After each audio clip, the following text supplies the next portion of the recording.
Hello, everyone. Who is excited for Satisfactory? I'm excited.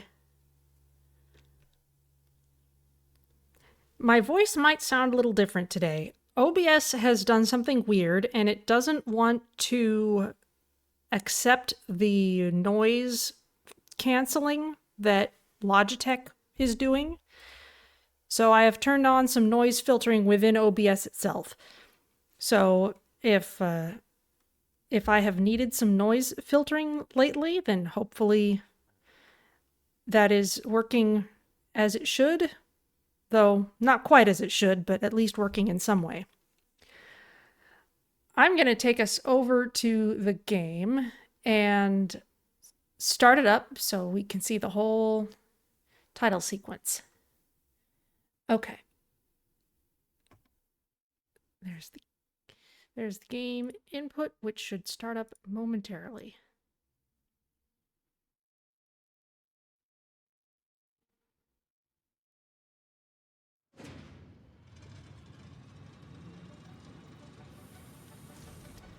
There we go.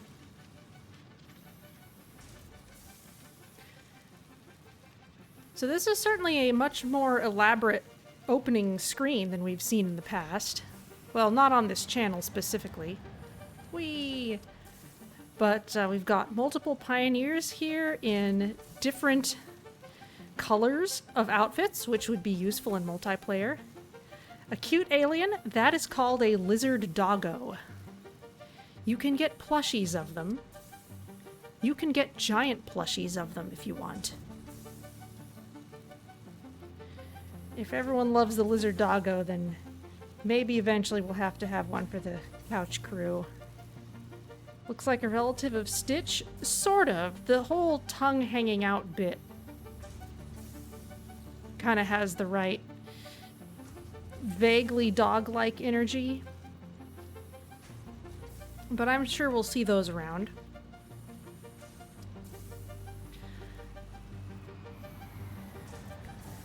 Whee!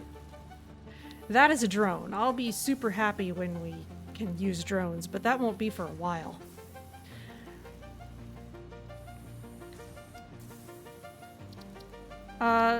So to start a new game, let me know how relative sound levels are too. I think I'm maybe a little bit loud overall, but I'm not sure. I'm running into the red zone a little bit when I speak loudly. But anyway, one of the interesting things about Satisfactory in general is that the game world is not procedurally generated. It is the same world every time. And these 4 starting areas are just different points on the same map. So it doesn't matter which of these 4 we pick in the long run, because eventually we're gonna have access to all these areas anyway. It's just a matter of which one you want to see first and what the starting conditions are in each one. Now, the grass fields are gorgeous, but I've already played with this as a starting point, and so I'm kind of afraid that if I do that, I'll be tempted on some level to just build things the same way I've built them before, and I don't necessarily want to do that. The rocky desert, I have the factory that I built in the grass fields got into the area that the rocky desert covers. And so I think I've kind of more or less seen that too.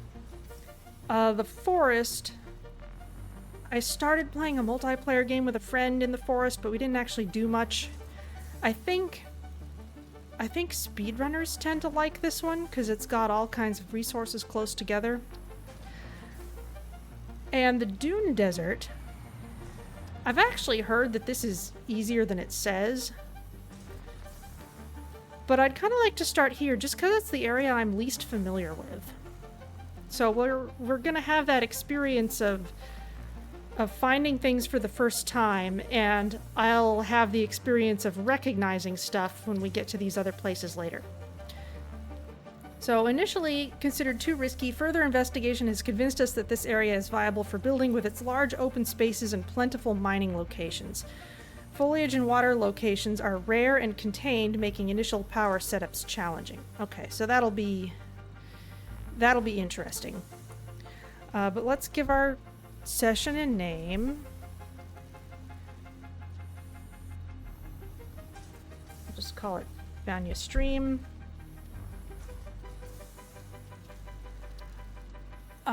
Is there anything I want to do in multiplayer settings? Session type single player. You want to play the game alone? Nobody will be able to join you no matter what. That is what we want. Thank you. Now this skimp intro is worth noting because when people are playing this game for the second and third and 20th time, it's often what they do. You basically skip the long tier 0 intro of the game and get to the point where you can start building real machines right away. But I'm going to leave this in because you all as spectators will want to see the opening. And you'll all want to appreciate what automation means, so we're not going to skip the intro. And with that, I think it's time to get going. So here we go. Let's start in the desert. And we'll begin.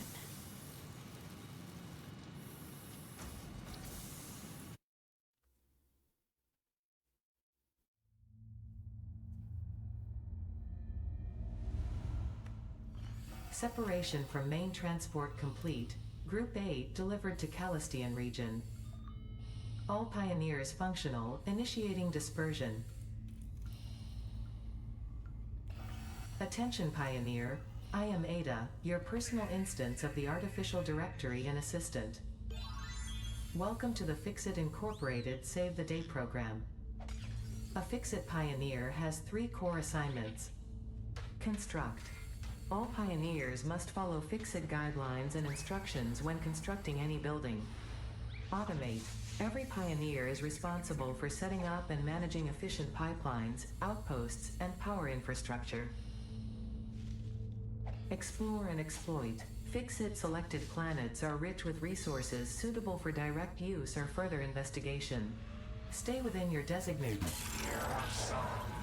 And that is why the world is counting on pioneers like you. That's Fixit. new. Short-term solutions to long-term problems.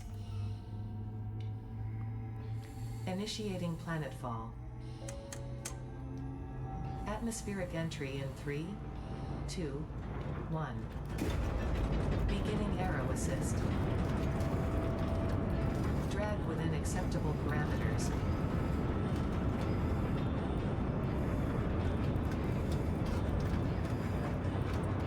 Descent phase begun.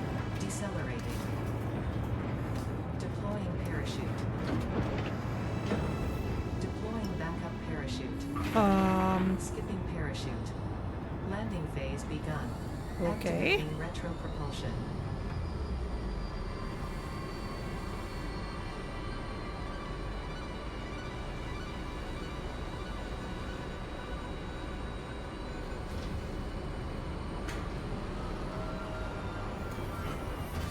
Touchdown. Planetfall complete. Drop pod integrity nominal. Omni-situational exploration suit nominal. Pioneer. Acceptable.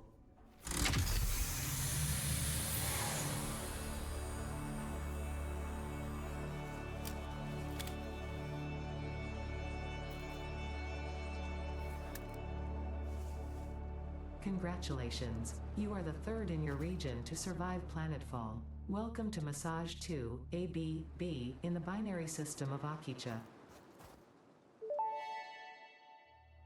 Check that out. Loading objective-based introduction. Begin onboarding. First contact safety tool supplied due to presence of alien megafauna. Adhere to Fixit procedure and equip the Fixit Inc. Xeno Zapper before leaving the drop zone. All right. So first of all, about that opening sequence, for those of you seeing this later on YouTube, I'm going to put a link to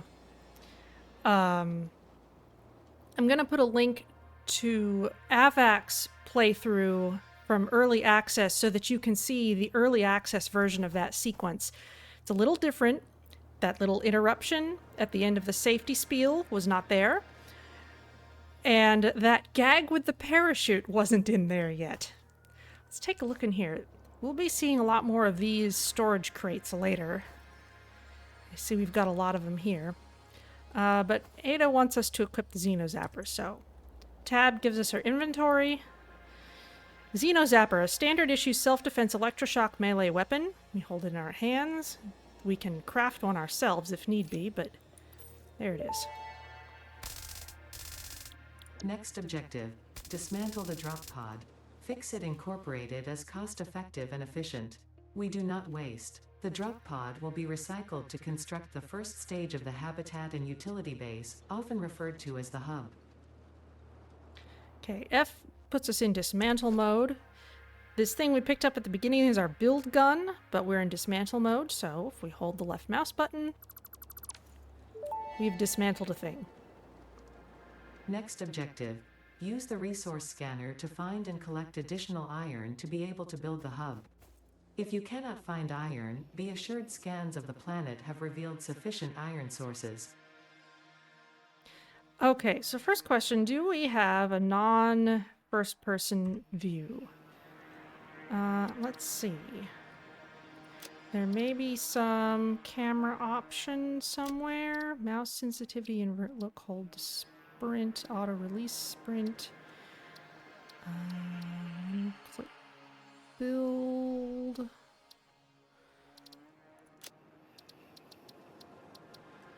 Toggle ghost fly. Just trying to see. We have a photo mode. Player, equipment, player movement menu. There is photo mode, so we can probably take selfies. But it is meant to be played in first person.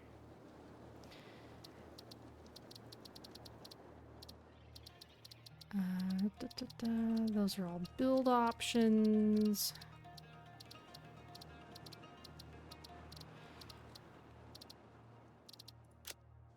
I think...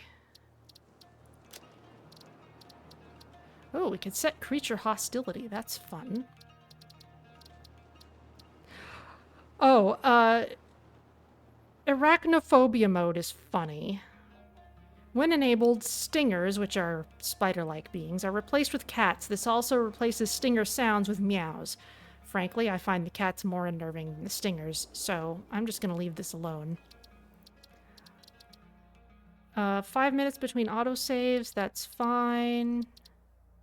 Camera movement feedback strength. I'll look this up, but we can maybe play with it later. If first-person viewpoints make you nauseous, I apologize for combat in advance, because especially before we get any ranged weapons, it's going to be very... this. So, the first thing Ada wants us to do is find some iron ore. So, hold V to bring up the resource scanner. We can select things on a wheel. Right now we have only one option.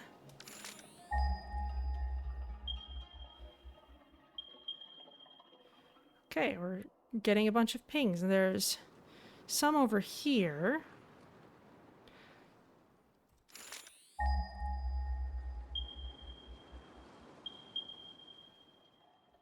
Okay, these are the closest ones.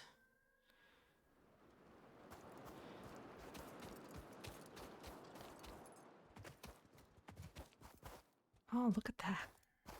Oh yeah, there's some iron ore. It's right here. And there's some water and vegetation here as well. So that's actually pretty nice. However, we do have 2 fluffy-tailed hogs right here as well. I know from experience, those are fun to deal with.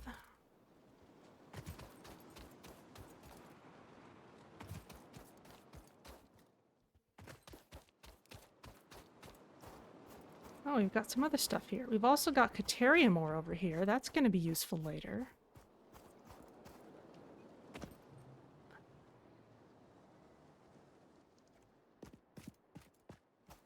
I'm just gonna scope out this place a little more before...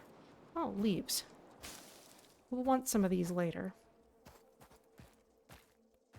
Not actually very long, in fact. Raw quartz!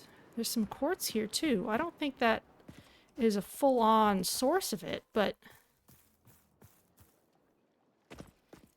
That's not bad.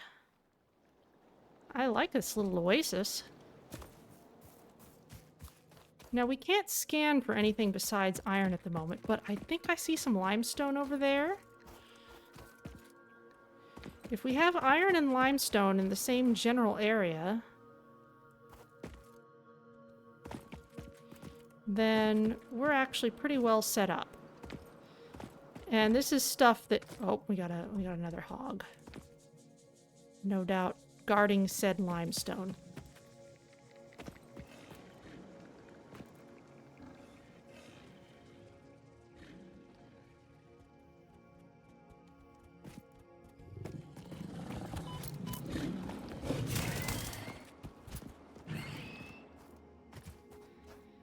Oh, did I manage to zap you enough times? Not doing well.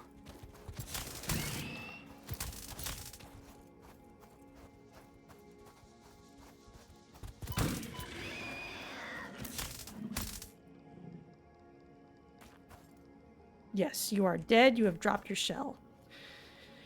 Press E to pick up hog remains. Thank you. Samples of new alien species acquired. Notable features are blunt teeth, suggesting it is herbivorous, and a thickly plated skull and spine, suggesting it is proficient at inflicting and receiving blunt force trauma. Preserve the remains for later study. Okay, we've got sulfur here as well, but again, that's not a full-on source of it, I don't think. Wasn't I looking for limestone?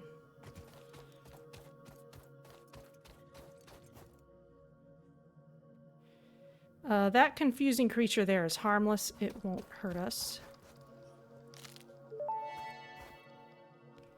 Ah, yes. Potential edible collected. Eating it and surviving does not count as a valid field test and does not generate enough data for Fixit to make an informed decision. Store this potential resource for later use. Okay, so we've got a limestone source here. Got a scattering of other things. I like this place. Let's find our iron again. Look at that. Even radar scanning is gorgeous in this game. All we need is the Gorn. Yes, exactly. It is very much that.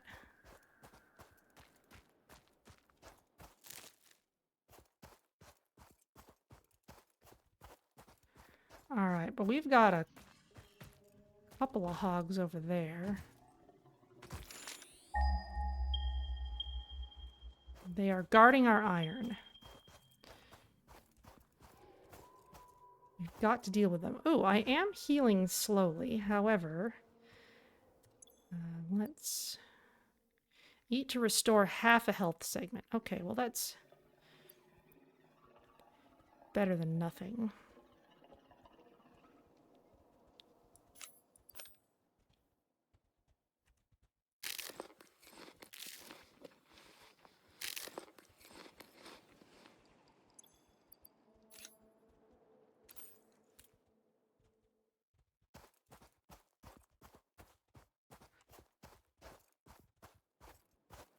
And we've got to deal with both of these guys.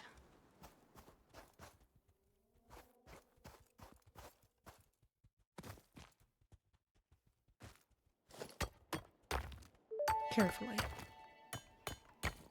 Next objective. Use the build gun to construct the hub. Iron is a base component necessary for all near-future progress, so ensure you build the hub close to iron sources. Fixit does not pay by the kilometer. Okay. I'm going to move up to higher ground so I can get a better sense of where I'm building.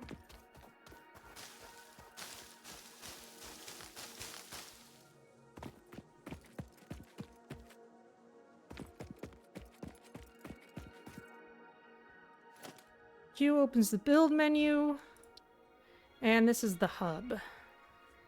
Uses iron ore and some other things. They want us to build it near iron sources. Maybe we can just put it here between the iron and our other useful things. And yes, it's okay that it's... Oh, they gave it supports. The Nice. hub terminal and crafting bench are only the humble beginnings of a successful Fix-It pioneer, but essential for the next steps of onboarding. Once finished, the hub will function as your base of operations. Next objective, complete Hub Upgrade 1. Still gonna have to deal with those guys. I seem to have made it slightly challenging for me to get up here, but we can fix that later. Okay, well here's our hub. We have a crafting bench here. We can turn our iron ore into various things. An iron ingot, which we can then use to make iron plates or rods. And this thing here is asking us for materials to reach various milestones. So the Hub Upgrade 1, which is part of Tier 0, wants 10 iron rods. So we need to feed them into this thing. Now, for now, the only way we can make iron rods is by making them ourselves. So it takes 1 iron ingot to make 1 iron rod.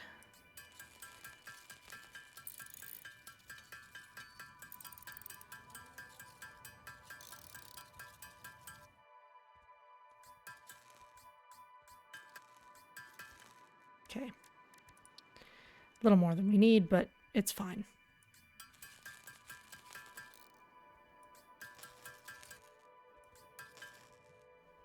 Okay, we have 10 iron rods. We feed them into here. Now we can upgrade the hub. Oh, now there's a roof. Hub Upgrade 1, Storage and Frame, completed. Equipment like the portable miner can now be made in the workshop. Congratulations on completing your first milestone, the first of many providing access to new recipes and technologies for the Fix-It mission. Next objective, complete Hub Upgrade 2. Okay, so we can put a separate crafting bench, another one of these, anywhere we want. But we can also make an equipment workshop. Uh-oh.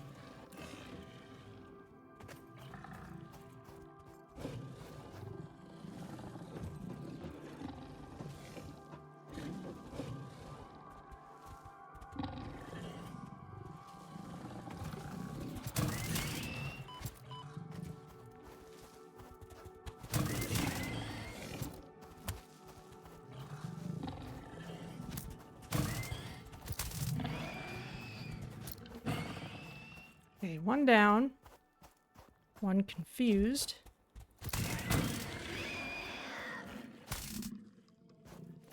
Two down. Okay.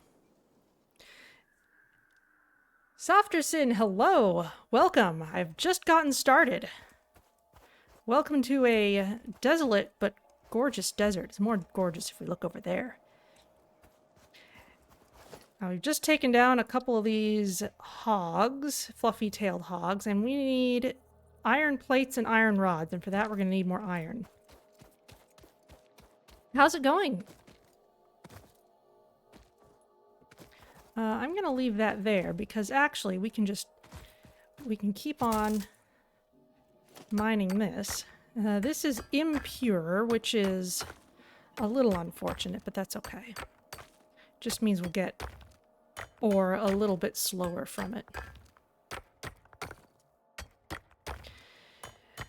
If this seems to be rather slow going, you're absolutely right, which is why we're going to work on ways to make the process better.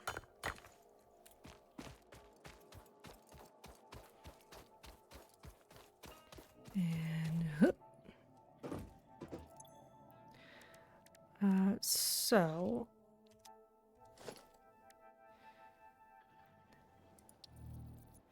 we need 6 plates and 4 rods.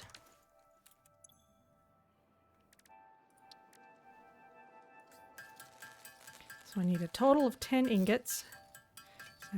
7, 8, 9, 10. Ah, it takes 3 ingots to make 2 iron plates. So we're going to need a few more of these. You do have to be conscious of the math for various things. And our equipment workshop, we can put this kind of anywhere. I guess we could put it down here. Scroll to rotate. We can also move these later, so it doesn't matter too much where we put things. Whoop. Okay, and here we can build more stuff. We can build this portable miner with 2 iron plates and 4 iron rods, and a Xeno Zapper, a better melee weapon. Iron rods, reinforced iron plates. Don't have access to that yet, nor cable, nor wire. So let's just make some portable miners. We need iron plates and iron rods, which ultimately means we just need more iron for a while.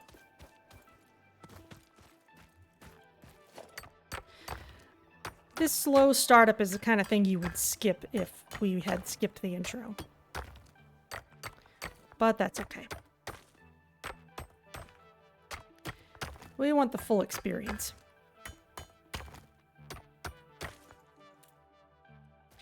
Now let's start with that.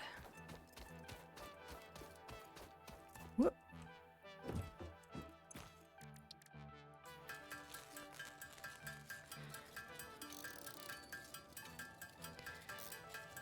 You may be wondering if there's any reason not to just turn all iron ore into ingots, and I can't think of a reason just now. Might be a reason for copper, but with this I think we're pretty safe. Okay, I don't remember how many of these we needed, so I'm just gonna make a handful of each. As you can see, crafting is pretty fast, but it's only the beginning. Okay, we can now make 1 portable miner.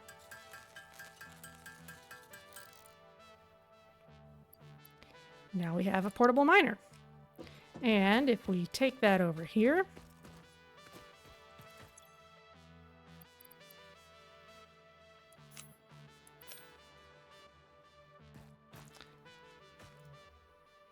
let's see, where is...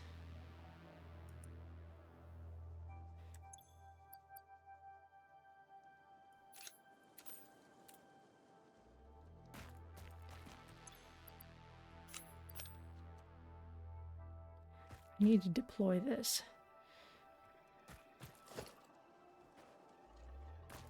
I need to remember how to deploy this.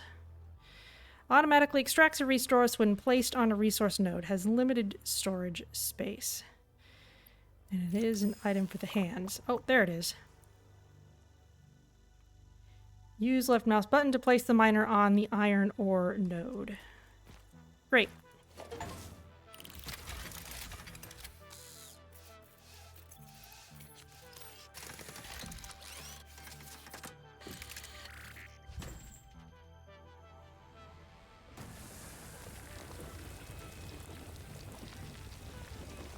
And it is a container. We can open it. It is producing 20 iron ore per minute, even if we do nothing. So that's the first part of our automation.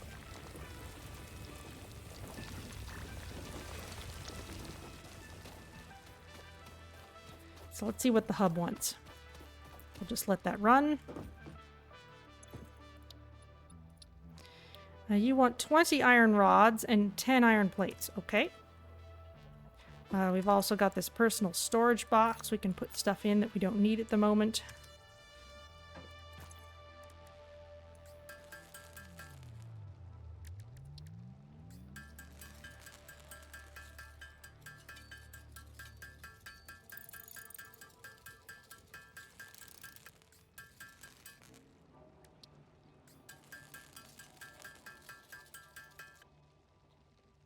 Okay, that's nowhere near enough stuff, but our miner is working for us already. Thank you.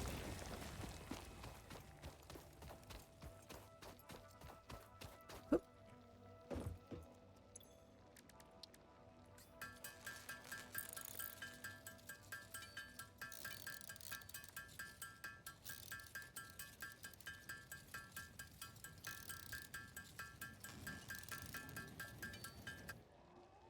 Okay. And 10 plates.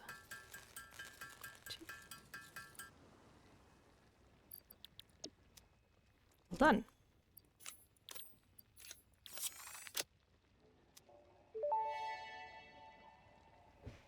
Hub Upgrade 2, Power and Shell, completed. The smelter can turn raw ore such as copper and iron into ingots, and the biomass burner generates power when fueled.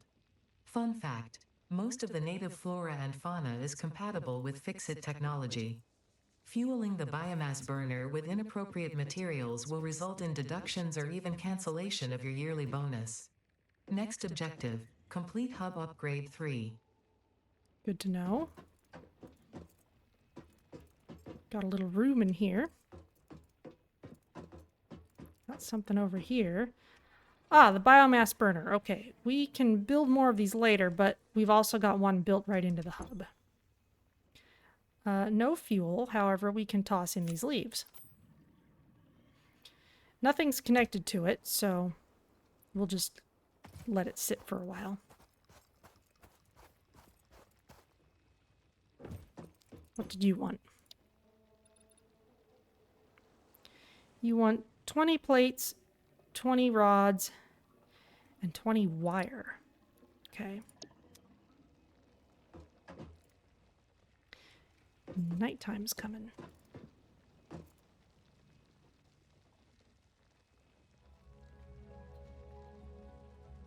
Ah, we can now scan for copper ore.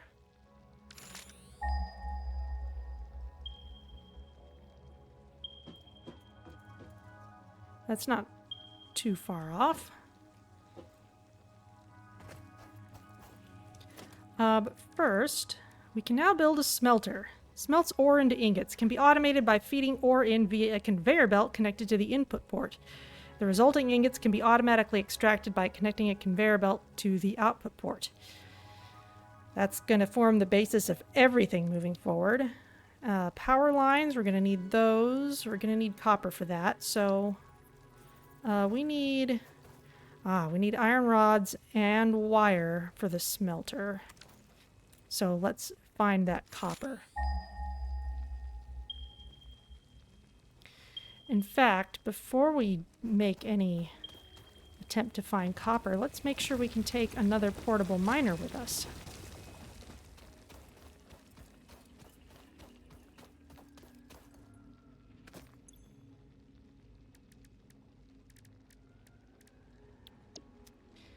I seem to recall there was some way to set anything you wanted to build.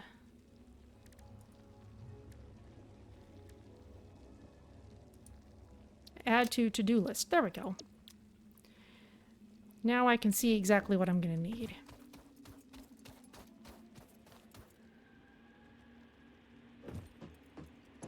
I'll build steps later, I promise.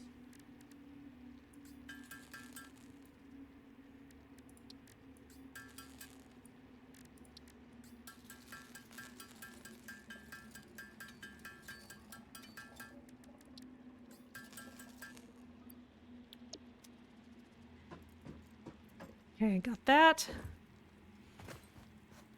Yep.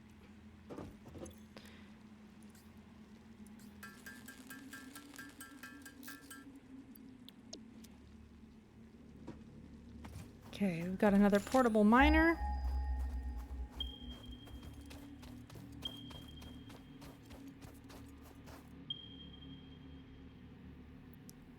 Okay, so there's this one that's slightly closer. What's this?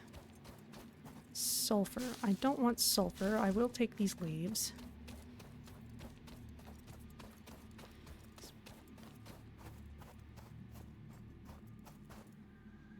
Another hog.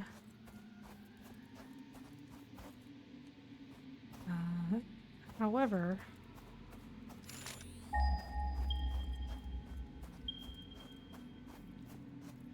maybe one closer to the oasis would be nicer. Let's see what the purity of this node over here is. What's this? It's more Caterium, looks like. Not a real source of it, because it doesn't have the surrounding area. It's just a rock. It'll still be useful later.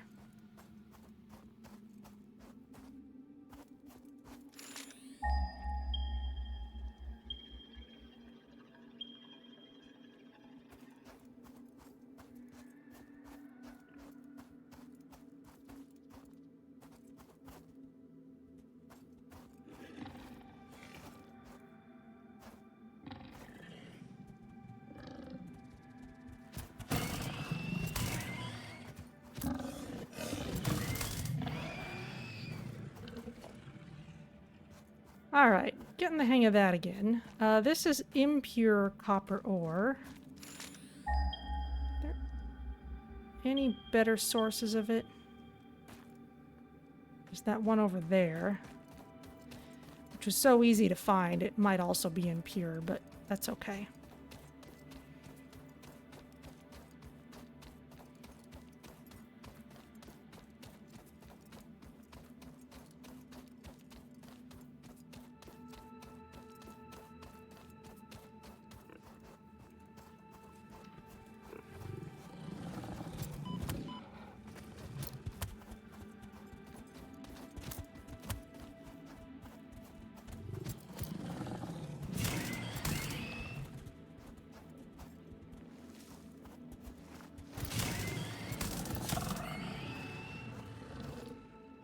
Okay, got you.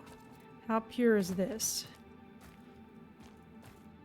Normal. Alright, we'll take that.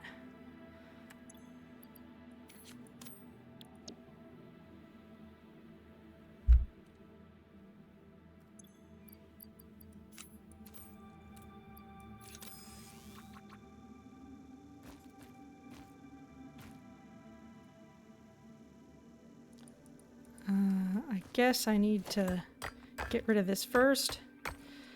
The cost of impurities is just that we don't mine as quickly as we might otherwise. Which isn't a huge problem at this point. And since we're here, maybe we'll grab a little more of this.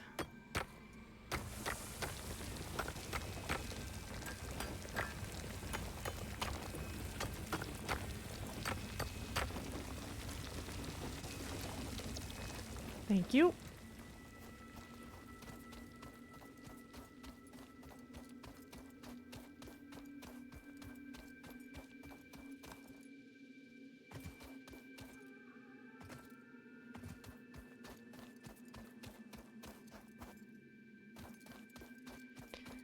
This has stopped running, probably because it's full. Thank you.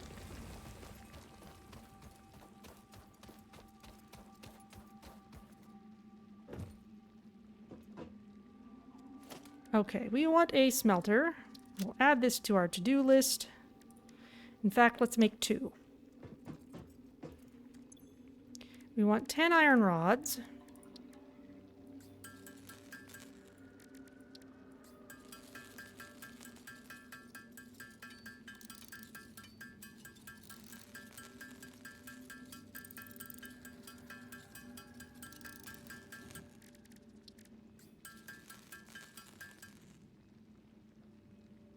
And 16 wire. For wire, we need copper ingots, so copper ore gets turned into copper ingots, that gets turned into wire. And if we have 2 wire, we can turn that into 1 cable, but we don't need to do that yet. Not quite.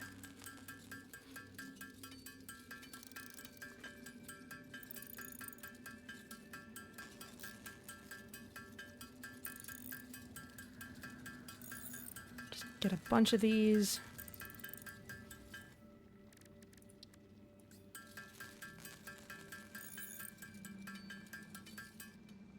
Okay. Now we can put down a couple of smelters.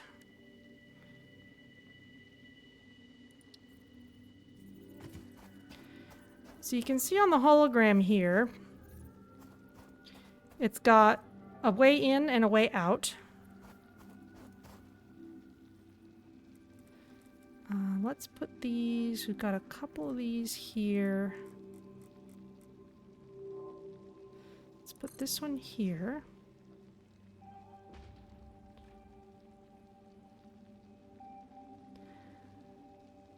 Actually, because we don't have very much in the way of power infrastructure, we should probably put them right next to our power source for now.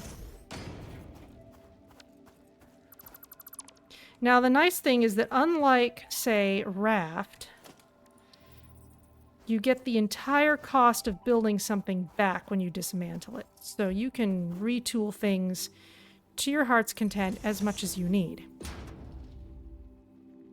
Now we need to hook these up to power.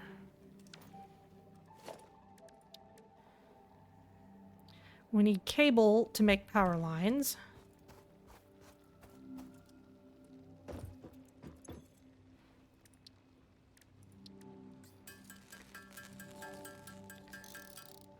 Make some of that.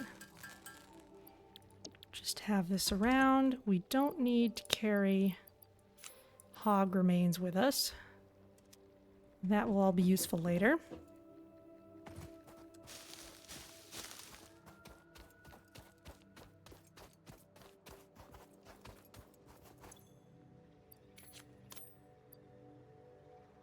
I guess I have some wood as well.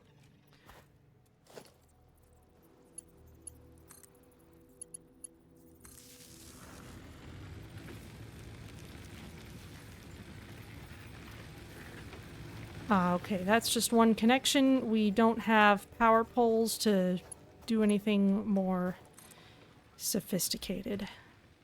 That's okay. So we've just got this one running for the moment, so now we can configure it and we can decide what kind of thing we want to smelt. Let's have you make iron ingots. That's the only thing this will make. And we'll just feed in a whole nice pile of iron ore. And we can pull iron ingots out of it whenever we like. We can't build conveyor belts yet, but we won't let that get us down. We'll be on our way soon enough. What we do need to do is gather some more fuel for this biofuel burner. So let's clear out the oasis a bit. I think this stuff grows back after a while.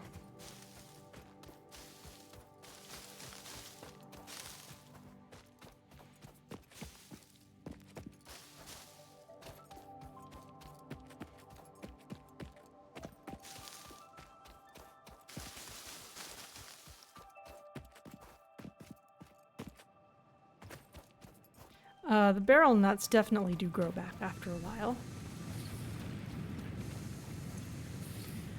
Look at that! We've already got almost 30 iron ingots out of this thing. Let's feed in some more ore, why not? Throw in some more leaves. Now that we've got all these ingots, we can make the iron plates that we need.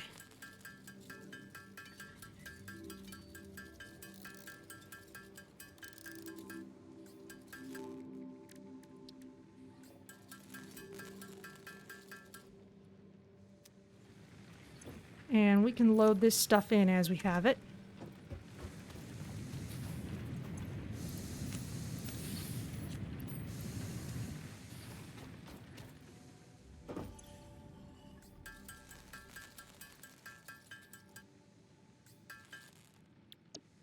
There we go. Iron rods. And we just need some wire.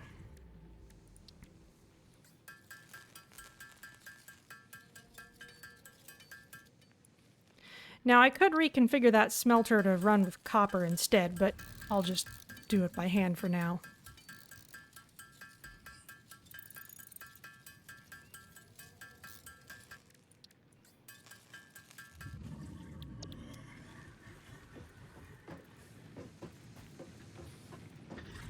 Hello, confusing creature. It's not threatening.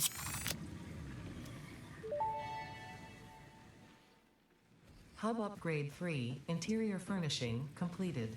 Oh. The constructor can produce simple parts, and power poles allow for the expansion of the power grid. Oh, good. When you make the inevitable mistake, Fix-It's dismantling feature is designed to salvage all resources used during construction, in line with our zero-waste policy. We understand that Fix-It pioneers are only human, and thus prone to error. Next objective, complete Hub Upgrade 4.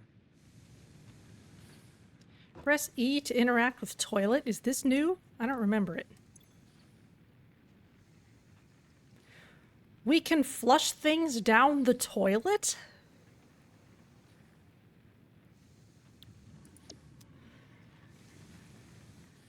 Maybe later. Ooh, character customization. Ooh, this is new. We have trinkets. Oh, golden nut trinket. The design was chosen to commemorate early pioneers' obsession with these nuts. Thank you for supporting Satisfactory during early access. Aww. This is the thing dangling from our build gun. I'll use this, since I did play during early access. Yeah, that's here's a view of us. Let's see. Golden Fix-It helmet, reserved for gold standard pioneers. Thank you for supporting Satisfactory during early access. Oh, well, that's me as well. Bobblehead. Engineered. Scout does not come with night vision. Standard. All right, well, let's get the gold one.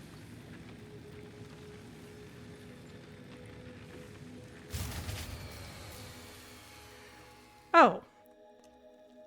Our biofuel burner ran out of power, or ran out of biomass, that is. So we can't run our smelter anymore. We've got to come over here. We need to reset the fuse. And the cool thing about when a fuse burns out like that is you can hear that sound from anywhere on the map. It is infinitely loud, so you instantly know whenever any power situation has gone bad in your factory. But I'm gonna reset the breaker, but we can't actually run anything with no power, so I'll just gather more stuff later. What did you want for our next upgrade, Ada? You want 75 iron plates, you want 20 cable, and you want 10 concrete.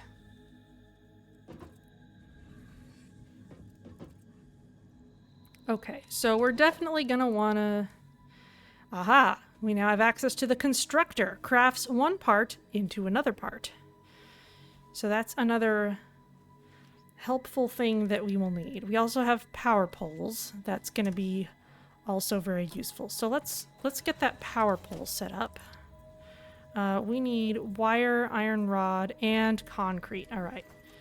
I did see some limestone around somewhere.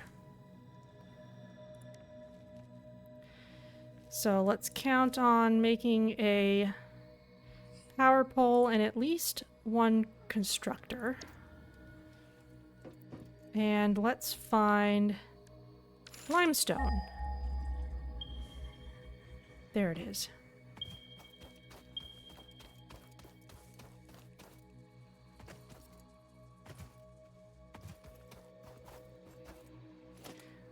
However, let's get another portable miner.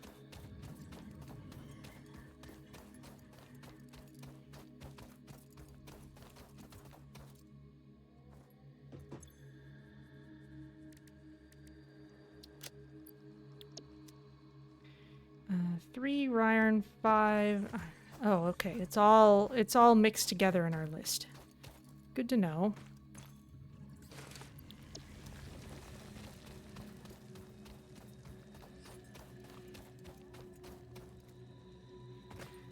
We've got plenty of ingots, so let's make some iron plates.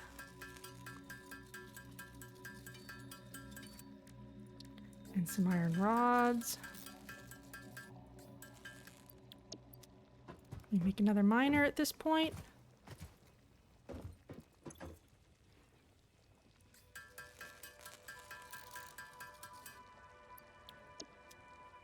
Okay. Now we'll take this with us. We'll get some limestone. We'll get stuck on things. That shiny thing up there. We'll have to go look at it later.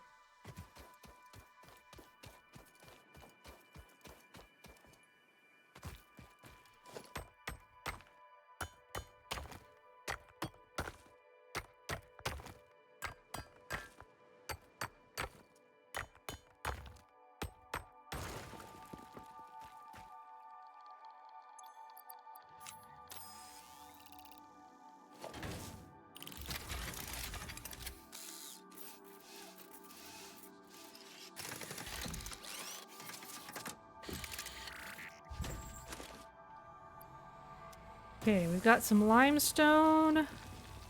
Let's go check on our copper as well, since we're already out and running around.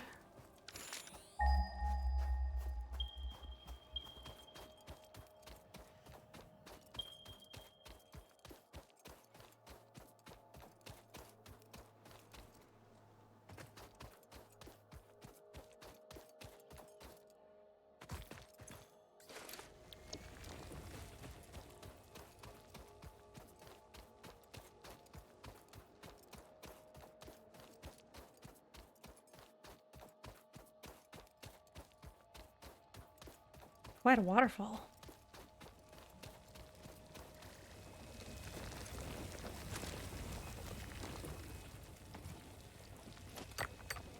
Oh. I wanted to pick up this. Thank you.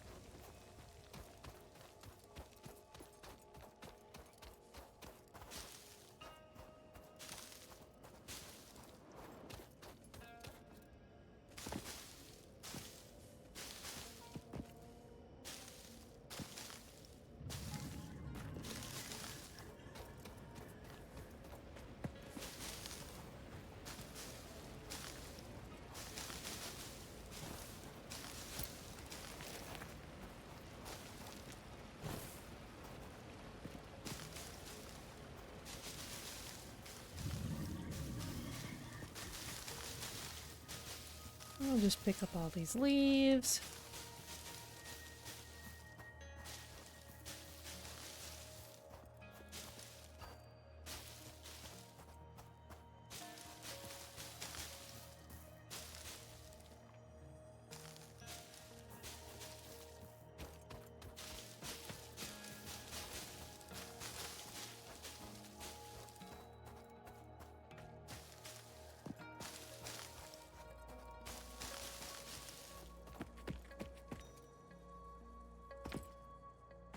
Okay, so now that that's done, we need some concrete for our power pole. That we can make in here out of limestone. We're gonna need some cable for all our stuff as well, which means we're gonna need wire too.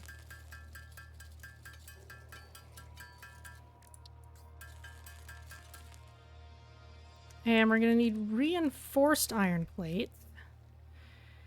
We need both iron plates and screws for that. Just make some more of these. It's not like we're not going to have a use for literally everything we make here, so we might as well just make more things.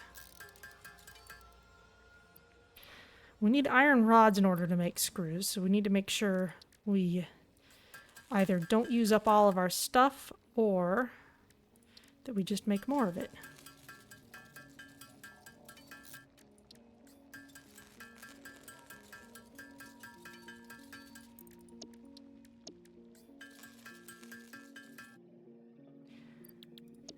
Okay, that's all the stuff I wanted to make.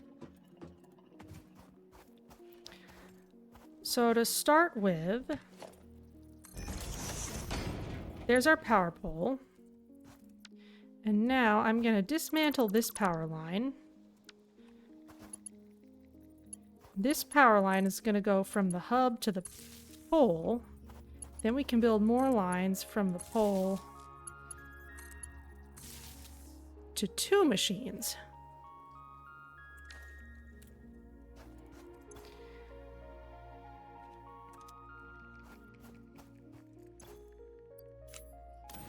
Just put these leaves in here. Now we can configure this smelter to make copper ingots and toss some more in there.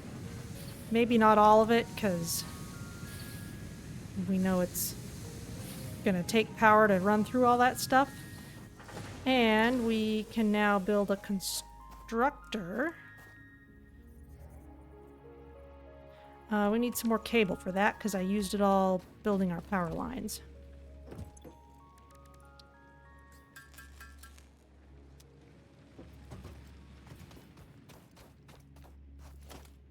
Just for now, we'll start with 1 constructor here. We're going to need more wire and concrete for more power poles. You see where this is going?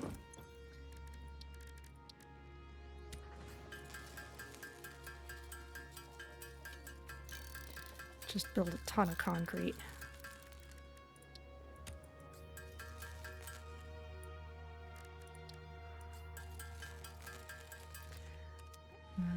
I can just get copper ingots from over here.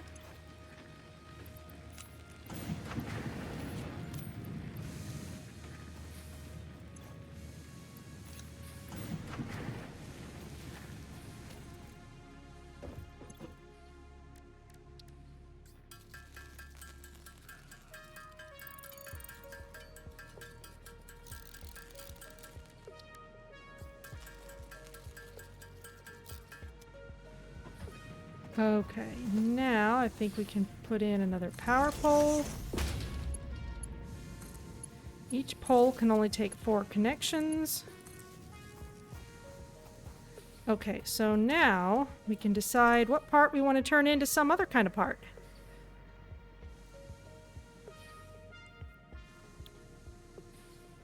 Let's start with concrete. That's easy enough. Let's go get some more limestone. Where's our limestone? There it is.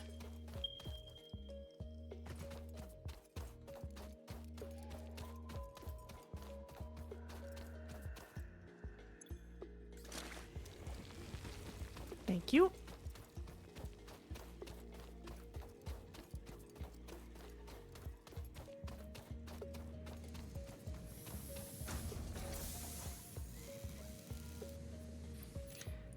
We need 10 concrete.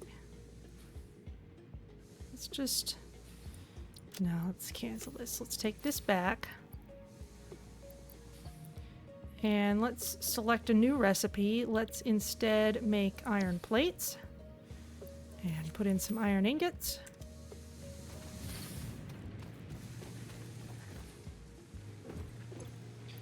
You can have the 10 concrete that you wanted. How's our fuel doing? We're burning through it.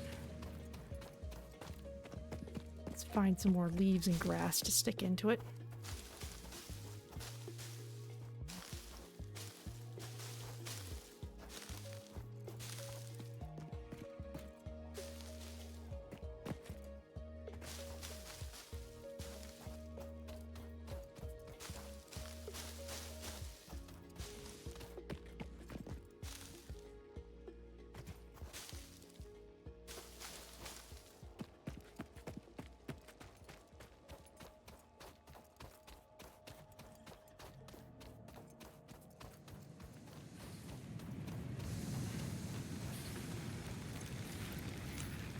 There you go.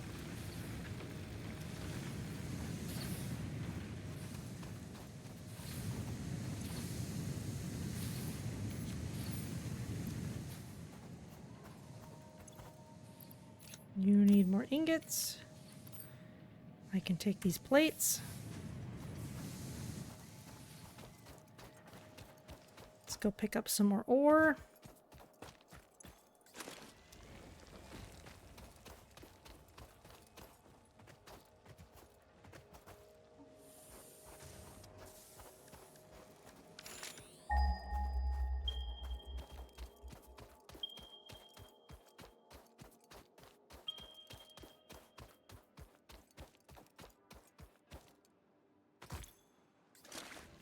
Eventually we'll be able to just follow the conveyor belt to find where I put all this stuff, and we won't need to interact with it directly either.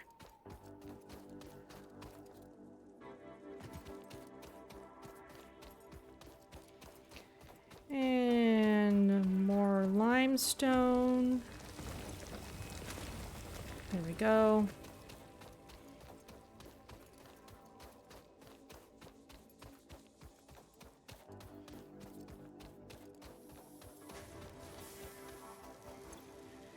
Okay, these have yellow power poles because they're powered on and working properly, but they don't have the stuff in them that they would actually be working on. And that's fine, because I don't want us to burn through our power too fast, doing anything that we don't strictly need to do.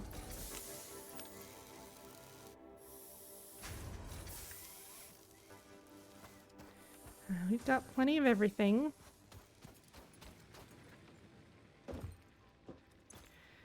Maybe we can just make some of this stuff by hand while we're waiting on it. That's what a speedrunner would do.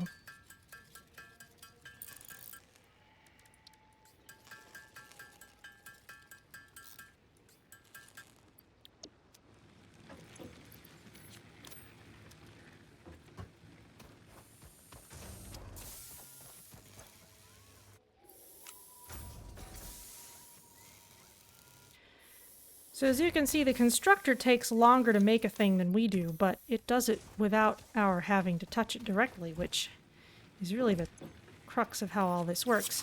Okay, here we go. Here's another upgrade. Hub Upgrade 4, Landing Platform and Utilities, completed. Conveyor belts connect the output of one building to the input of another and transport resources. Due to past incidents, I have been asked to issue a clarification. Portable miners, obviously, do not have a connection for conveyor belts. There is nothing to suggest, visually or functionally, that they can be connected to portable miners. If this is something you struggle with, do not worry. Fixit has alternative uses for all their pioneers. Oh dear. Next objective, complete Hub Upgrade 5. Alright, we have conveyor belts now. That is massive. So let's see what you want for your next upgrade. You want lots of iron rods, you want lots of cable, you want lots of concrete. That's pretty simple.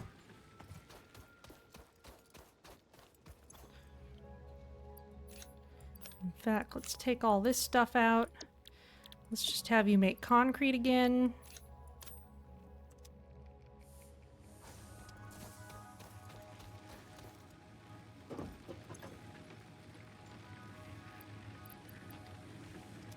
Okay, we'll look at that in a moment.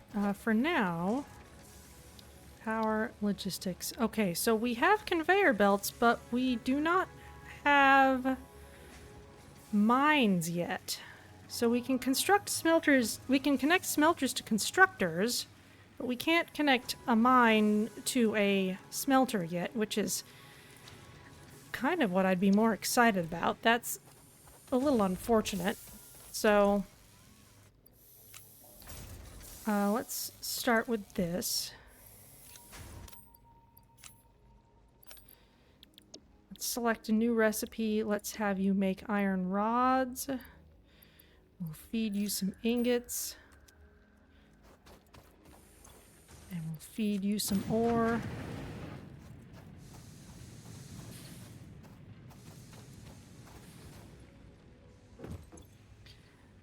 This would be the exact kind of situation where we'd want to start setting up the belts, but that's okay.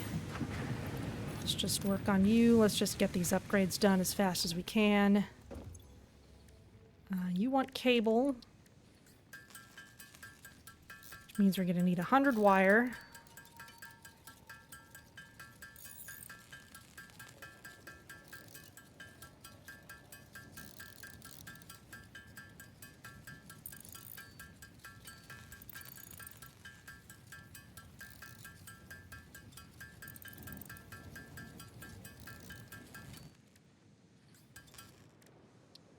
One more for good luck.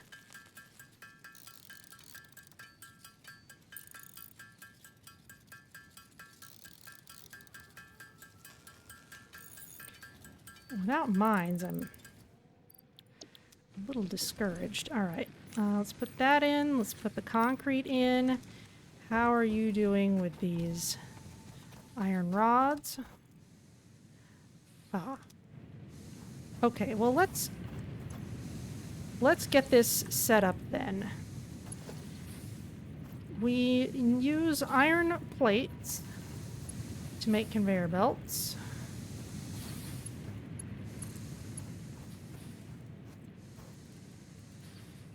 And let's just pull it around here.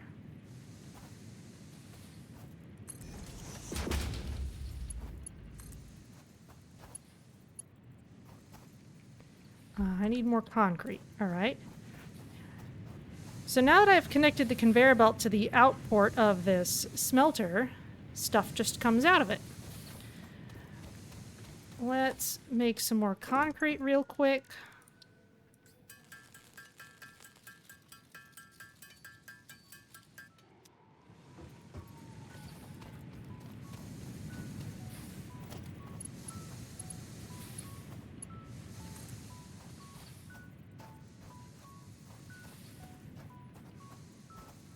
Run it up here.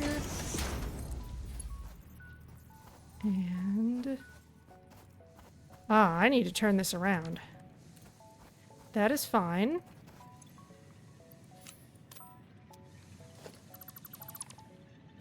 So let's take that away. Let's turn this. In fact... just take that. Let's just take this whole thing away.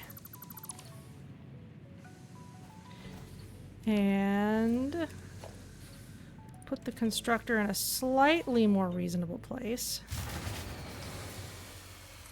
Oh, out of power. All right, well, we'll fix that in a moment.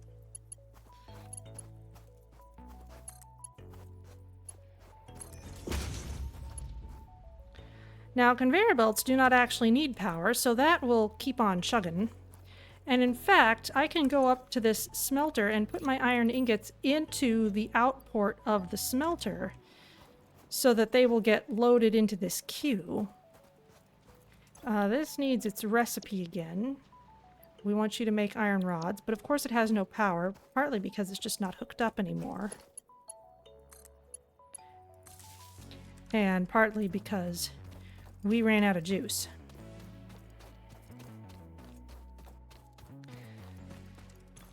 So let's grab some more stuff. No, I don't need that. I want to pick up the plants.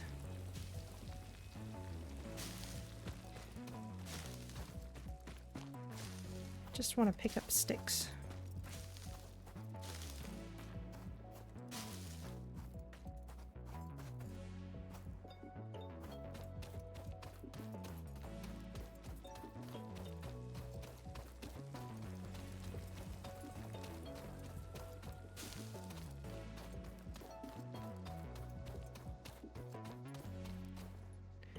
We will have much better ways of generating power later. We'll have better ways of doing everything later.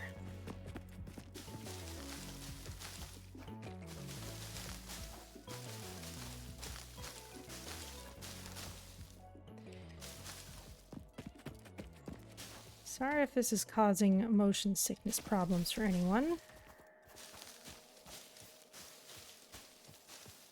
I understand it is kind of a lot of whipping around.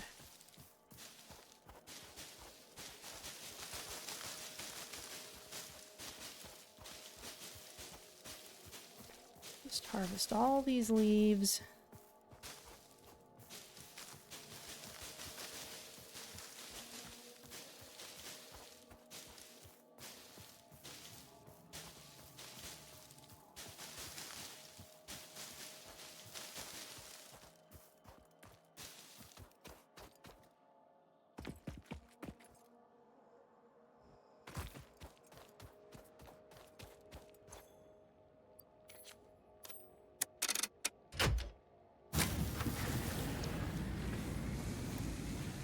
There we go. So now, if we go up here, we can see our iron ingots are going straight into this constructor.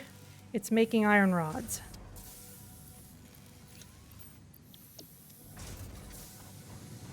So as long as we keep this thing supplied with iron ore, and we keep our power on,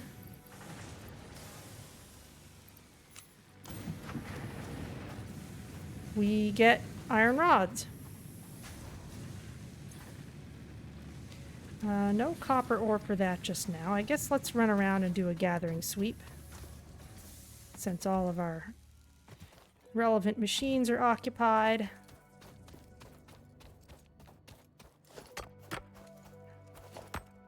No, I want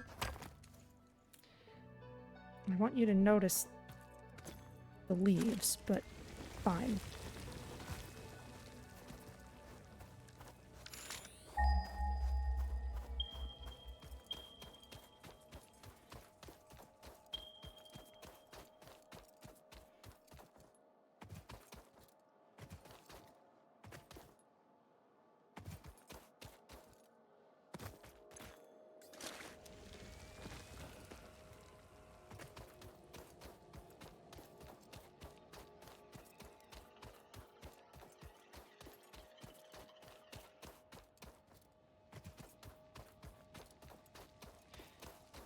Now, every machine along our pipeline has a maximum amount of stuff that it can hold at its output port, kind of like these portable miners. And so it will stop working if it's not having its output offloaded. So if this were to fill up with a full stack of iron rods, it would just stop. Which means it would not consume any more power.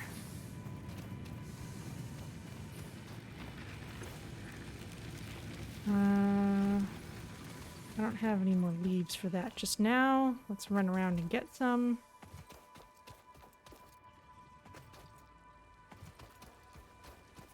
Kind of got enough limestone to last me for a while.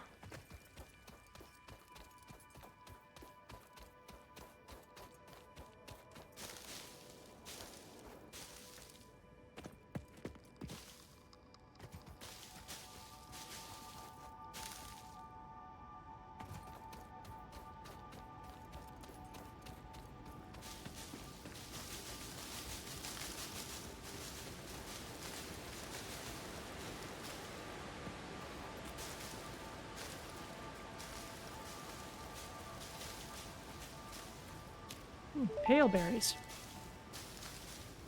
Potential edible collected. If consumed before authorized as compatible with the human digestive system by Fixit, the consumer is responsible for any and all consequences. Store this potential resource for later use. Good to know.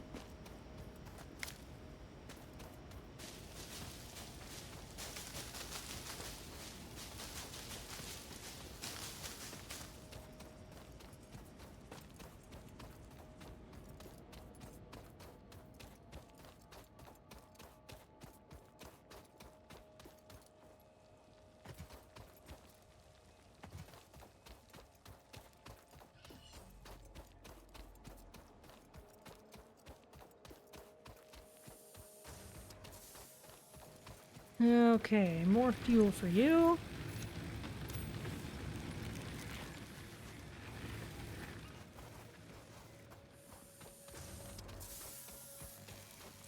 How are you doing? Almost got all we need.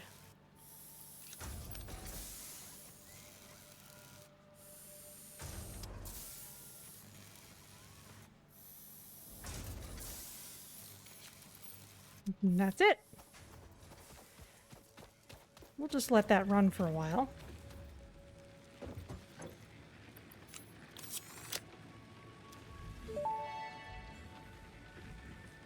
Hub Upgrade 5, Power Expansion, completed. The miner, unlike portable miners, can be connected to conveyor belts and requires power to function. Caution: as you expand, the energy demand of your production may exceed the capacity of your power grid. The onboarding program was established because Fixit pioneers often experience memory issues after Planetfall. If you are experiencing nosebleeds, nausea, existentialism, or an itchy scalp, there is no need for concern. This should pass within 5 to 7 workdays. Next objective, complete Hub Upgrade 6. I guess that's good to know. Okay. 100 each of iron plates, iron rods, wire, and 50 concrete. And I guess we can build miners now, so that is an excellent thing.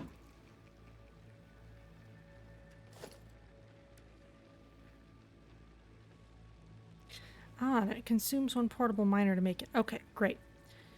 Let's put one of these on the to-do list. We just need one more concrete.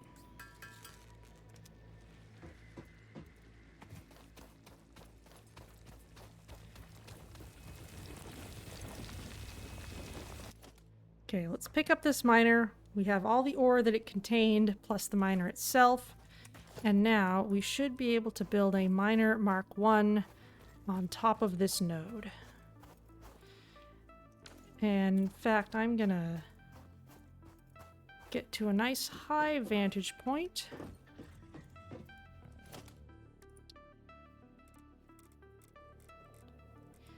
And decide which way I want this to point.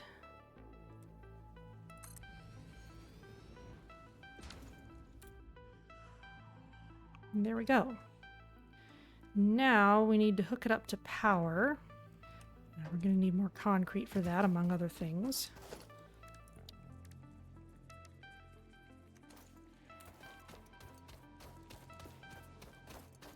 Oh, look at that. We're about to run out of ingots.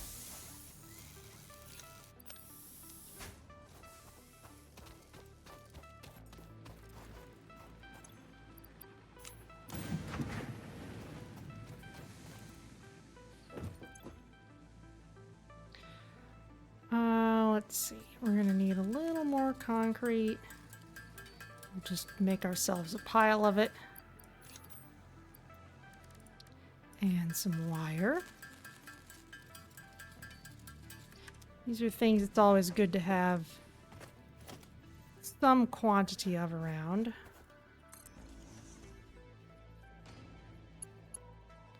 We need more cable.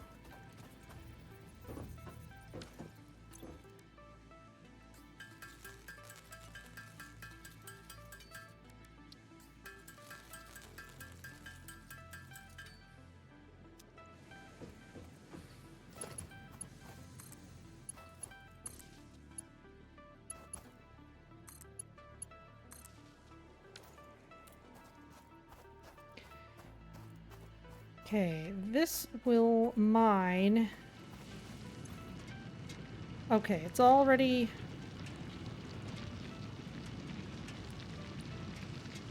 mining stuff.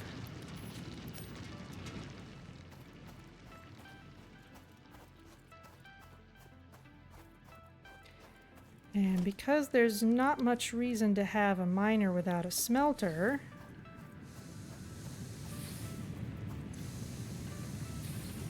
let's just hold this down. That'll just eat through what it has.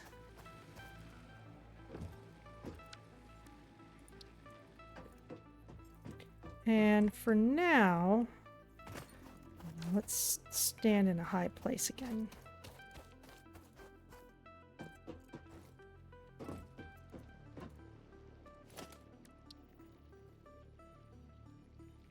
Don't want to have these things quite adjacent.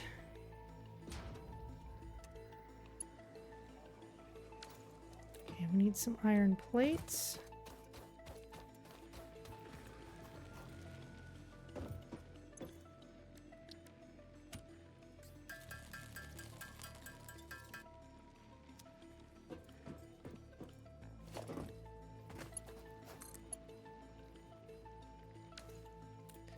Need even more iron plates, which means I kind of want to rescue some iron ingots from in here.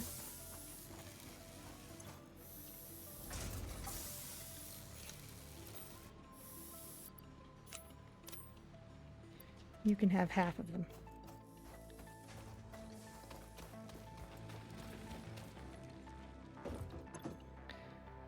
Temporary shortage of iron ingots while I'm getting this set up.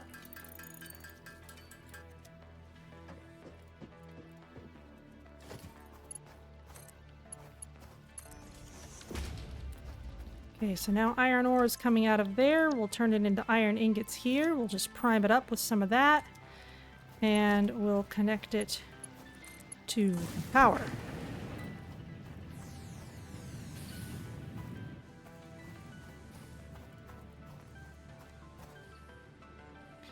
I'm just going to let that run for a while. The smelter, you can have the copper ore.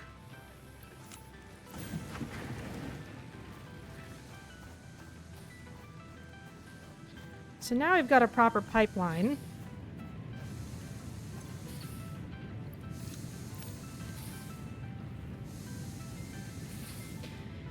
And I don't really have anywhere to put this iron ore because the miner is just sending it along. Maybe I can... Yes, I can load it into here before it fills up. Okay, so now I don't have to deal with it anymore.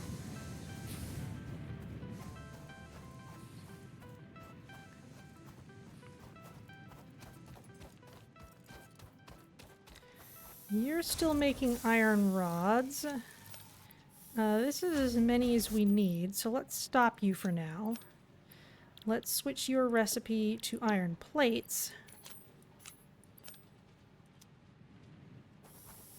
You don't actually need to have anything coming in on the conveyor belt.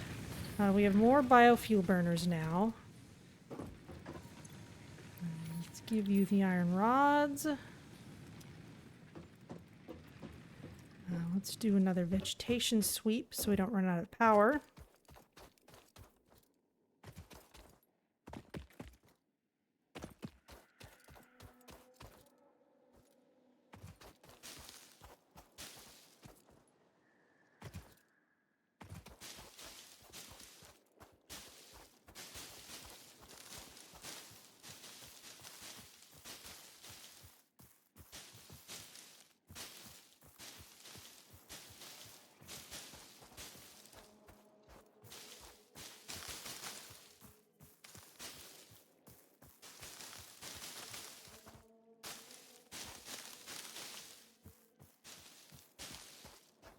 There we go. Right.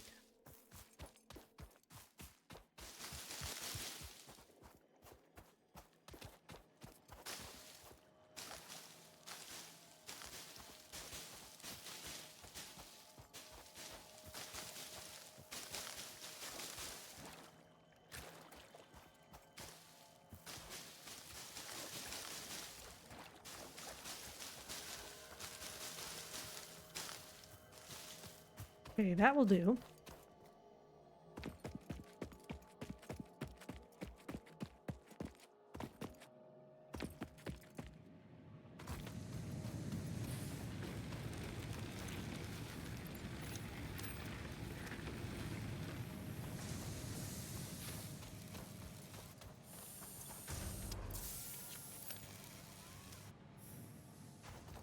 It's still working on those.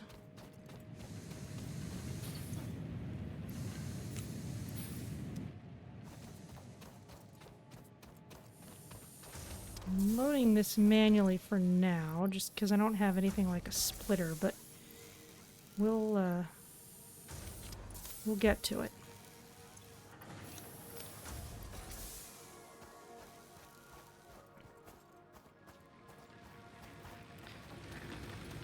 Has my living area been upgraded any further? I'm not really using the wood yet.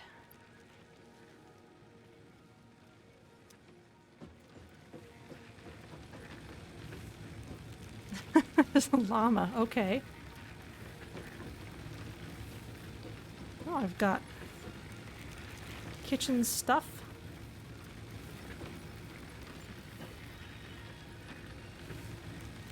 Xenozoology and protein extraction, doggo farm, the overtime machine, a Rubik's Cube.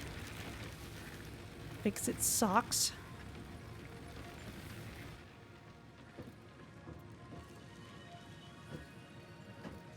Can't see in the mirror very well. Fluoride toothpaste. Fluid dynamics for pioneers. Okay. Fix it. Does not flush. Oh, really? Really? You claim this, and yet... Oh, look at this. Press E to play Productive Packer Deluxe? Oh my goodness. Welcome to Fix-It Productive Packer. You are one of the lucky Fix-It employees given the opportunity to work as one of our esteemed package-filling architects. Congratulations! As a package-filling architect, your assignment is to send as many well-packed packages as possible during your allotted time. Place blocks on the board to start filling the package. Each block you put in the package will add to your package points. The number in the bottom right corner of each block is the number of points that block gives. When you find you can't fit any more pieces in your package, press the send button in the bottom right corner. The package points will be multiplied by the fill bonus and then added to your total points. Okay.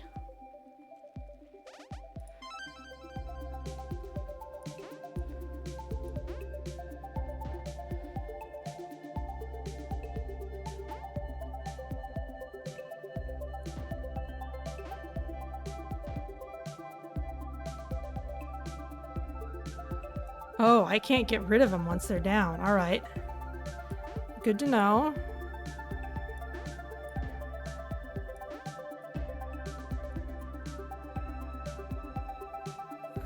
Can't cover that, unfortunately.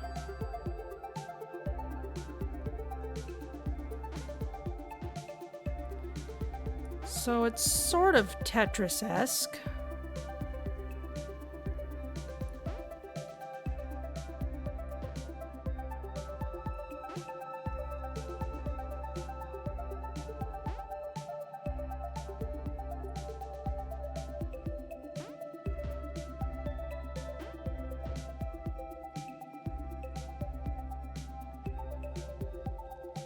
Can't do much with that.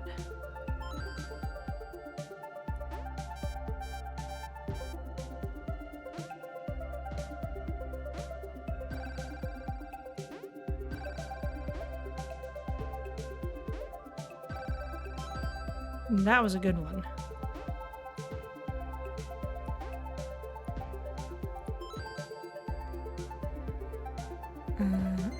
That's out of time. Okay. Well, that's cute.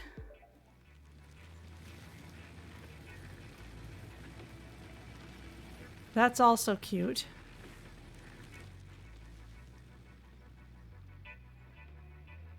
That's cool.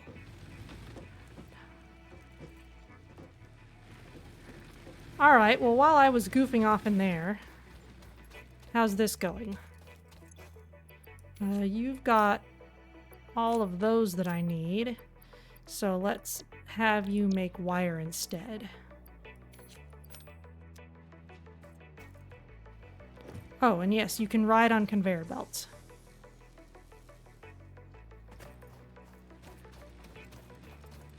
Did we get to view all those log messages? They didn't seem sufficiently clear to be readable to me. Let's just make some concrete while we're waiting on those wires.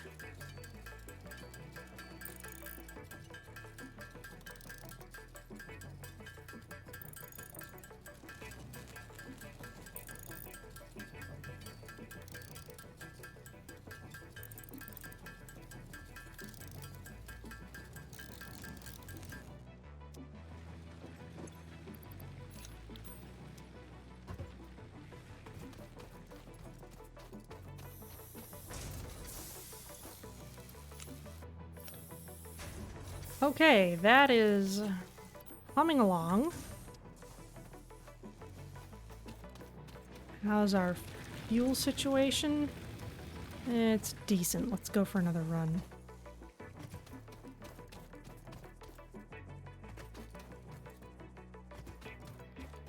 eventually we'll want to turn this into a mine as well. Same goes for our copper. Didn't need to do that.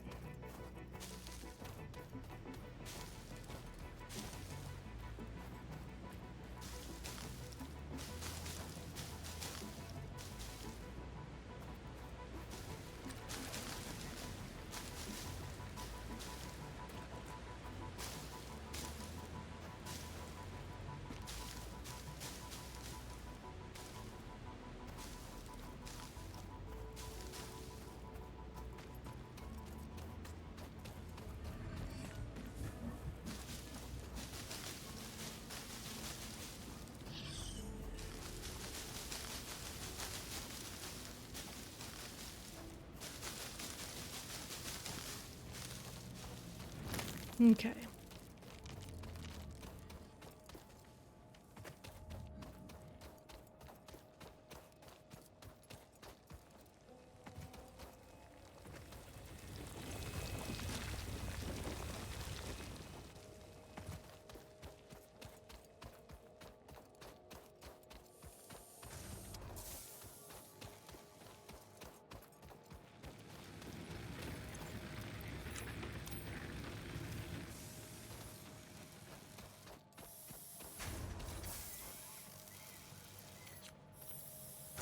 Okay, we've almost got all the wire we need. So while we're doing that, let's add a miner to our to-do list.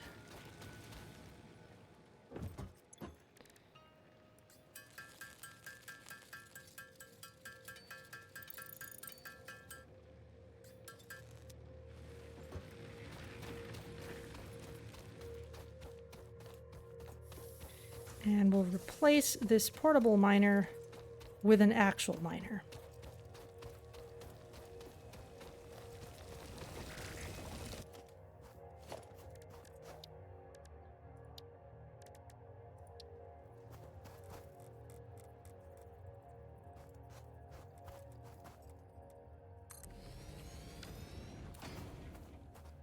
And we're also going to need to run power out this way.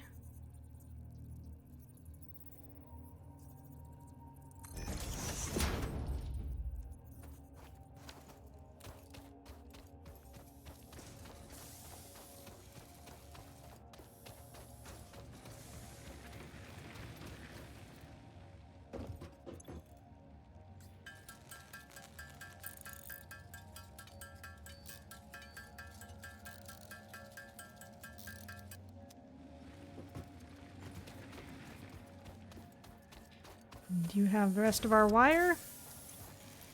Yes, you do, and then some. I have the main use for copper for a long time, so I'm just going to let that run. In the meantime, we can finish this upgrade. Hub Upgrade 6, Landing Platform Hydraulics, completed. Freighter landing initialized. Congratulations, you have completed onboarding and achieved the absolute minimum skill level required of a Fix-It Pioneer. Fix-It looks forward to your future achievements, because a future with Fix-It is a future with you.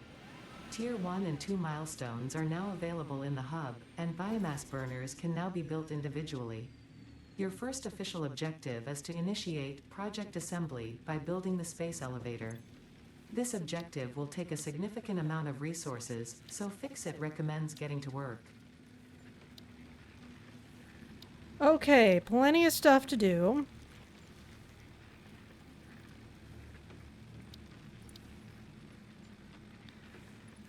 Ma'am.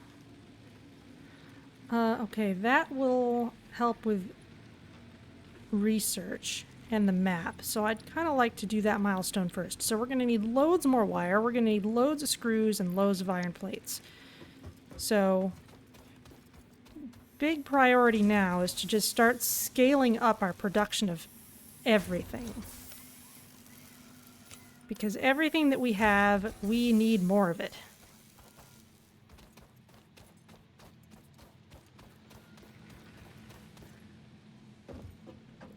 There are plenty of other power sources. We just haven't gotten to them all yet. We've got some cables. Let's have some more cables on hand as well. We were warned that initial power would be a bit difficult.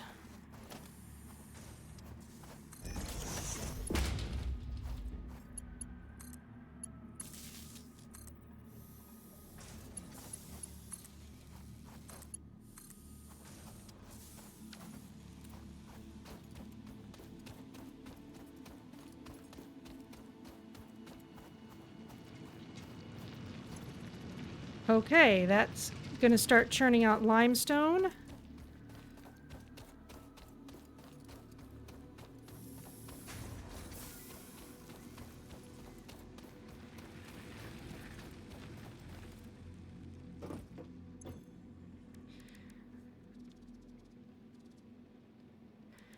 And we're also going to want another mine for our copper.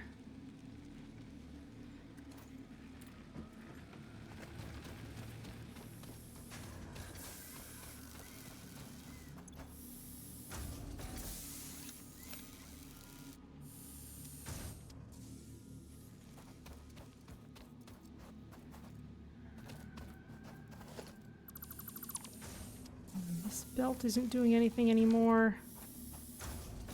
For the time being,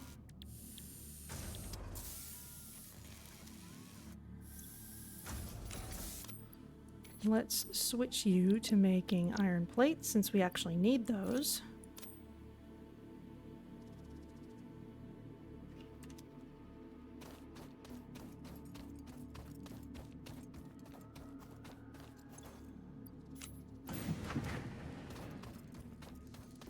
There's other things that we need iron for, so I'm not building a conveyor belt just yet.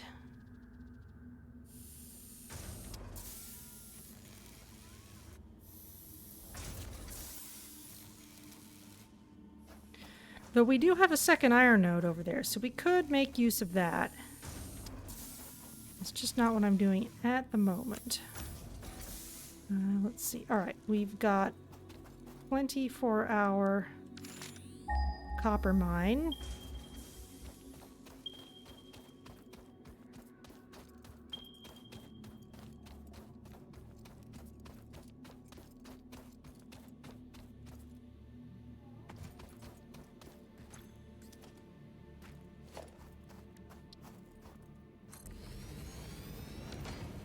That will do.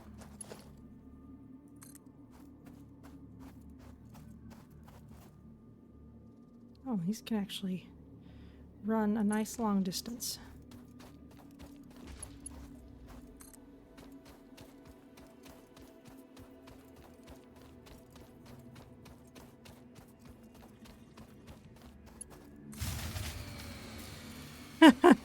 And that's too much power. Very well. Let's put some of that wood into the biofuel burner. We could use some of that for a while.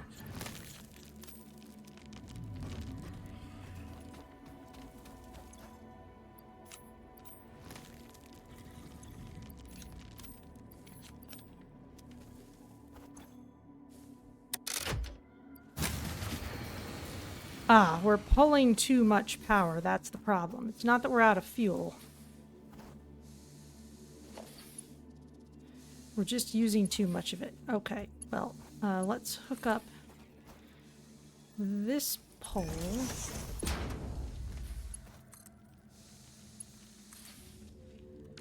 It's a bit of a spaghetti mess, but all right.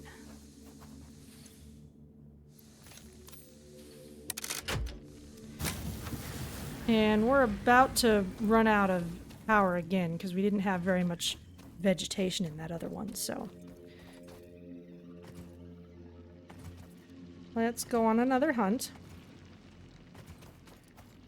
Ooh, look at that. That's a glowy thing. Let's just have an explorer for a little while. Well, a short explorer so we can run things up again. We would like our stuff to be running while we are off exploring.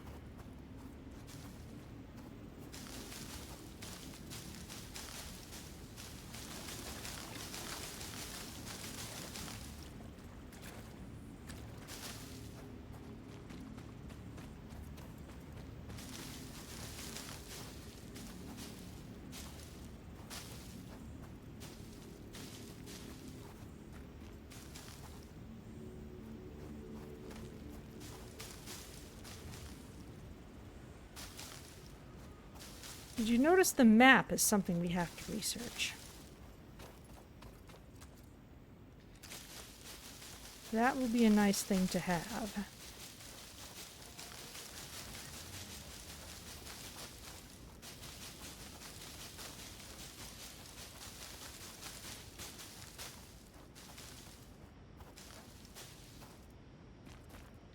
I don't want to get too close to those things.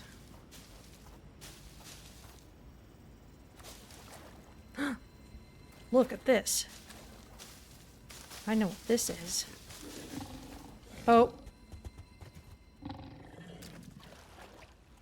Something.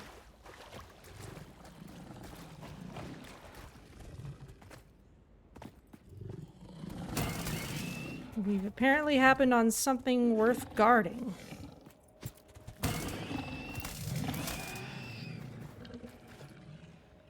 Thank you.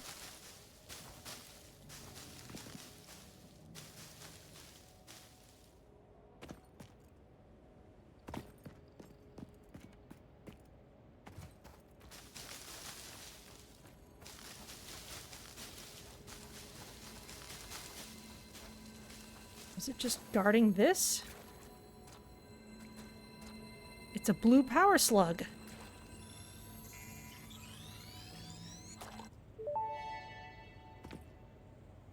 This semi-slug species seems to persist entirely through absorbing and storing energy from its surroundings.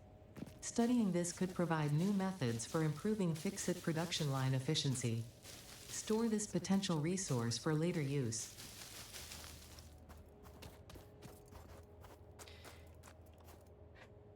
Yes, sluggers to the beach! It's fine though, these are pushovers. Even a hamster can deal with these. In fact, the blue slugs used to be green in early access. They changed them to blue, I think, for visibility and accessibility purposes. Okay, this has got to be... Yes, we've got a full stack of 500 leaves. Let's maybe grab just a little more while we're out here. What else is here? Oh, there's another slug over there. Let's go get it. Can I go in here?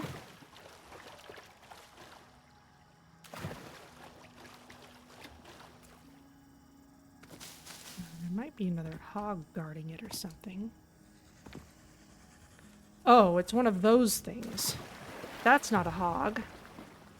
That's something else entirely different. I'm not going to deal with that right now. I'm going to go back this way. I don't want the slug that badly. It's fine. Abandon the beach.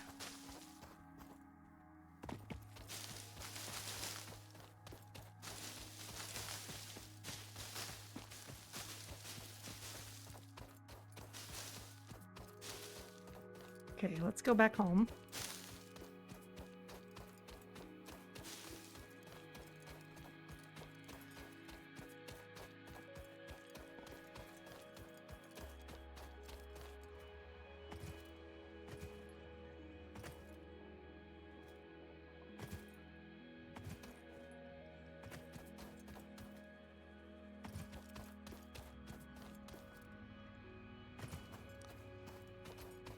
Okay, let's fill you up with leaves. Let's put the wood in there.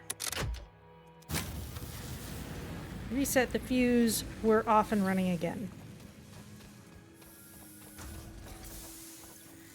You are making iron plates.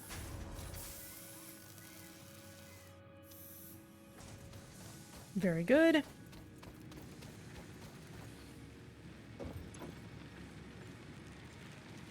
I don't have enough anything quite yet.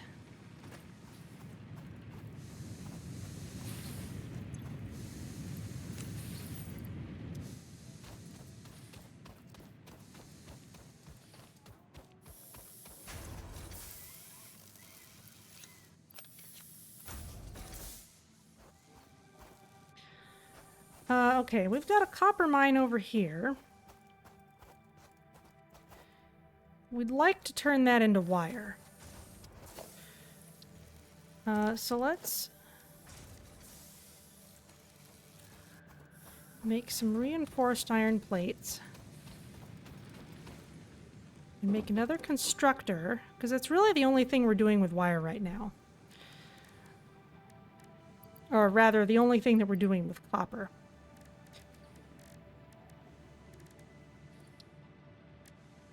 Oh, I can make biomass out of leaves. That's more efficient.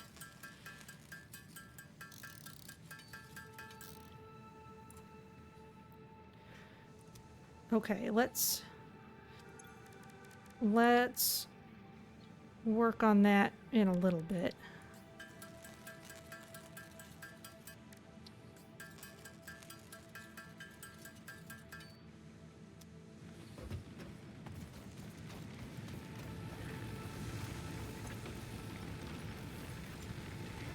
Okay, so first of all, energy value 180 megajoules.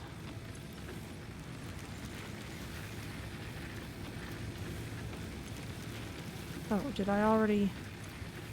I put them in there. Okay. Did I put wood anywhere? I guess I put those in there.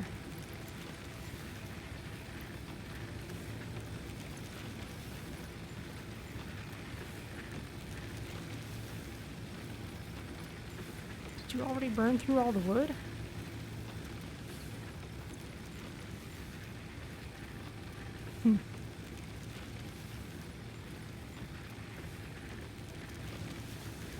All right, well, we'll work on that. Can't do anything with the slug for now, so that can go in there. Let's build that constructor, but let's not put it all the way over by the copper mine. Let's put it a little closer. In fact, let's get on a high vantage point, and then we can do that.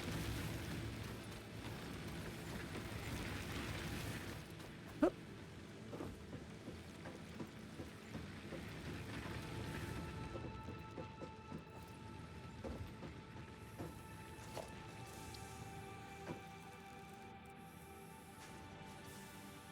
This is still pretty haphazard, because I don't have anything smart like splitters or mergers or anything.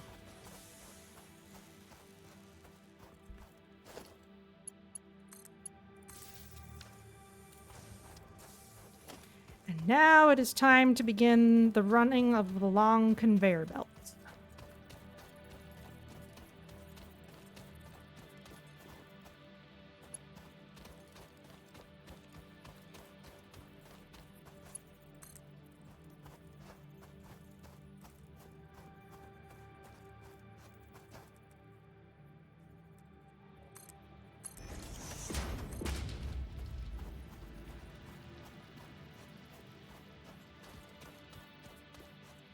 Guess I need some more iron rods before I do that. Very well.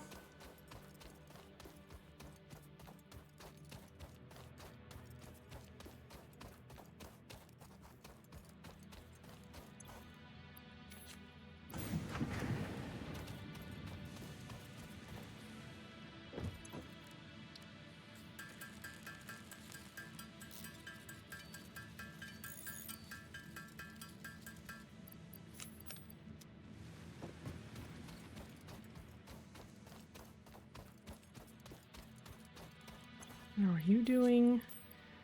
Still need a few more plates, so you can have a few more of those.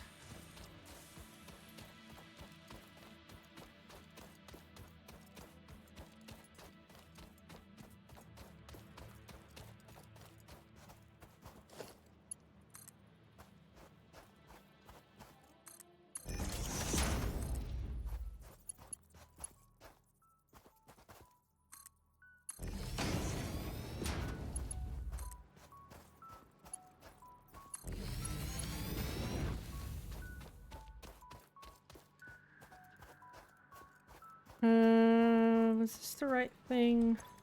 No, that's a constructor. Never mind. This needs to be a smelter first.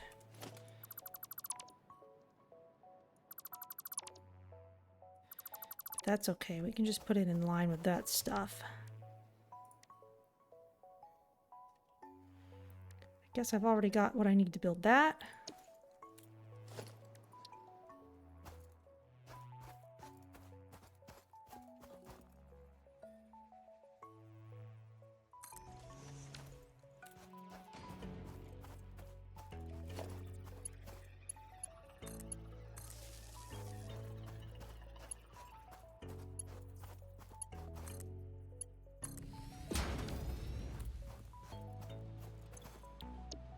You will make copper ingots.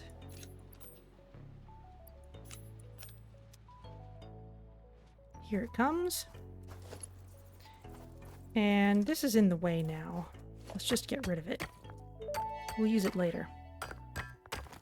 Unknown chemical element collected. This non-metallic and multivalent element seems to be present only in a solid state, and exhibits a most pungent smell. It is fortunate Fixit helmets are of such high quality. Store this potential resource for later use. Roger, roger. Okay, now we've got wire.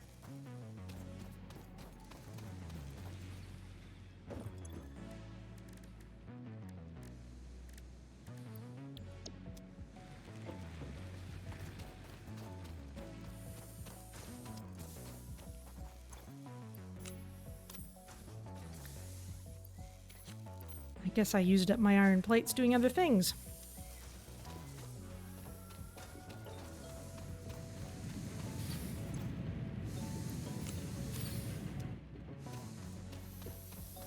We're gonna need some more biomass too.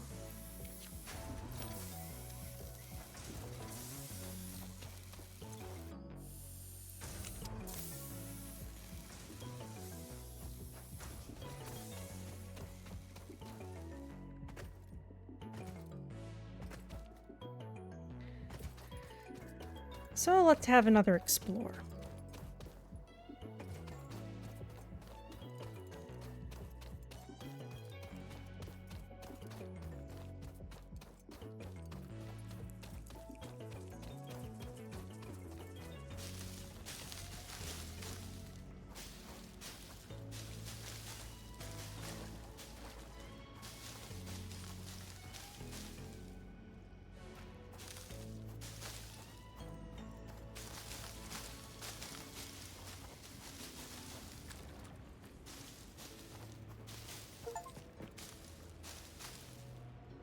I just got an achievement for destroying 1,000 foliage.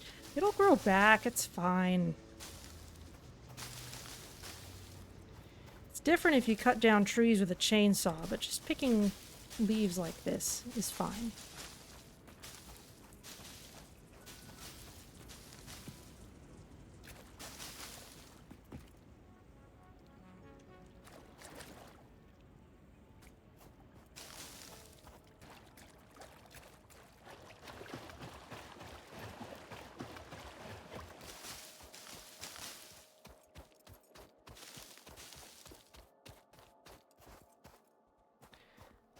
You are no doubt guarding this limestone.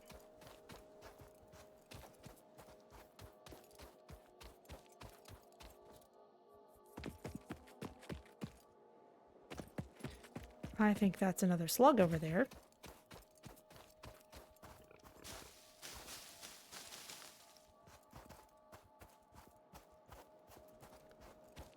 Guarded by hogs, no less.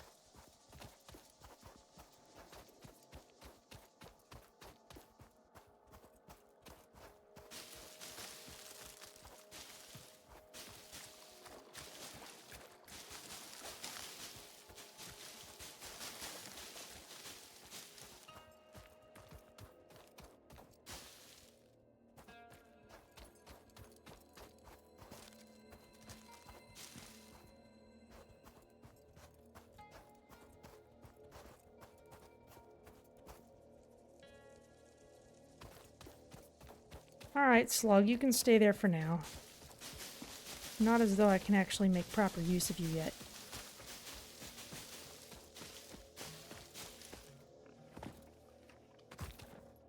Oh. Don't need to fight that hog. I'll just run away.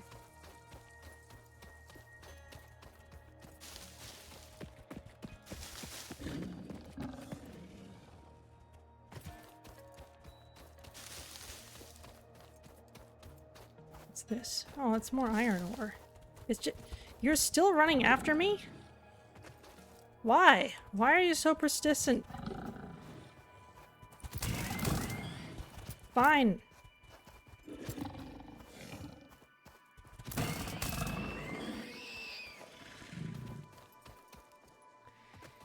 These were your own bad decisions.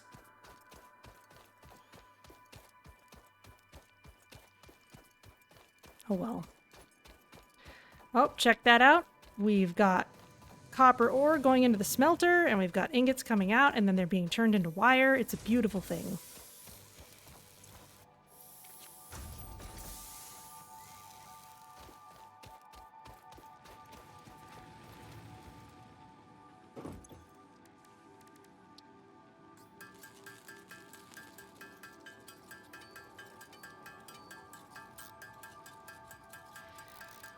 Now we can set up constructors to make biomass as well. That's definitely something I'd be doing at a later time. That was pretty quick though.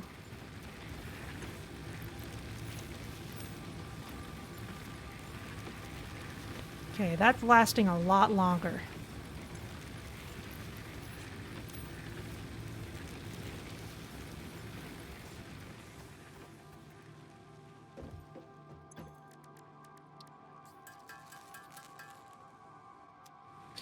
No, there's no vegetation miner. Well, if you want to think of a coal mine as a very, very, very delayed action vegetation miner, then you could think of it that way. Okay, that's all the plates we need. Let's turn this into a iron rod maker then.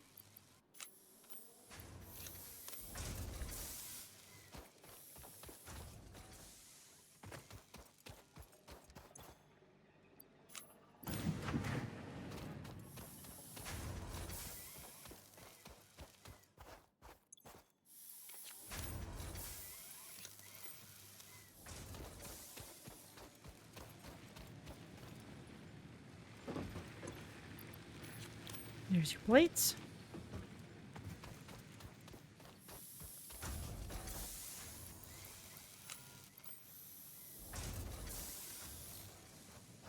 Gonna need lots more wire.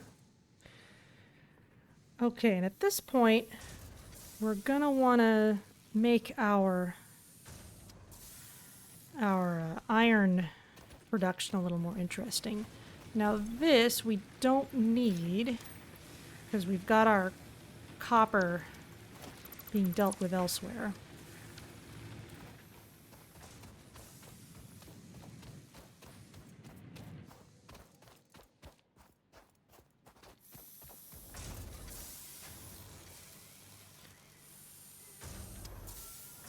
I also can't really offload the copper into that, so it's fine. We'll just... Oh, I already have 300. Very well.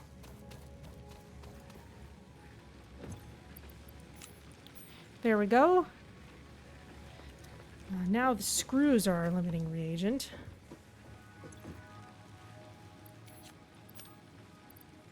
What's this? That's sulfur. We don't need sulfur yet.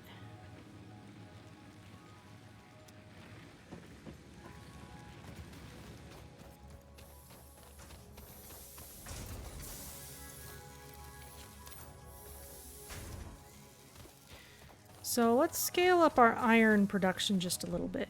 Let's make another miner.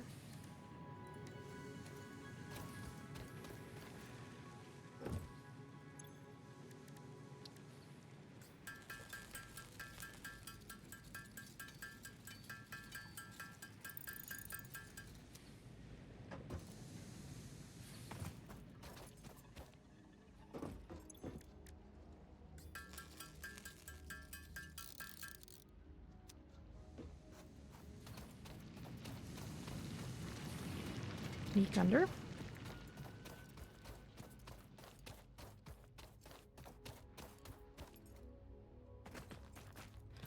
I'll remove this clutter first.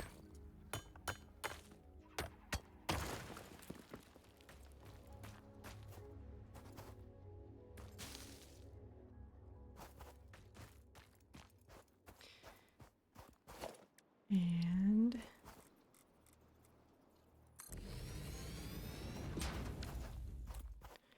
there's that. And because, again, we don't have any kind of branching or merging yet, we're going to want another separate smelter. And we can just put that right after the miner, really. Can I climb on top of this? Yes, there's a ladder.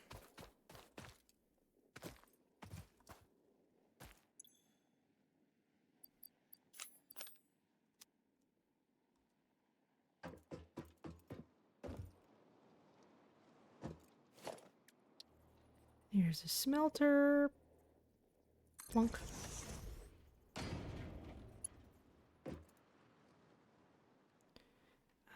That power line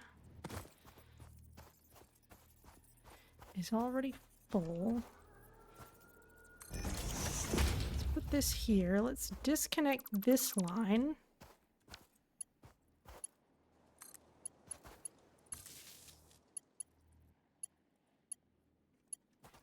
I need more cable.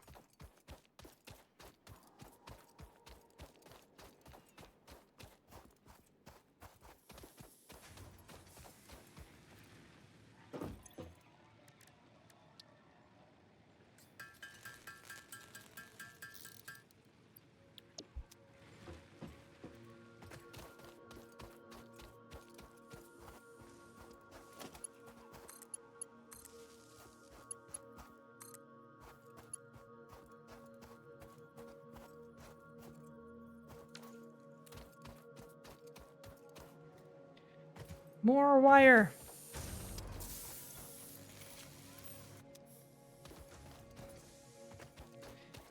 Good thing we're churning it out like mad, right?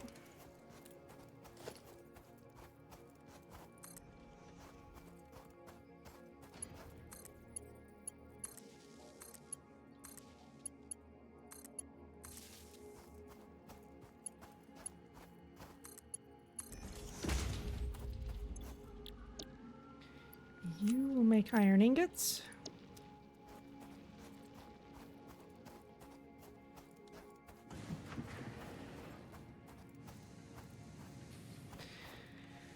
And now that we have two separate sources of iron ingots, we can start turning them into separate things.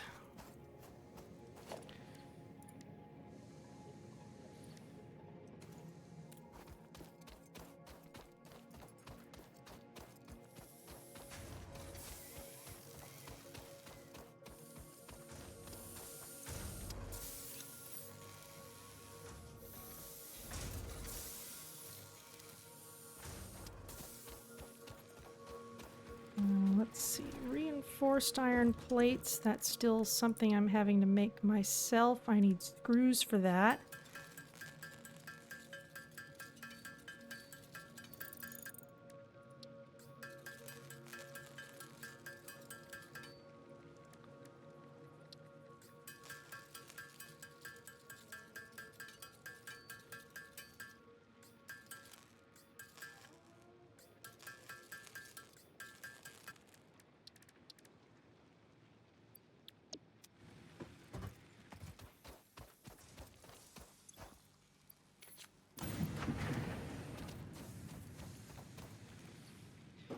And I'm gonna need some regular iron plates. Not everything is automated yet, so... Okay, there's that. Let's get another couple of these. And some more cable. Luckily I have massive amounts of wire. It's good to just carry a bunch of cable with us at all times. And let's... Yes, I wanted a couple of constructors.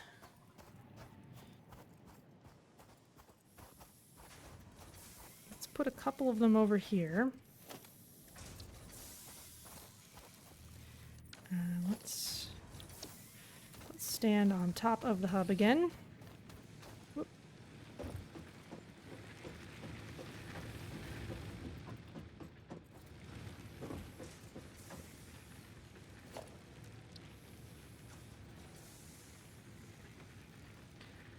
Okay, some of these are in places where they'll let you build it.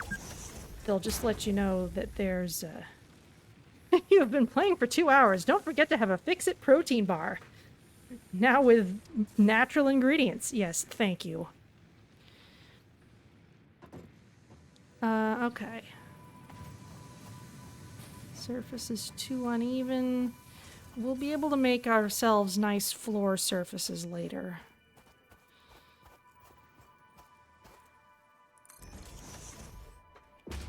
Build a couple of those. Okay, so now...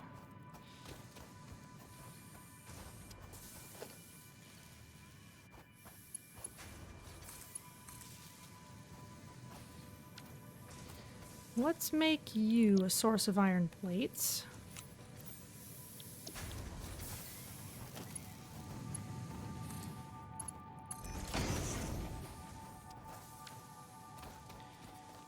And you can make iron rods, because at the moment, as long as we can make both of those in an automated fashion, those can get turned into other things. I need iron plates. Very well.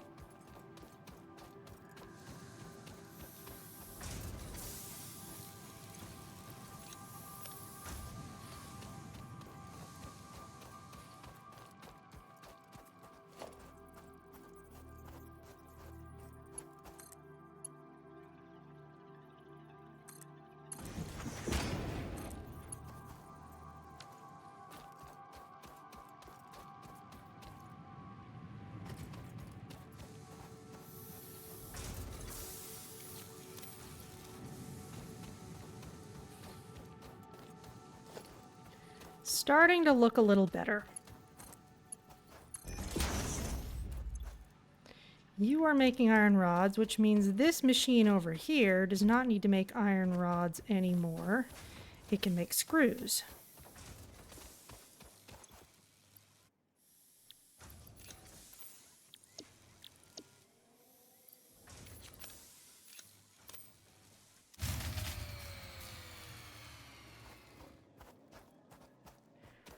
Okay, is it a case of running out of fuel, or is it a case of drawing too much power?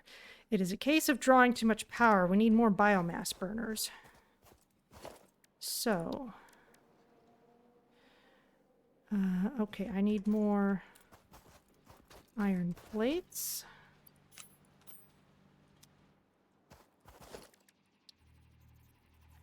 I need one more iron plate. Very well.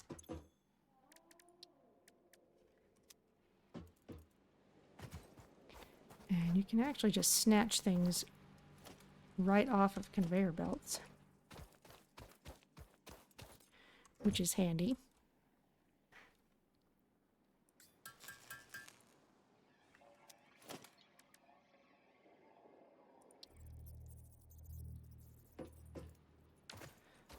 I also need some iron rods. Get those back. Okay, we'll just... oh! It has an input. Okay, I like this. The standalone one has an input. Okay, so we're gonna attach this to power. We're gonna throw some biomass into here. 161 in there, 76 here.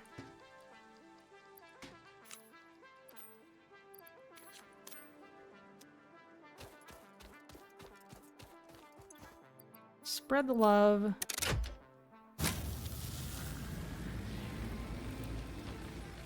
Okay, our capacity is now higher.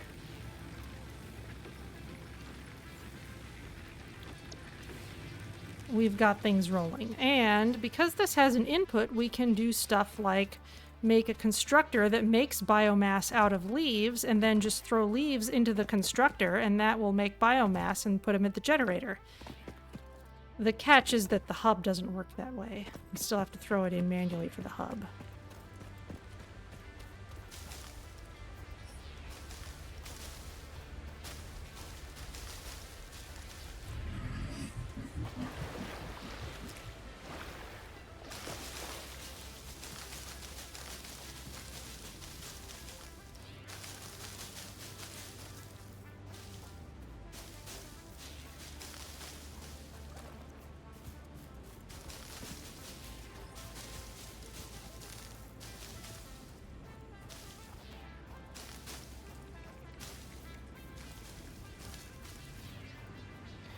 But even considering it's the most basic power generator, you can get fairly sophisticated.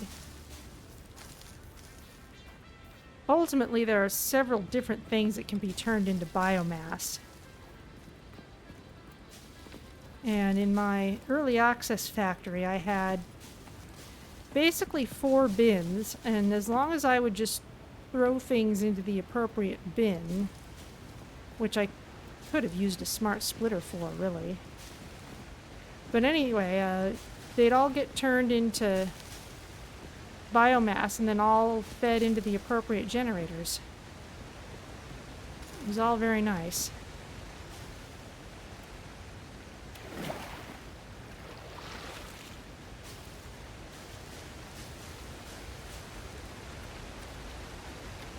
More copper over there.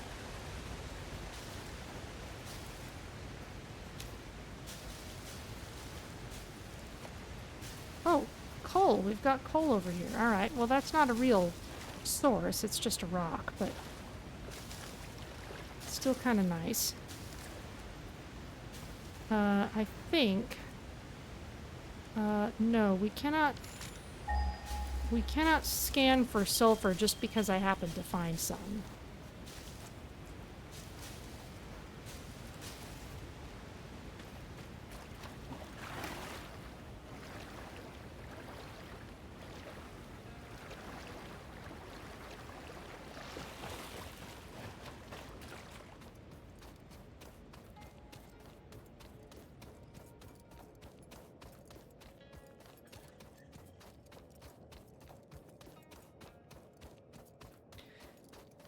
So in fact, let's see if we can do this.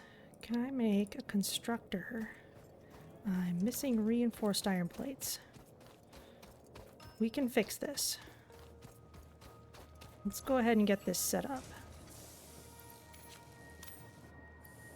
Actually, no. Split this stack in half, then you can have this.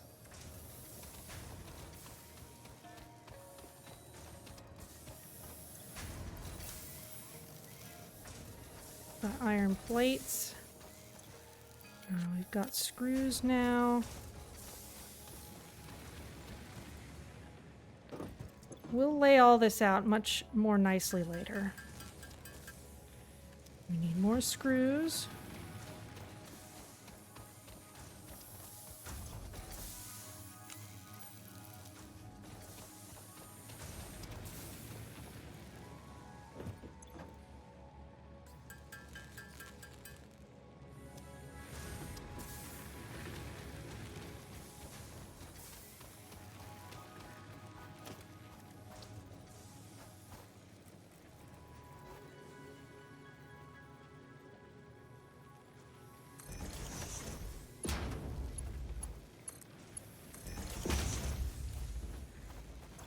Now this can make biomass out of leaves.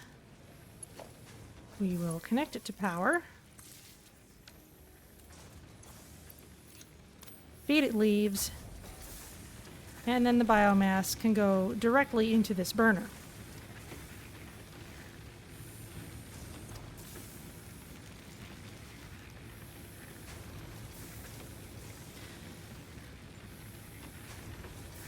So this is showing us how much power we're producing, how much we're consuming, our maximum consumption, our capacity. So That's all doing well. Now, as this fills up, we can steal from it to power the hub generators. Or we can even just snag a few.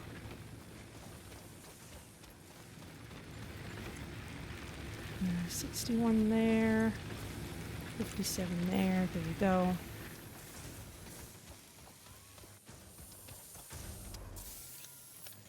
And now we're finally starting to get a respectable number of screws.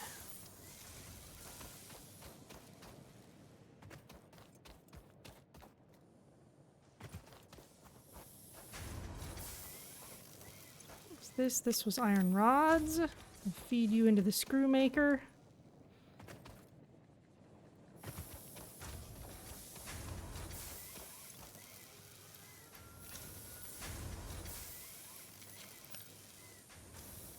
Okay, a third of the way there already.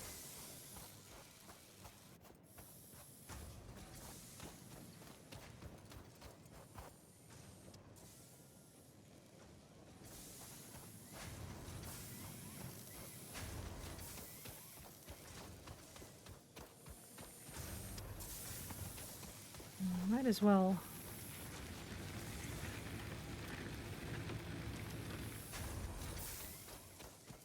go on another vegetation hunt.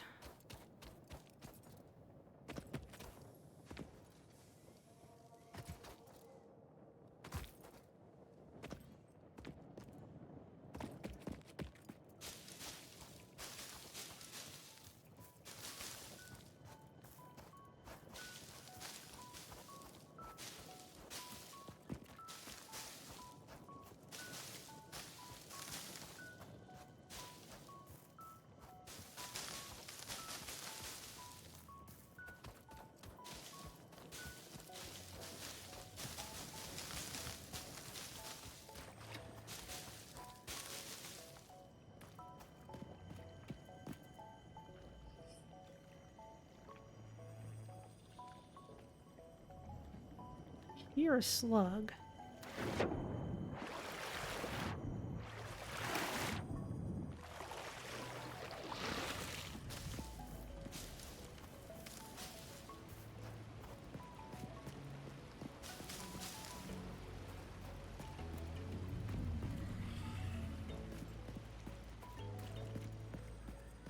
Maybe I'm hearing that thing, whatever it is.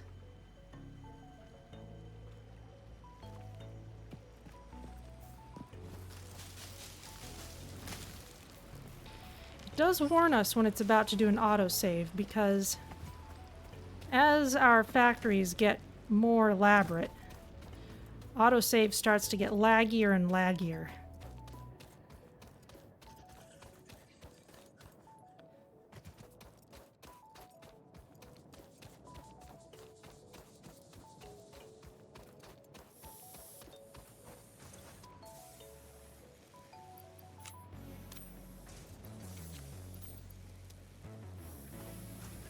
There we go. Now we're getting a respectable amount of biomass.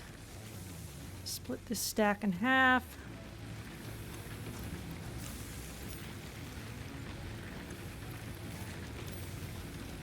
There we go. Those are respectable amounts of iron plates.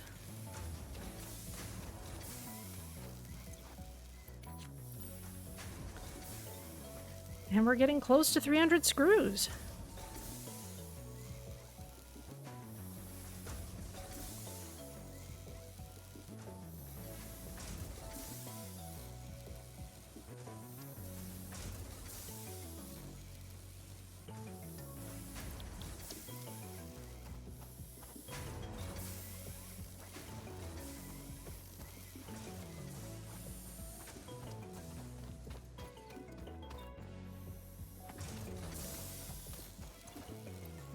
Let's make sure we're still getting what we need from you.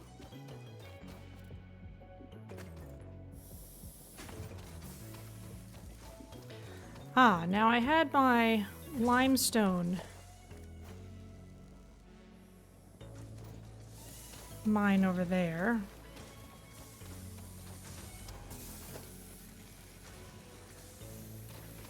And I don't really have any use for limestone at the moment except to turn into concrete, so I might as well do that as well.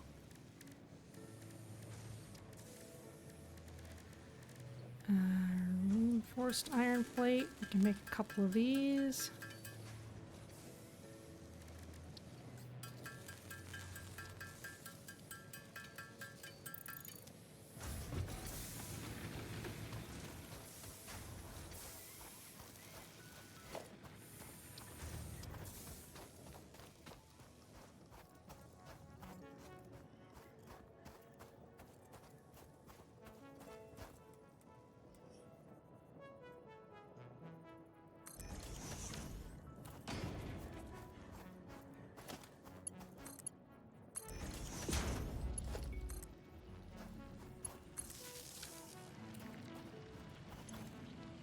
And you can make concrete.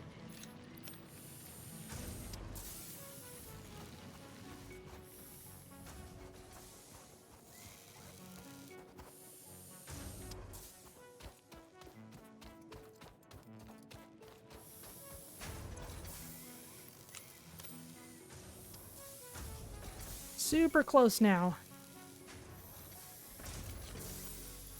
Making 4 at a time.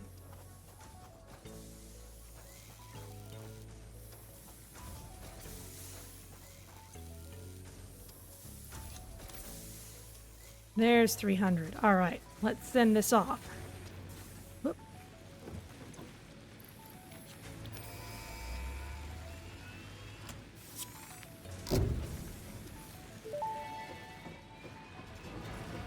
Milestone reached. Supply the molecular analysis machine, referred to as the MAM, with local resources to research and develop new technologies. Potential technologies include exploration tools, weapons, and factory buildings. These are essential for maximizing your Pioneer efficiency and alignment with Fixit's core pillars: construct, automate, explore, and exploit. To advance Fixit's mission, all notable phenomena, resources, technology, or other influence should be investigated regardless of any perceived danger, as stated in the Pioneer contract. You know what? Let's go with base building first. This will probably be relatively simple to fill out.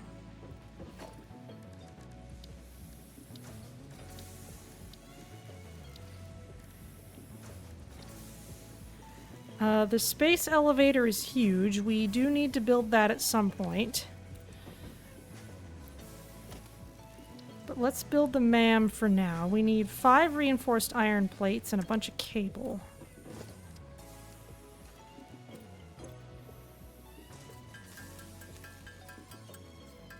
Let's make a few extra cable, why not? And we need screws for reinforced iron plates. Luckily, we have an easy source of screws now. 72 of them right there. Once we get foundations going, it'll be a lot easier to lay things out more efficiently.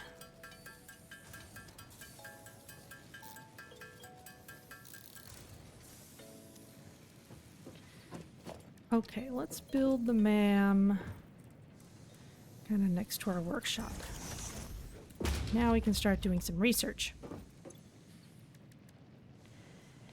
Let's see. Alien megafauna. Samples collected from local megafauna can be used to produce applicable Pioneer survival tools, and will also further Fixit research into extraterrestrial life forms and nutritional programs, nutrients, power slug, and sulfur. Well, we have a blue power slug, so let's feed it into there.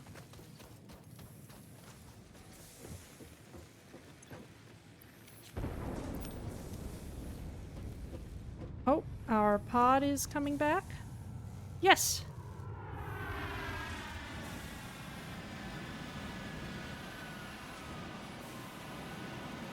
So if somehow we were producing things really fast, there would still be some limit to how quickly we could send them up on the pod.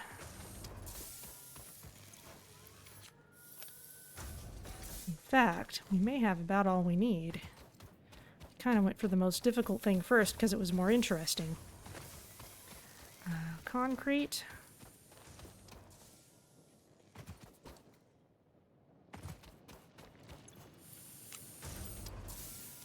It's not the most quick thing to get produced.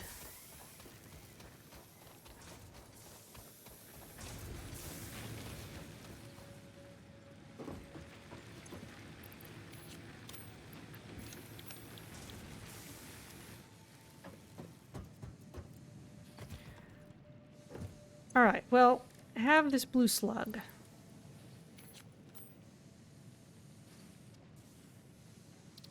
Start research. Just takes a few seconds. Analysis of blue power slugs completed. Please choose a new node in a tree to begin a new analysis. Okay. This semi-slug, now dubbed Power Slug, is early in its life cycle and has retained only part of its potential energy storage capacity, giving it its blue color. Power slugs are capable of extracting latent energy from their surroundings, including through a form of photosynthesis, and preserve it in their porous semi-crystalline shell over their lifetime. This explains why they rarely move after having found a suitable location.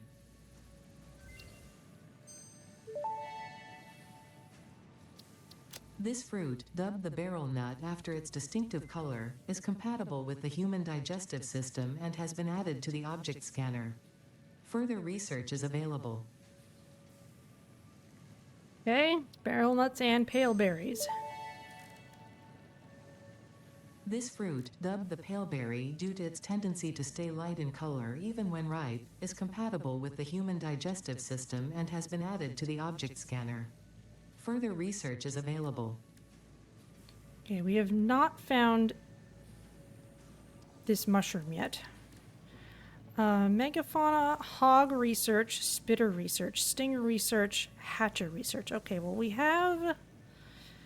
have some hog parts. Do we have 10 sulfur? I'm not sure.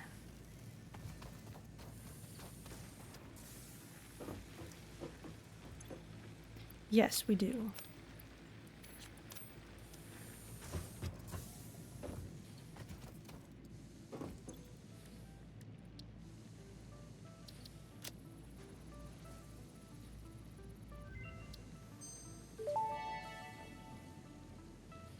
This unknown chemical element was in reality an unusual mixture of solid sulfide and sulfate materials from which sulfur can be extracted.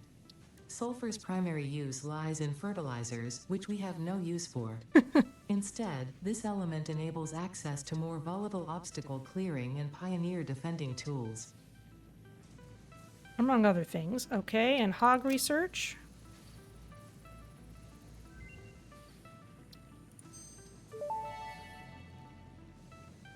The Alien remains DNA researched capsule. belong to an organism now dubbed the fluffy-tailed hog. It has many characteristics that would likely classify it among the Suidae family were it native to Earth. Hog remains can now be made into alien protein, and additional research may reveal options for improving pioneer safety during exploration. Okay.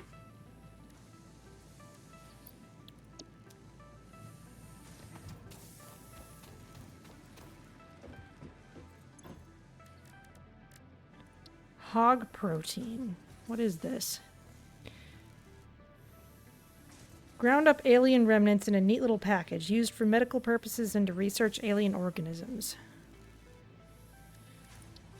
And power shard. If we get more blue power slugs, we can make a power shard. Power slug mucus compressed into a solid crystal-like shard. It radiates a strange power. Alright, well, we'll put the sulfur and the hog remains back away for now.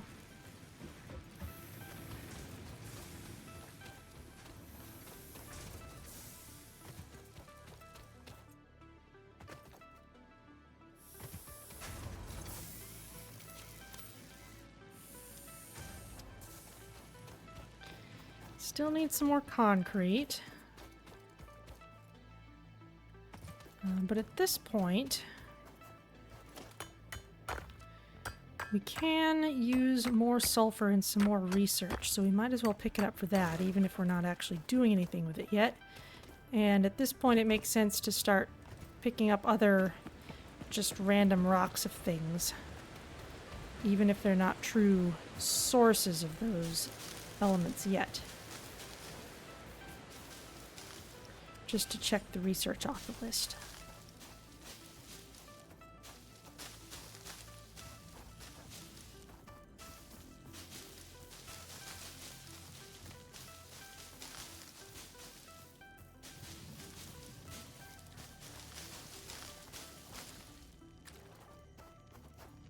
For example, raw quartz.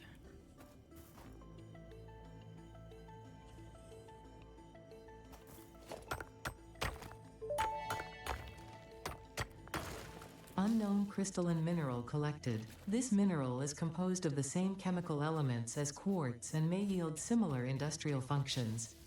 Research it in the MAM to establish classification and potential application.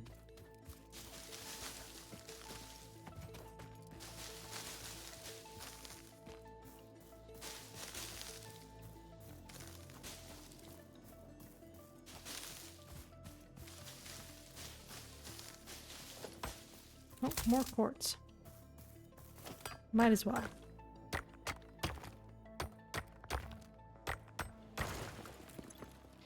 Look at that. We've got our purple crystals, we've got our slugs, we've got everything we need.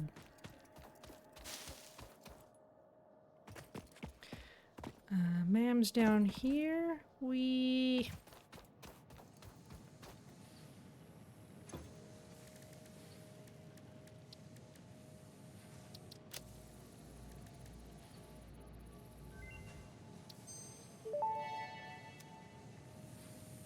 The crystalline mineral was a previously unknown variation of quartz, with uniquely large and flawless crystals, normally only found in synthetic quartz. The industrial application of this mineral will follow that of its synthetic counterpart, specifically in communication and exploration technologies.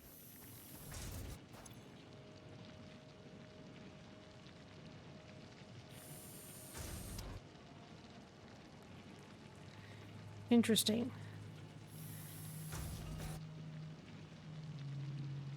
So the concrete maker is really only getting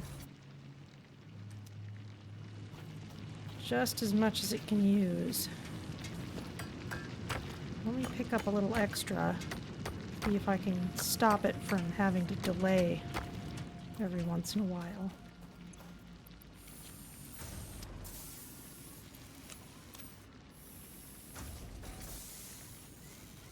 I think it's still going to run through the supply of whatever I gave it.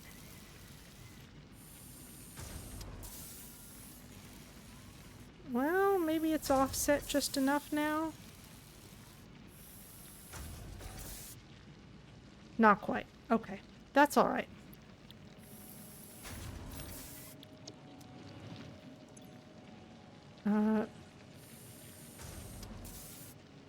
If this is...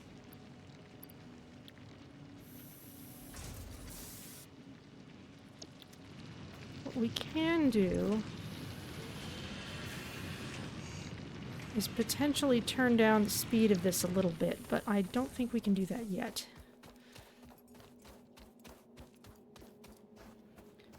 Meanwhile, I've got lots more leaves to feed in here.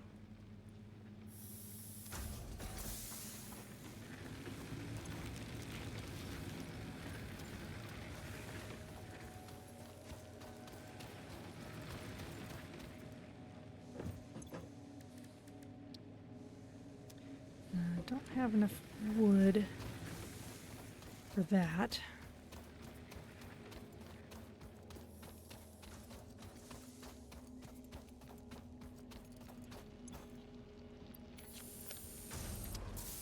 Almost got enough concrete.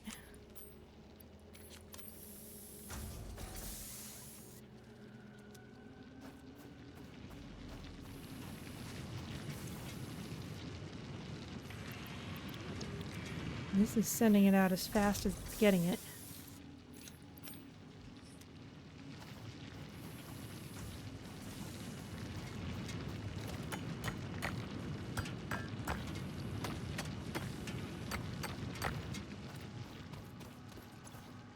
Help you along just a little more.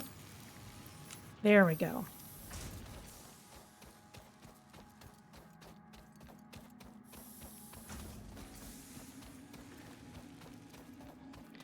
We can address that shortfall a little later. For now,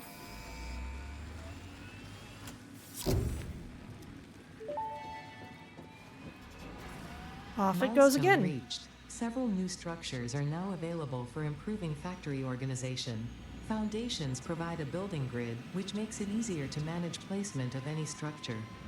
In the event that you are experiencing amnesia for all events prior to Planetfall, be reassured that memories of beloved humans and/or animals would have only been distractions from your important mission. How encouraging. Okay, splitters and mergers are going to be amazing.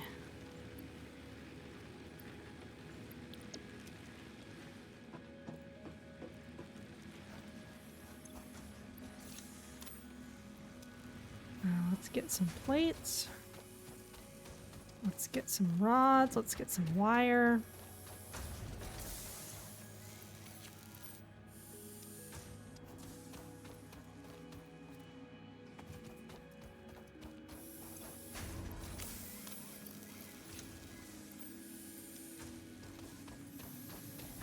Okay, yeah, so here is a place where I'm gonna put all this in, but we can't. I can't even put it in until the pod gets back. So we'll just wait for it.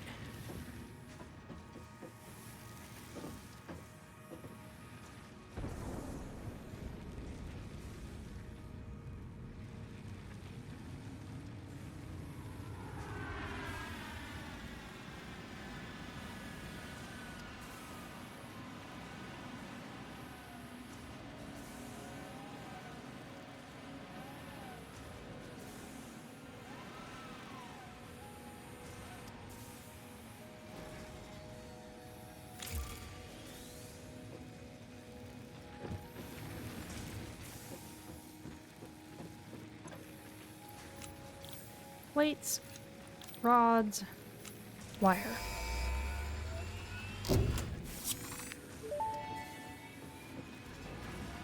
Milestone reached. Conveyor belts can now merge, split, and lift to save space and enhance the productivity of your factory. Fixit encourages you to consider investing in verticality when it comes to factory logistics. If you feel stressed by this complexity, imagine yourself on the shore of a vast and calm ocean. Breathe in. Visualize all the people relying on you.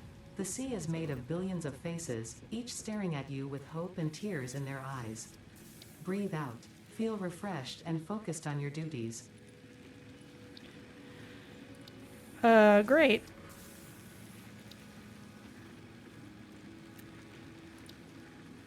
I'm not sure what order I want these in. Maybe go with better logistics first. Okay, but now we've got a lot of better tools. So first of all, foundations. We need lots of concrete and lots of iron plates. Thankfully, we have these in abundance.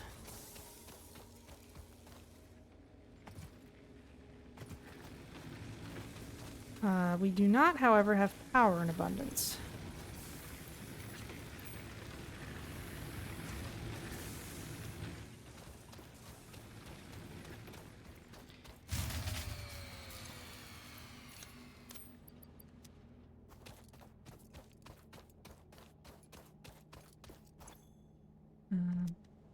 Both of you are out. Okay.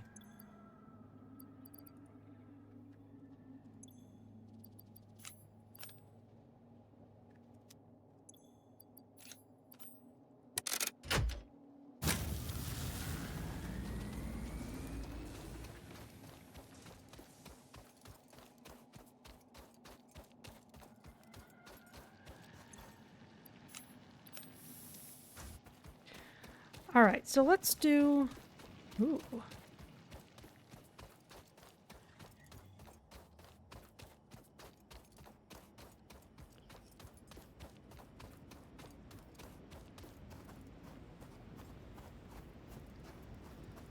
Let's do another vegetation exploration run.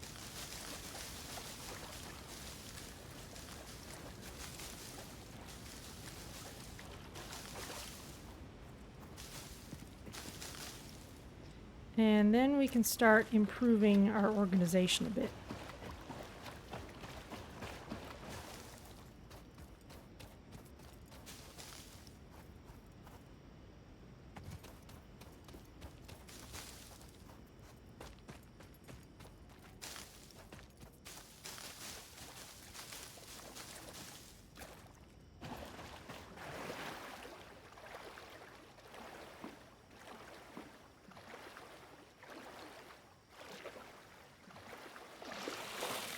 Caterium. That's something we haven't done anything with yet.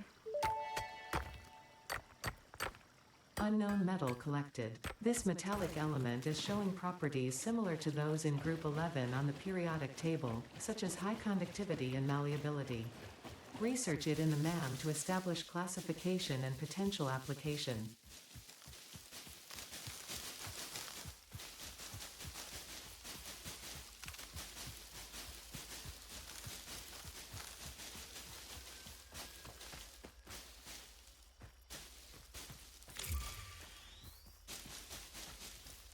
Okay, our freighter's back.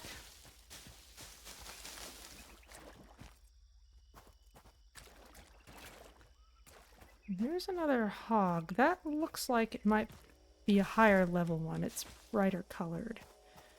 I'm gonna keep my distance. Those things are no joke at higher levels.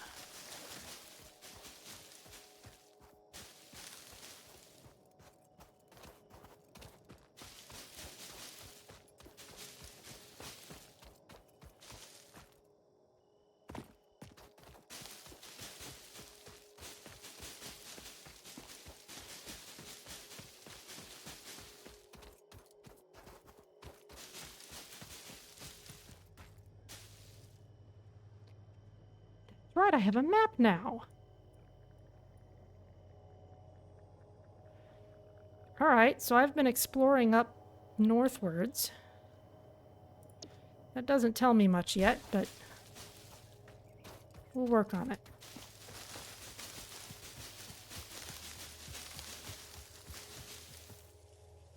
I am pretty sure I'm in the northeasternish corner of the map, or at least that quadrant of the map, because that's the area I didn't explore last time.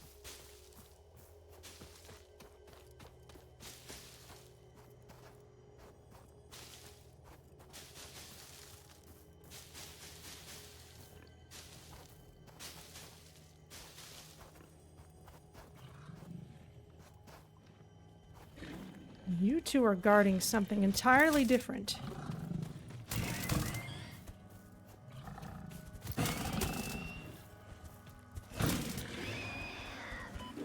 Oop.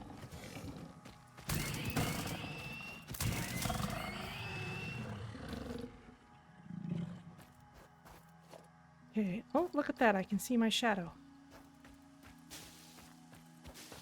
Alright, let's see what you two are guarding. First of all,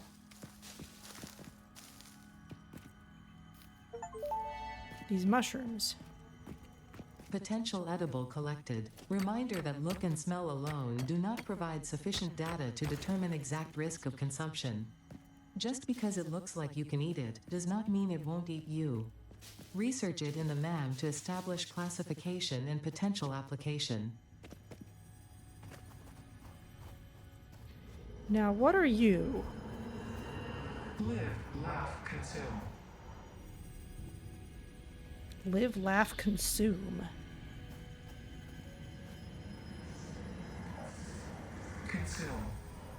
Consume. Consume.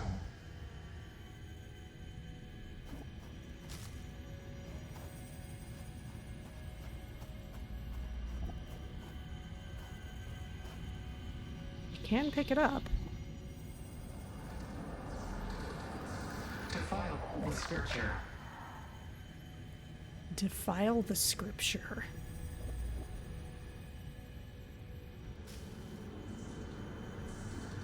Listen to the rhythm. Listen to the rhythm. This is different than it used to be in early access. Witness. Witness. It looks different and it's a different message. And it's not Ada speaking. Play. Play. Play. Play, play, play, it says. Or if it is Ada speaking, it doesn't really sound like her.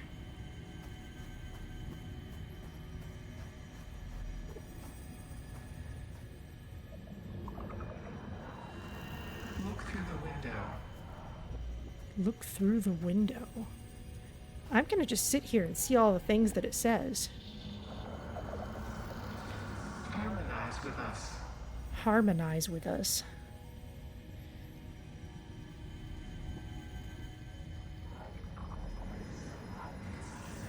Consume.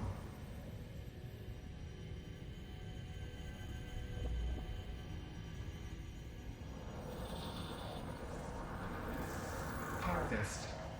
Harvest. Okay, that's familiar.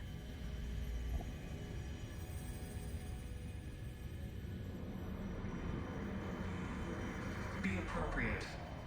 Be appropriate? That's the most insidious thing you've said yet. Witness. Alright, well, let's take it. Oh. Listen to the rhythm. The astrobiologist Dr. D.M. Mercer was the first to recognize the presence and probable nature of these alien artifacts. These chain-melted state spheres are named in his honor. Each sphere emits a unique signal. Research it in the MAM to establish locally appropriate classification and application. Okay. I see another slug over there.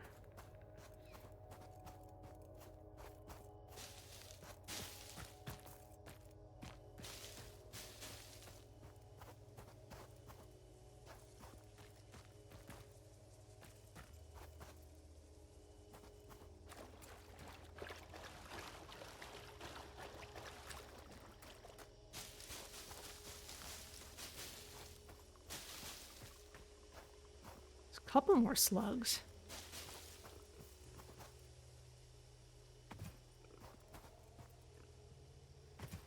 And it's probably guarded. Let's head back home. Get this stuff in the biomass maker.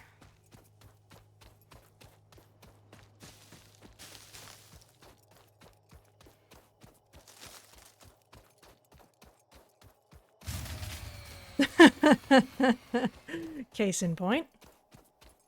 This is what happens when you stand around too long staring at the alien artifacts.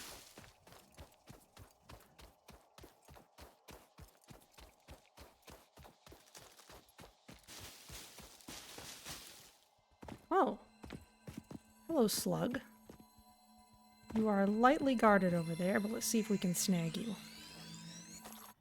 Thank you. Run away!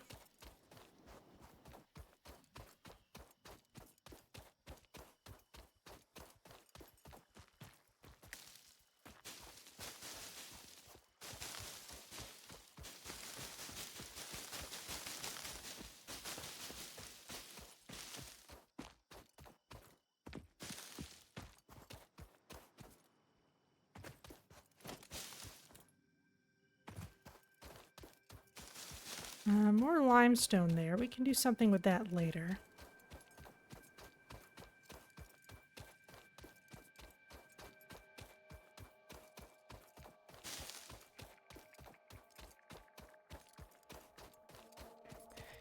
We've got a bajillion leaves now.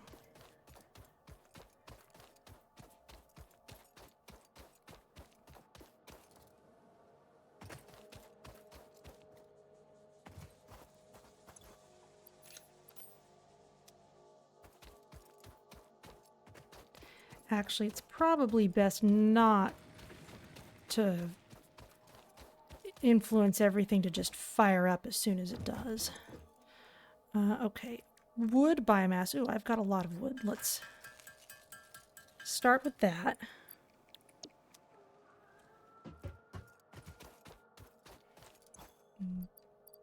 These are the ones that ran out.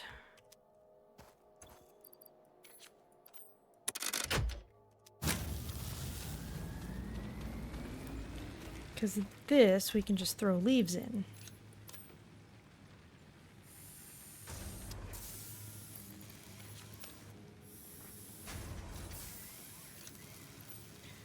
And that's as much as it'll hold, so we'll keep working on that.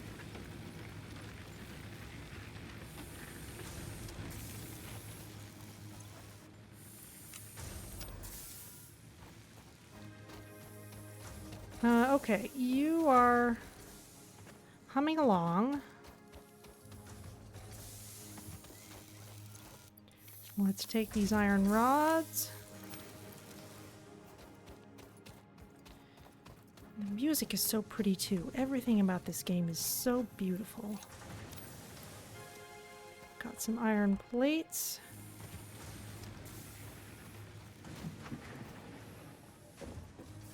Now I think I can... Yes, I can make a power shard out of that slug, and I think I need one of those for research.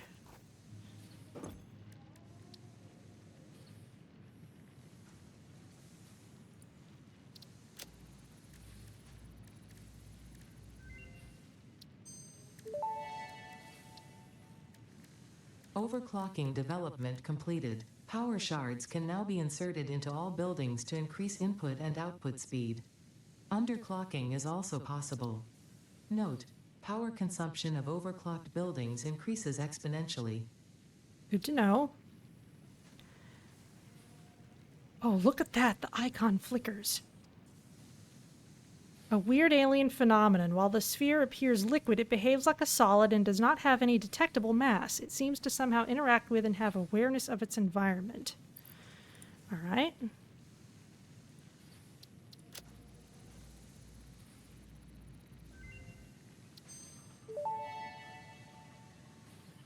Mercer sphere analysis completed. Established local planetary signature of massage 2, AB, B, in the local Mercer sphere signals, allowing them to be tracked by the object scanner. Mercer spheres can also transmit data between specific... Witness our scripture. Witness our windows. Have you come to defile our shrine? Sing us a song. arguing the existence of intelligent alien life. While Fixit has figured out the method, all of the original data is still untranslatable. Lovely. You want reinforced iron plates in large quantity, which means we really want to be scaling up our automation here. But now that we have foundations, that's going to be a little easier. Let's throw more of this in. And let's grab some of the extra, throw it into these.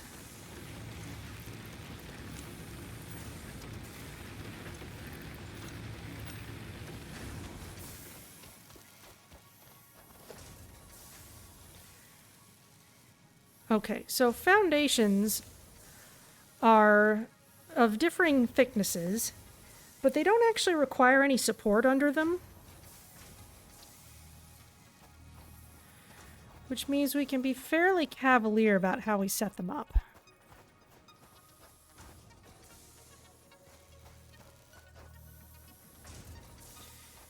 It also means I'm probably going to want to rearrange some of this stuff.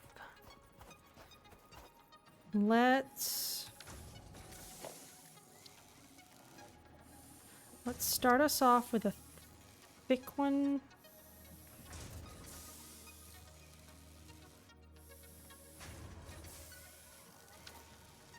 Up here.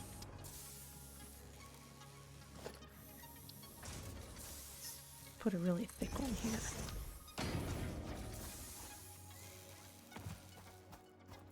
Maybe a bit too thick. But that's fine because ramps are a thing. Or maybe I'll just put a slightly shorter one.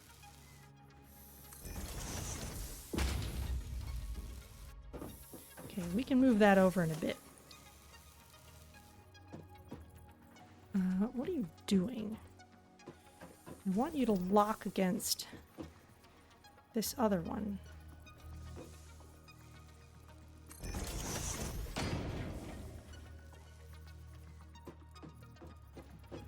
Why are you snapping to these bizarre angles?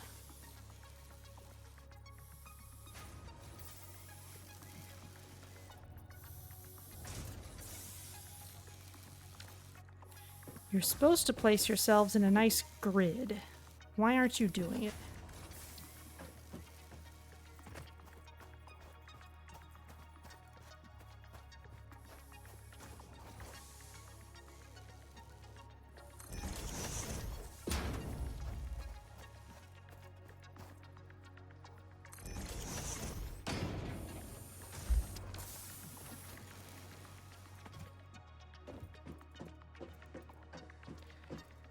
That is absolutely baffling.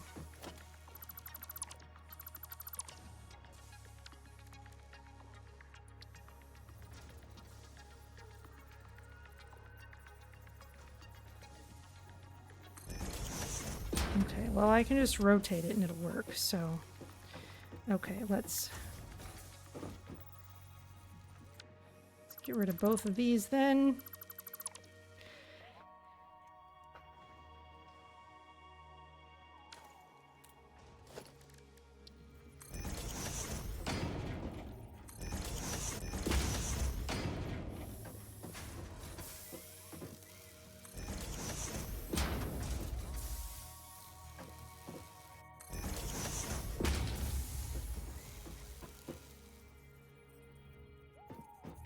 Okay, we can have that kind of sitting on top of the ridge there.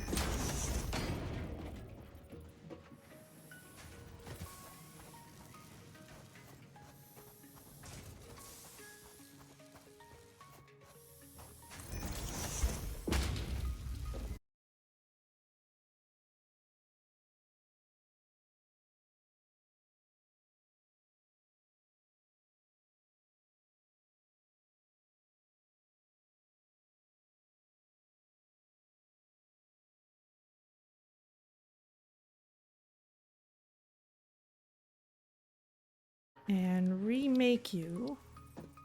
Now this constructor is snapping to the grid.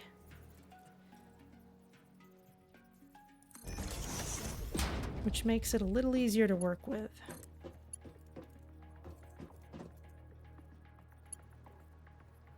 That's going the wrong way.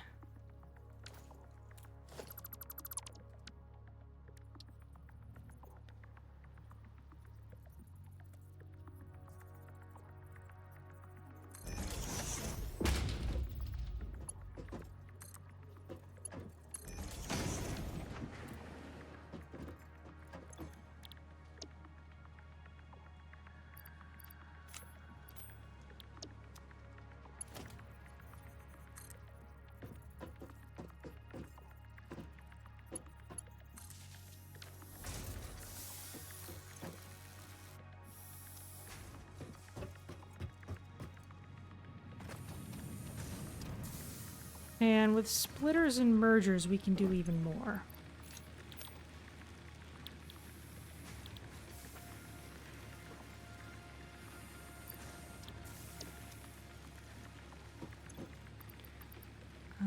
Don't need... Oh, Caterium. That's something I can research.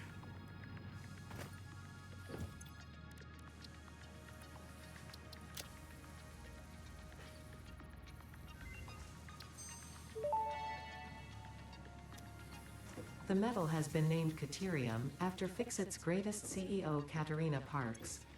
It has been added as a viable alternative to gold in industrial applications, specifically in advanced electronics due to its superconductivity, malleability, and corrosion resistance.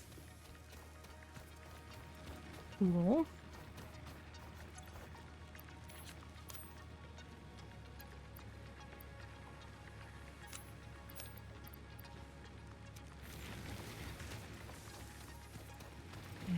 Keep these powered.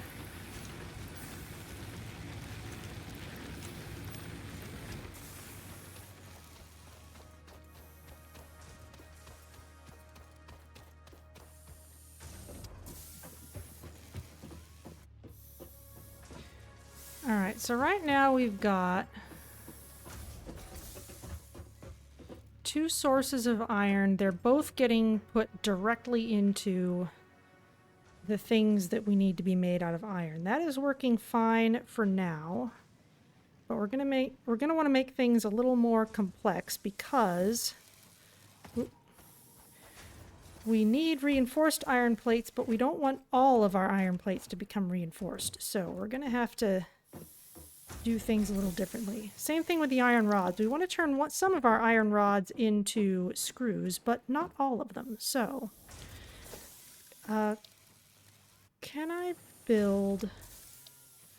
Yes, I can build storage containers. Excellent. Okay, so here's what we're going to do. We're going to start putting down first some more foundations. But then storage containers.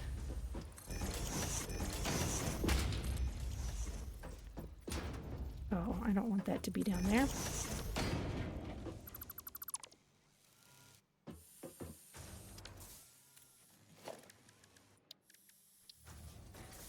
Here's a storage container.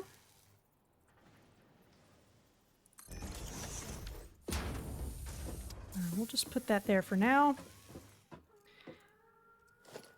And for logistics... Okay, a splitter. Splits one conveyor belt into 2 or 3. Useful for diverting parts and resources away from backlogged conveyor belts. Or for just sorting things. So... we're going to place this... Actually, I'm going to climb on top of this machine for a better view.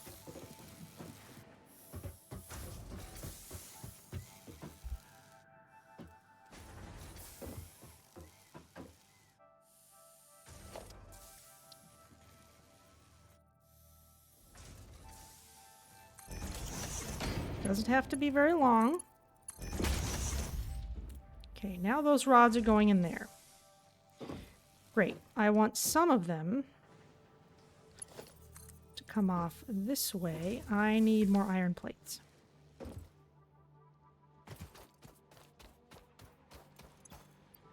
Thank you.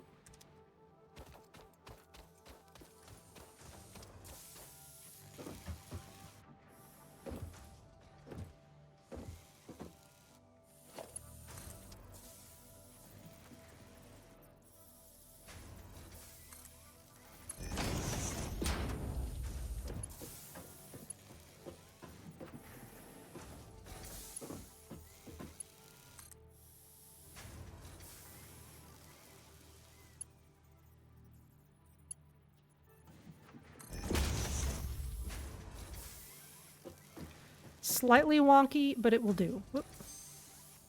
Okay, so now we're going to store all our iron rods in this massive container, but not all of them forever. Because step 2 is we're going to lay down some more foundations.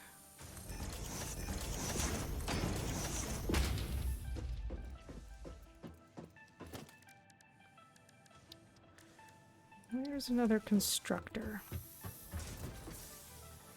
I need more reinforced iron plates. That is the story of my life right now. Okay.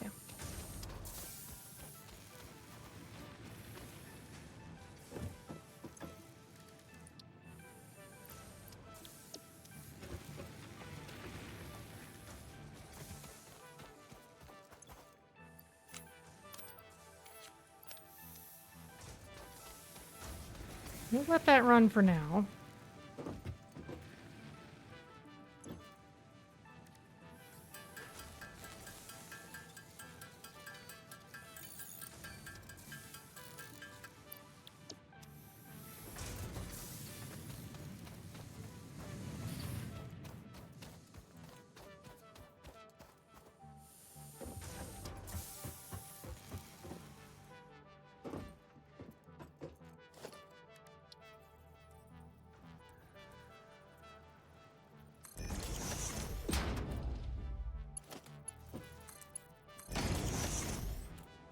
Okay, now this splitter will send half of what it gets into the box and half of what it gets over here. We'll set this to making screws. And we'll hook up a power line. We want more iron rods for that, and luckily, whenever I want iron rods, I can just snag them from over here, because I don't want all of them getting turned into screws. Now, if one path gets completely backed up, it will just send everything down the other way.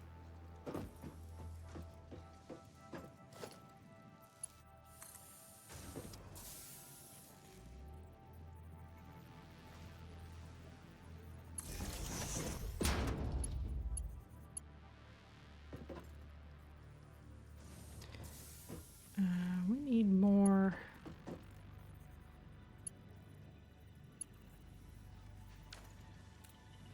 We need more power poles, really.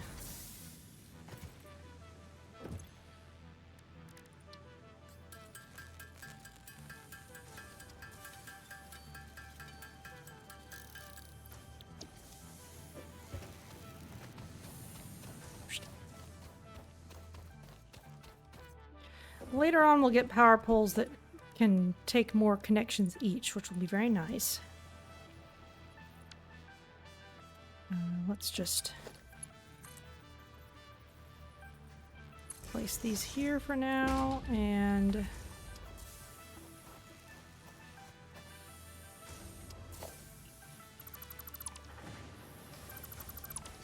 let's cut these out. Where were you going?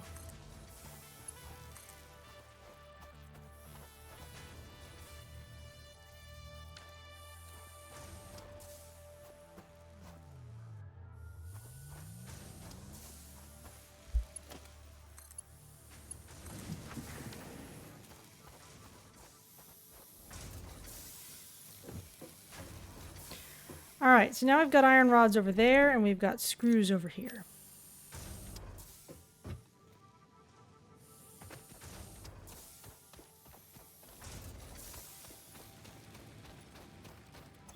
Did I put all my leaves in here? Yes, I did.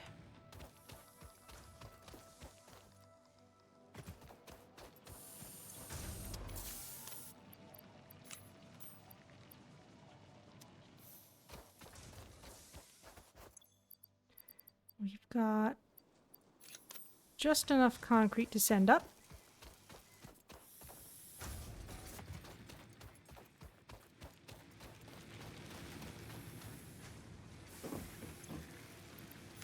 There you go.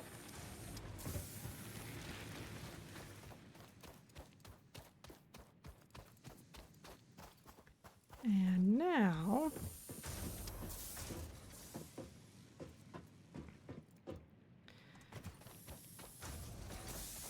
let's address the fact that we want metal plates and screws in their own right, but we also need them for reinforced iron plates. So here we go again.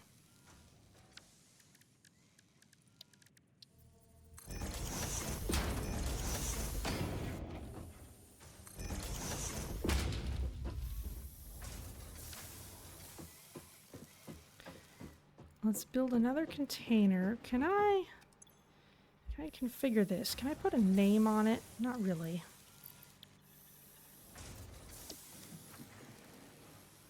I think I might be able to paint it later. But for now,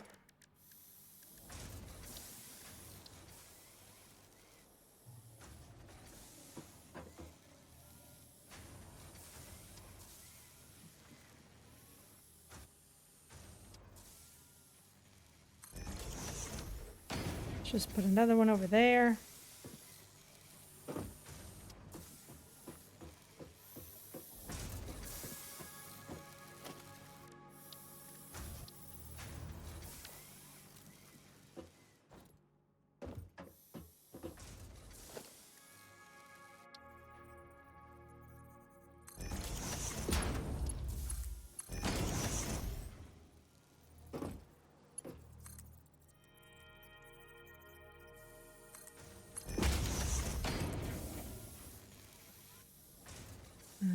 more concrete.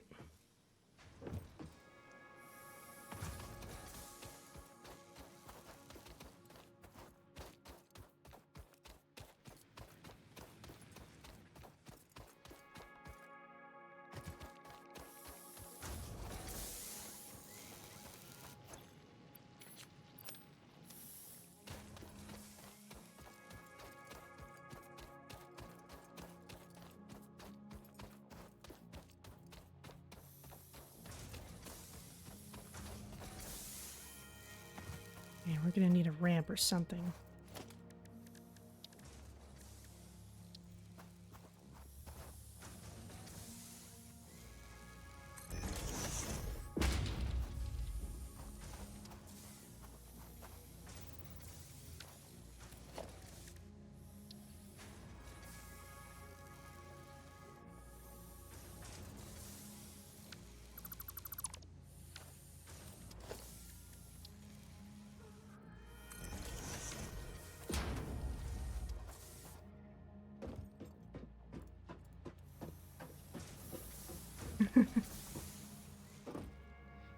Chonky bolts. Okay.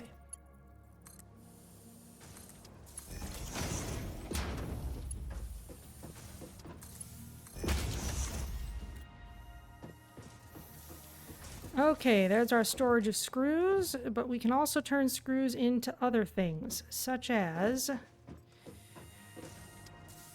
if we were to use them in making reinforced iron plates.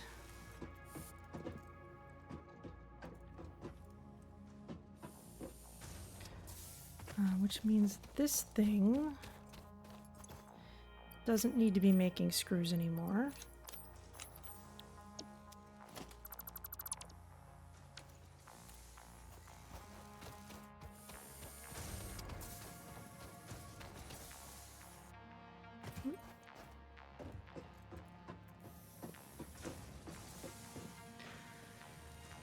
Let's see, how do I want to deal with that?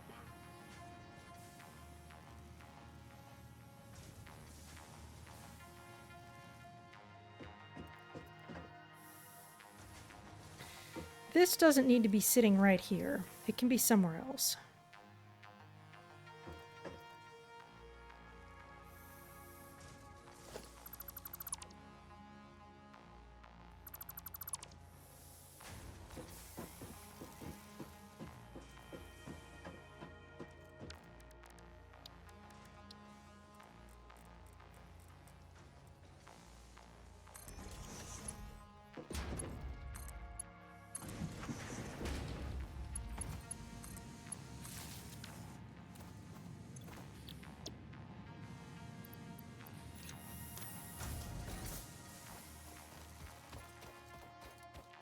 That can go over there, which means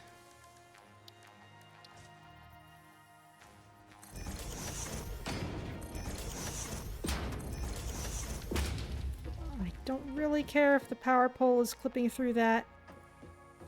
That is fine with me for now. That is our supply of standard iron plates.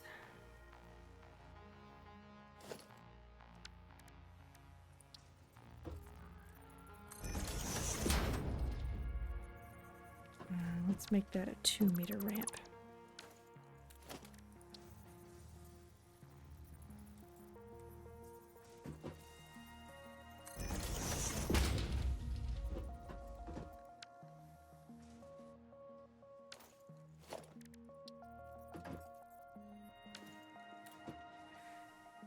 Need even more concrete.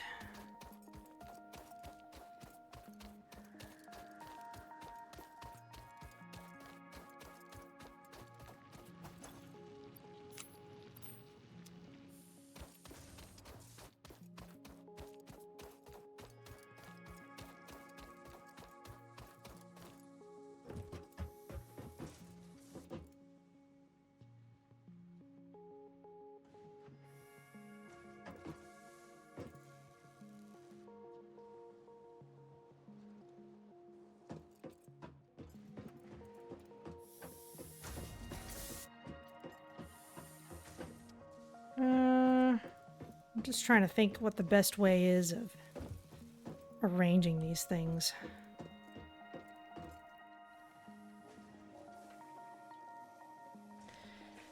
The truly efficient thing to do would just be to build a big old platform on top of everything and just always go on top of that when we need to, but let's see, this is a ramp.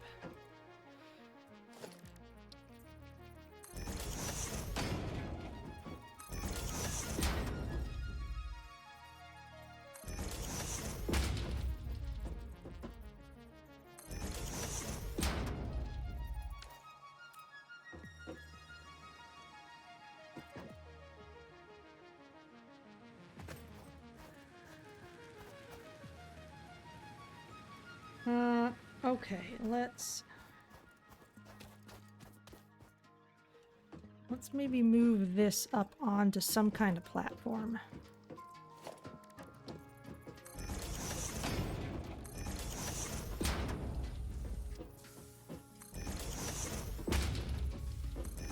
Maybe that goes for both of these.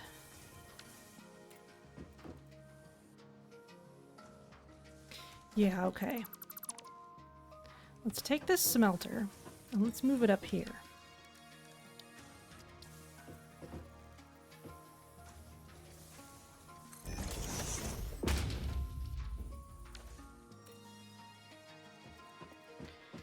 And the only way to move or rotate this mine is to dismantle it and rebuild it too. But again, we're not losing any of our materials by doing so. So you can go there.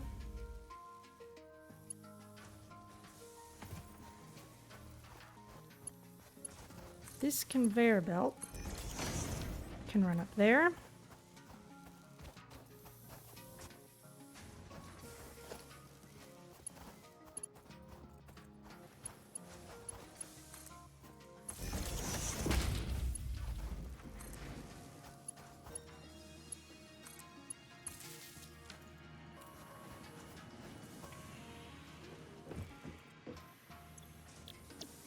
It's mining, that's making iron ingots. Get you primed and running. And now this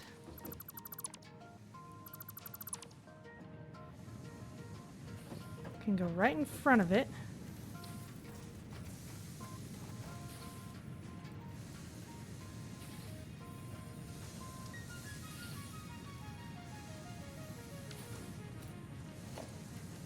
Looks like you want more platforms? All right, more concrete. Fine, fine.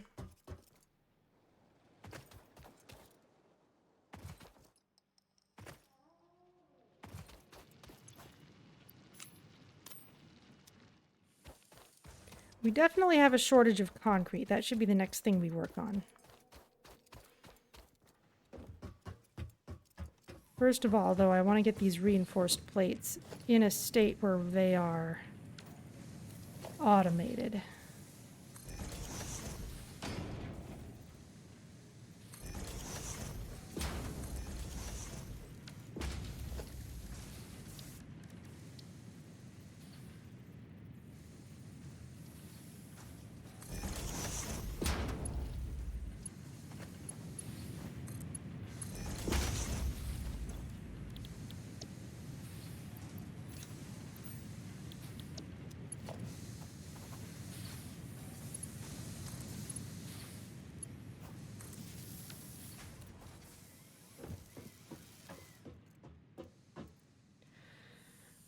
Okay, that's running now, and we can...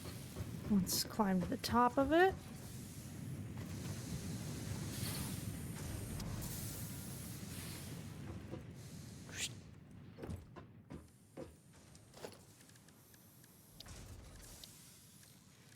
Ooh, walls.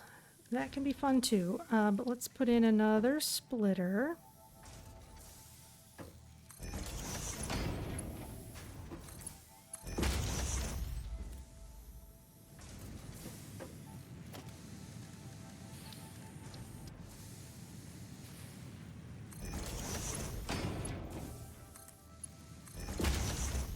storage for iron plates, and now what we need is a manufacturer, actually, that would turn those, that can combine two parts. We don't seem to have that yet, so I guess we're stuck making things by hand for a little while. Luckily, we have about 1 million screws. Well, demonstrably not that many, but still, it's a lot. So we'll... Not quite enough for what we need, but we'll get there.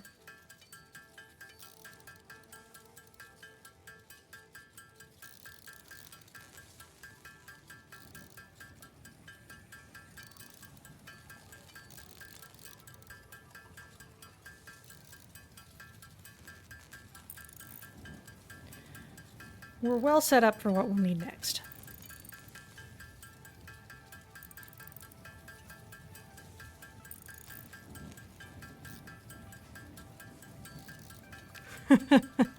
You can see our crafting interface is heating up.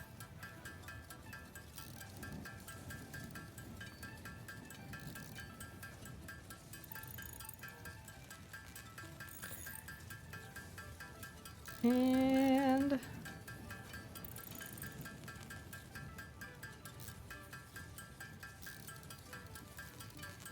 still working on these.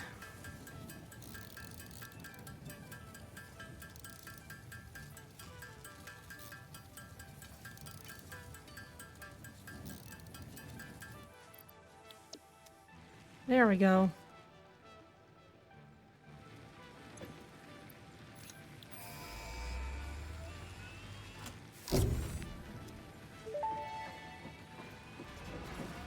Milestone reached. Fix-It would like to remind you of your contractual obligation towards efficiency. Recreational use of belts and lifts does not count towards work hours and will put you on the list. Stay efficient. Don't disappoint, Fix-It.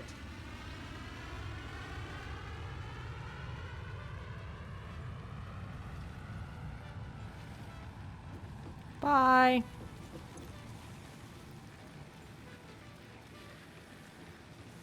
Let's see.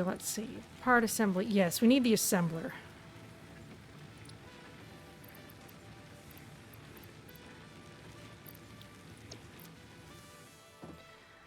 I've been sequence breaking a little bit.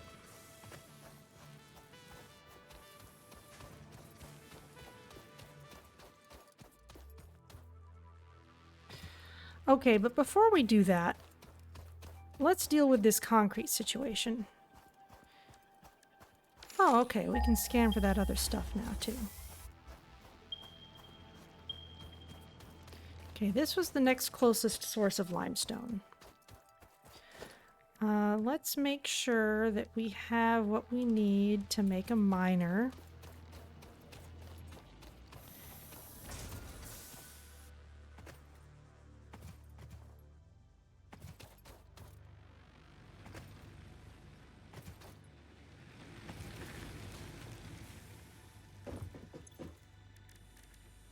Alright, that needs to be made over here.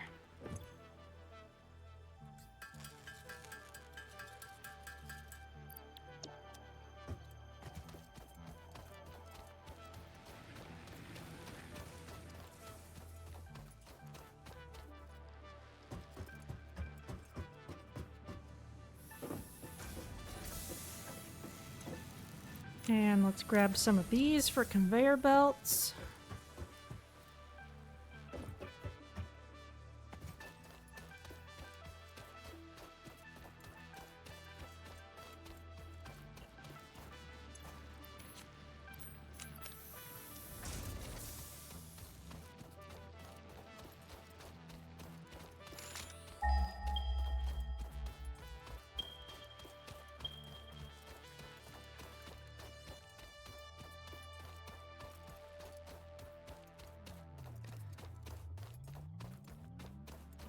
Okay.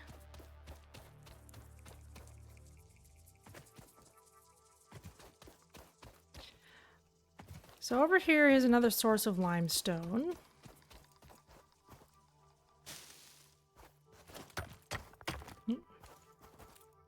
Not to mention more leaves.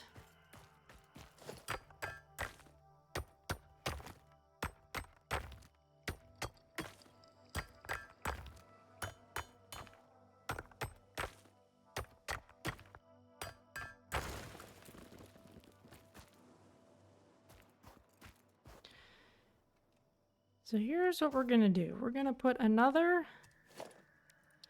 full-on miner here. We're gonna point it back towards our stuff. We're gonna have to run a power line out here. We'll handle that in a moment. This isn't too far away. Let's grab some more leaves while we're out here.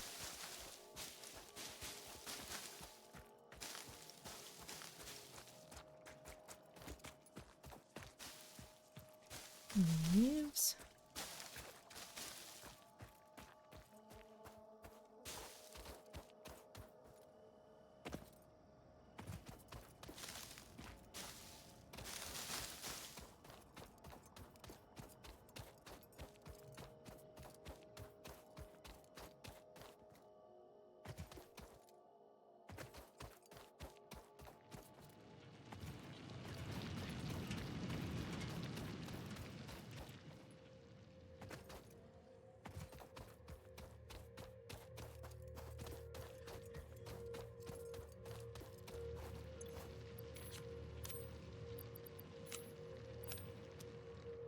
There, you can have that to work on.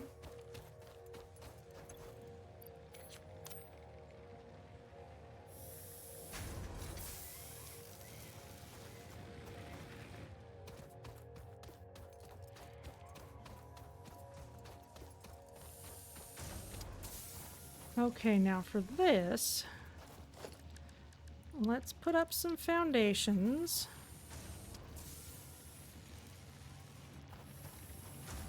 See if we can line them up with the other ones.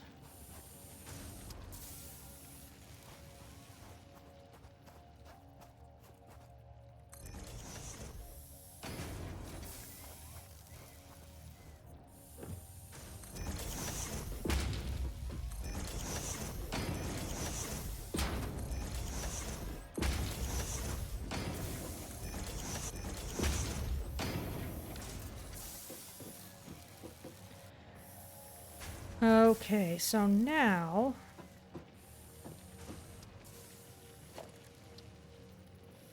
that just goes into there. That is fine. Let's get rid of this. Just for now. And instead, I'm gonna put first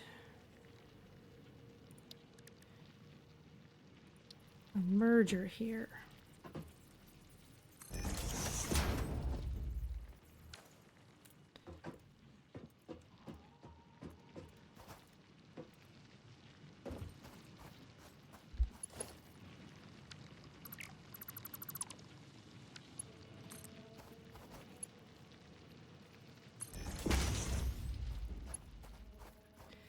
And then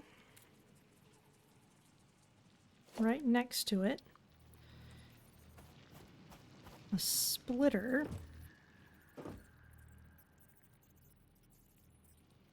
Everything goes off this way, but this is gonna split.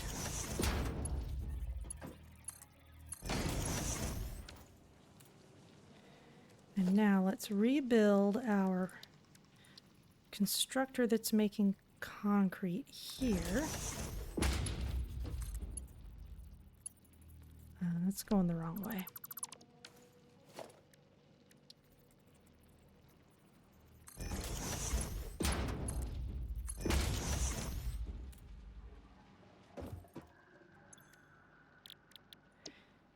Go ahead and make concrete.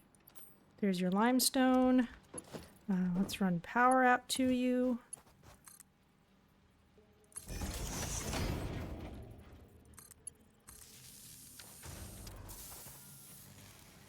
Because this way we can now bring in the limestone from somewhere else. Of course, we will have to run a power line out all this way.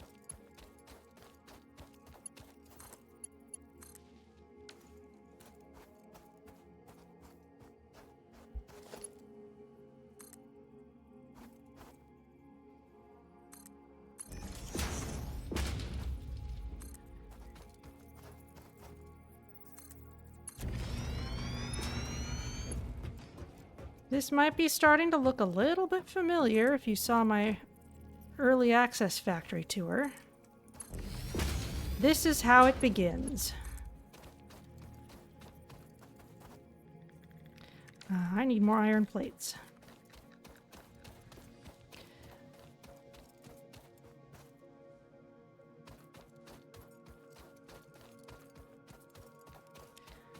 Might need more biomass too. It's been a while.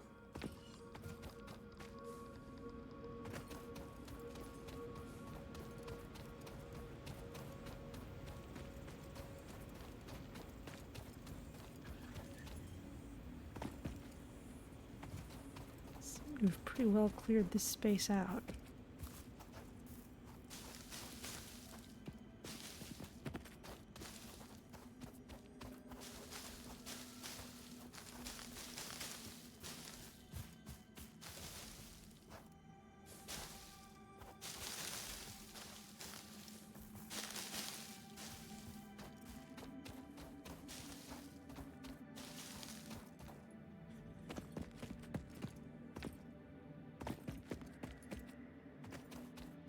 Okay, you get more leaves.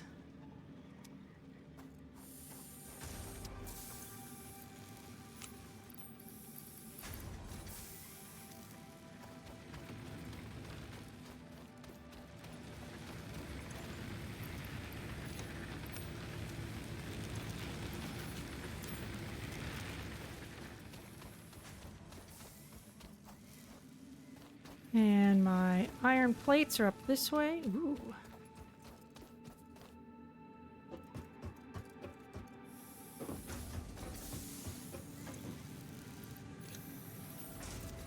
Just nicely storing those.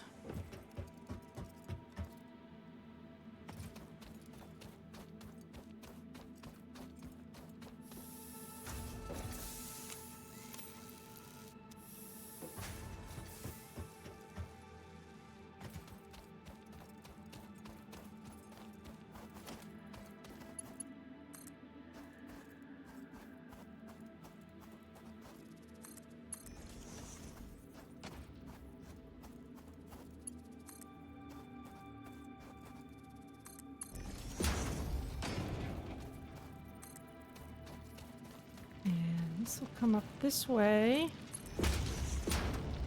And eventually it goes around and around and it goes in here. So this machine is now going to get input from 2 sources of limestone. And once this gets filled, we can split it off and create a manifold and have lots of constructors working in parallel.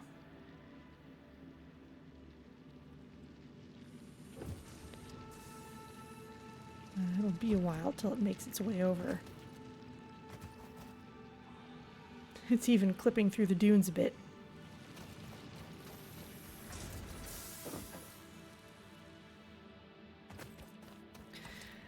Yes, the conveyors are bringing raw materials in from wherever we might be finding them.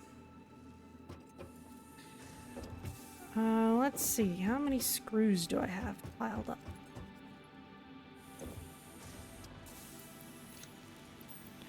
More than enough to send off, it turns out.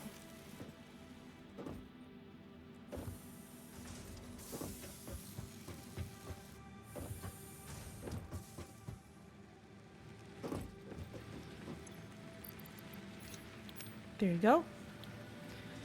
And iron rods, we've probably got some of those too.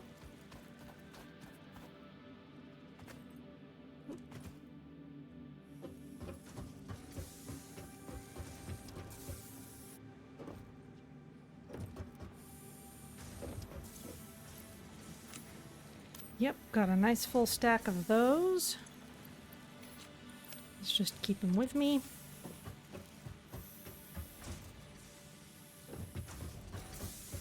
We are manufacturing iron plates. The thing that we're not manufacturing yet is cable.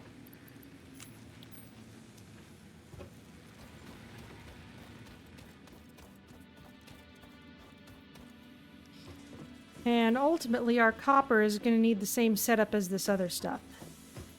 Because we like having lots of wire.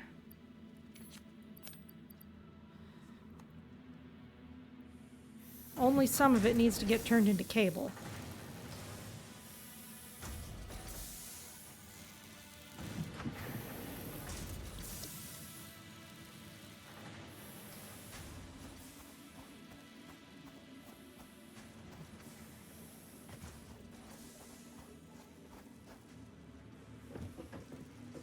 So let's see what we can do.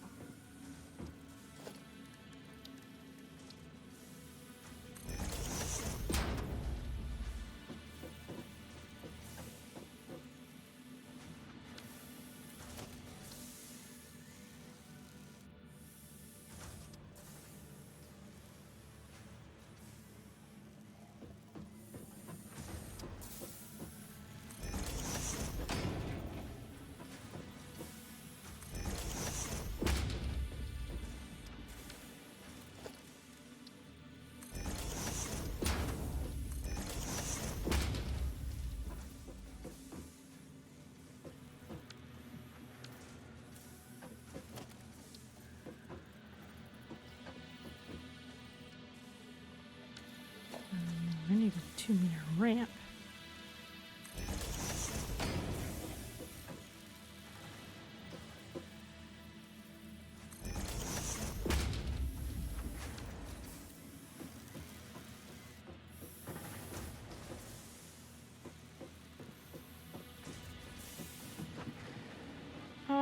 Let's see. We can probably put it on this top layer, really.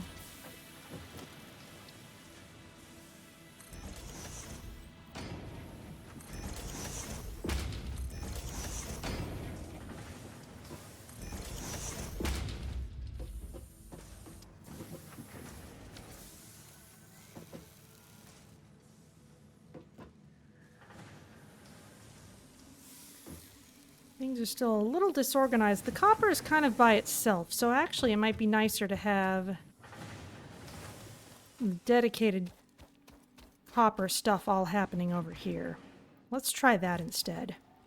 Have I still got... Yes, well, no, not... I haven't got huge amounts of material.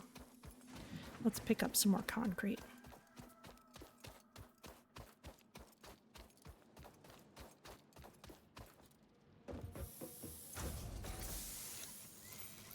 This is actually building up a backlog now, since it's getting basically twice as much limestone.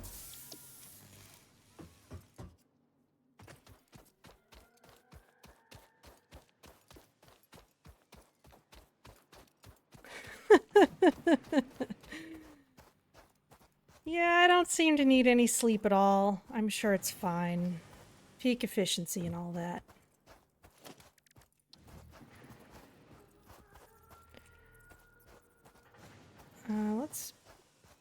Let's make sure this stays on the same grid as nearby things, though.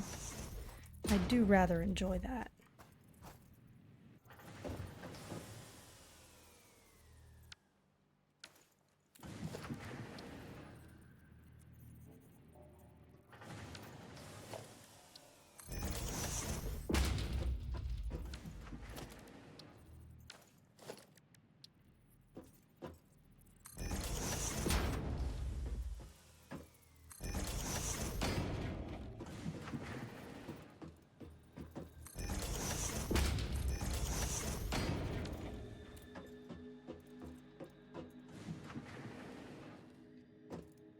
Okay, so step one. Let's actually put a splitter here.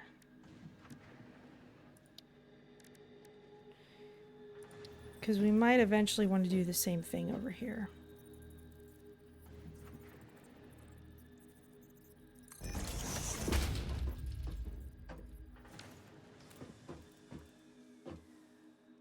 Could I center that a little better? A little bit.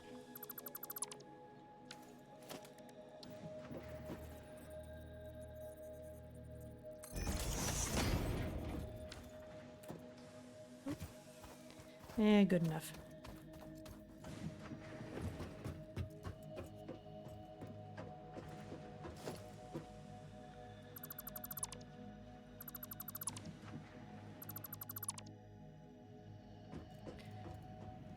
Okay. So let's put a smelter up here. I'm annoyed that I can't just jump on top of this as it is, but oh well. Smelter, smelter, smelter. There's a smelter. And it will assist me in lining these up.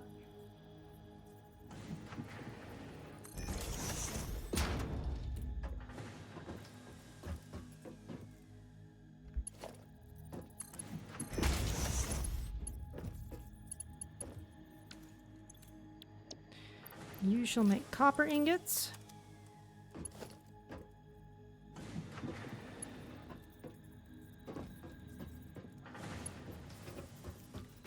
Where have you been getting power from? That pole is full.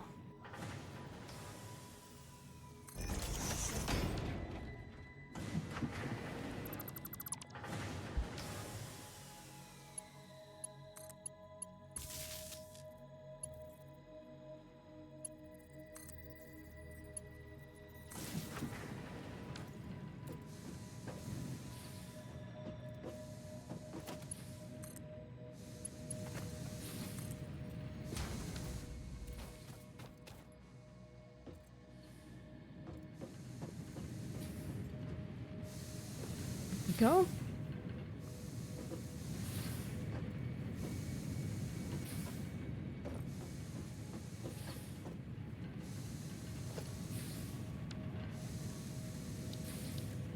Okay, everything's just a little bit too close to everything else right now.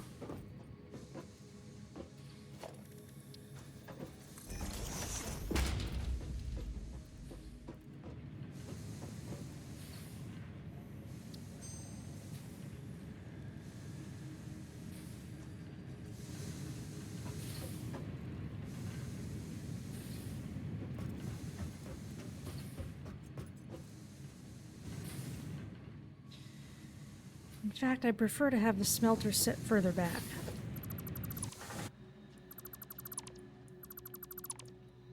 So this whole thing, let's just move over.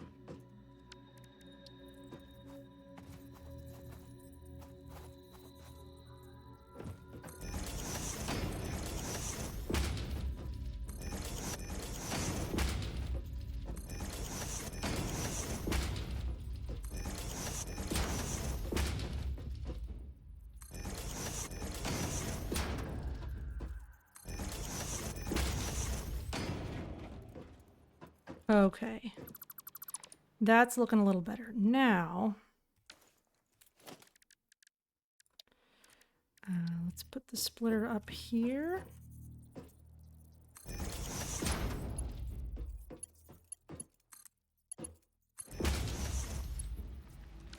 Flips a little bit, but I don't care. Now we can make a smelter.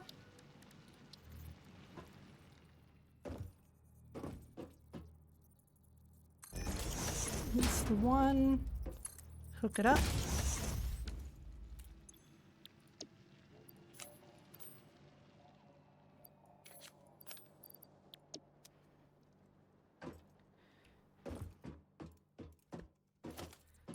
Let's run power out here.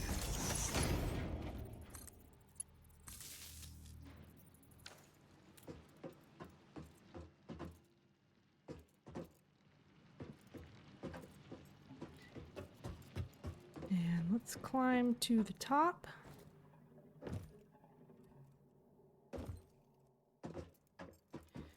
And just in case we build out more here later, let's put in a merger here. We won't need it quite yet, but we might later. And now we can add our wire maker up here. So if we put in our constructor, let's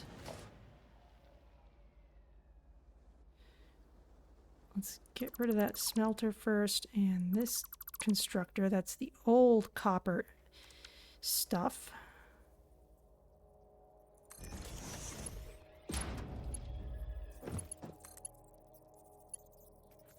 This needs to be turned around. Always doing that.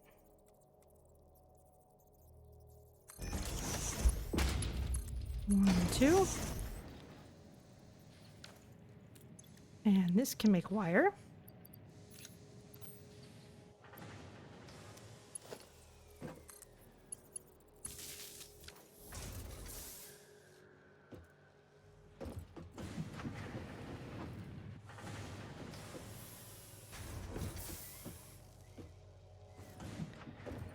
And now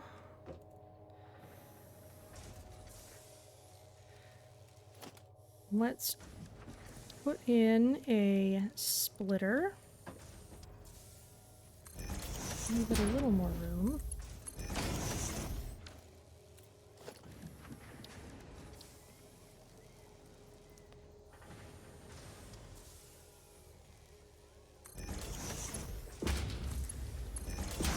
Wire storage is there. And we need cable and reinforced iron plates.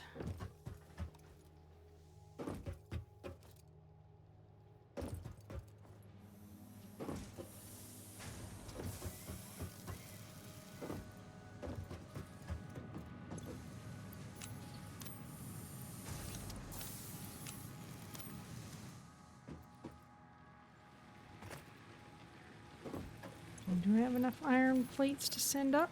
I do.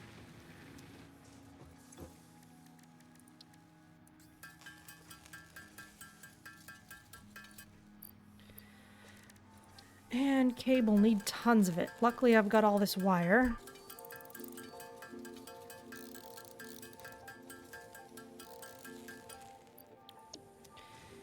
Cable manufacturing will be less of a problem in a moment.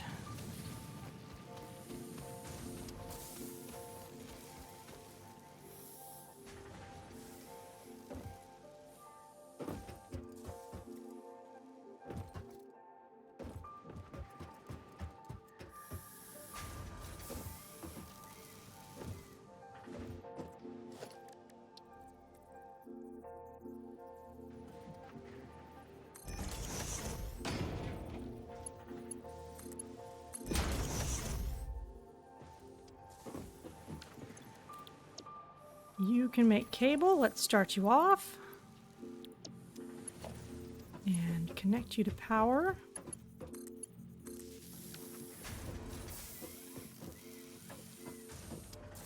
And now we are finally manufacturing cable.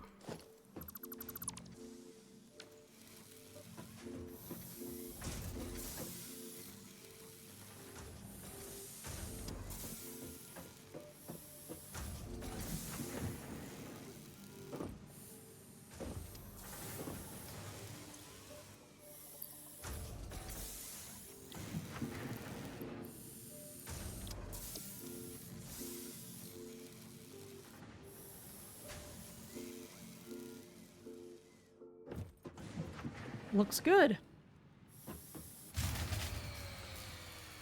Or not. And actually, this might not be... This isn't the most efficient setup either. I may adjust this later. Clearly we need some more biomass.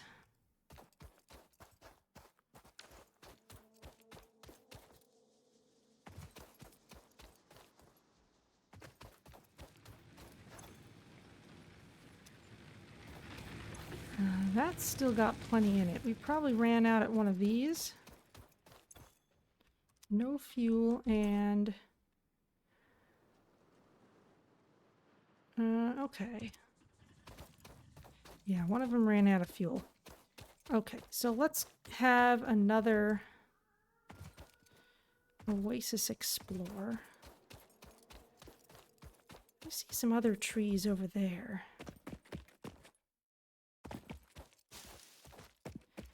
Maybe it's worth looking in another direction for a little while, just to see something new.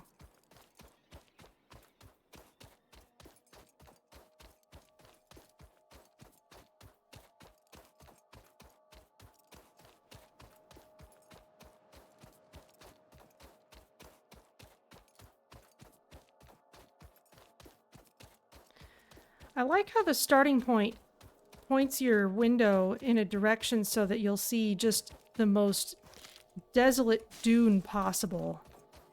But once you turn around, you can actually see that there are landmarks and resources and such.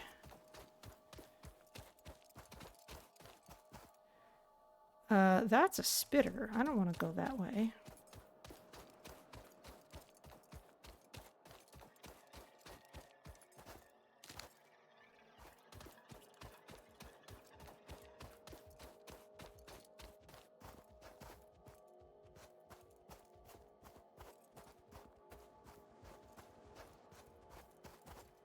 That is a higher level fluffy-tailed hog.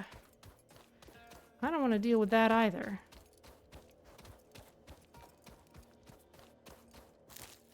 Is there any terraforming? No, there's no changing the landscape. There is only building on top of it.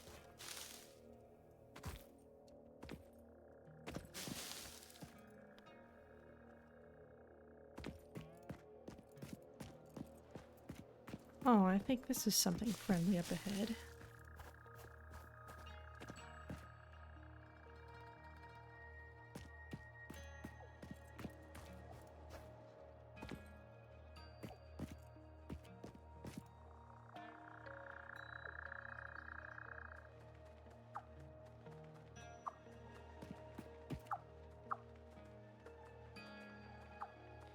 You seem to be stuck on the terrain somehow.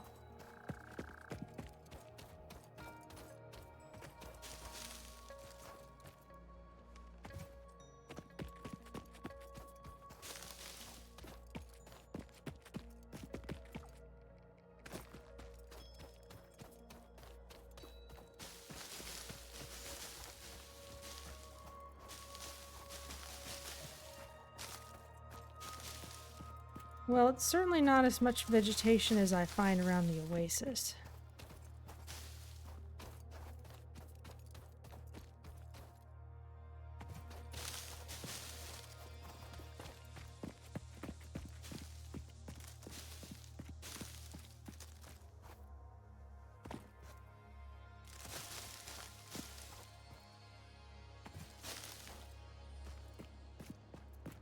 But this is looking pretty cool.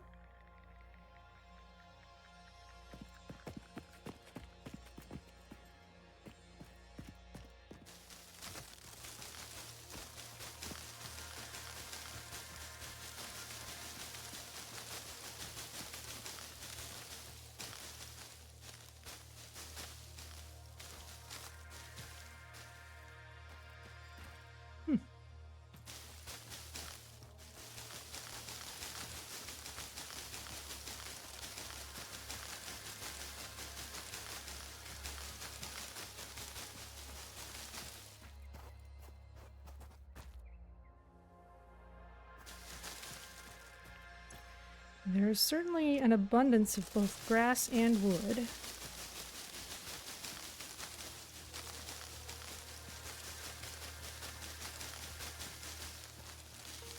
And these little spherical things. This isn't the only place on the map I've seen them.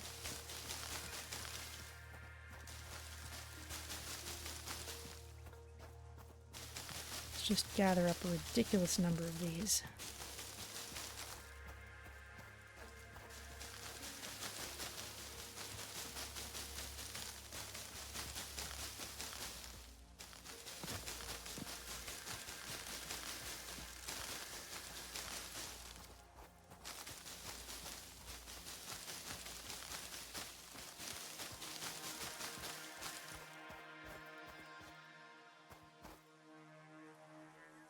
that would be another spitter. Not interested in dealing with that.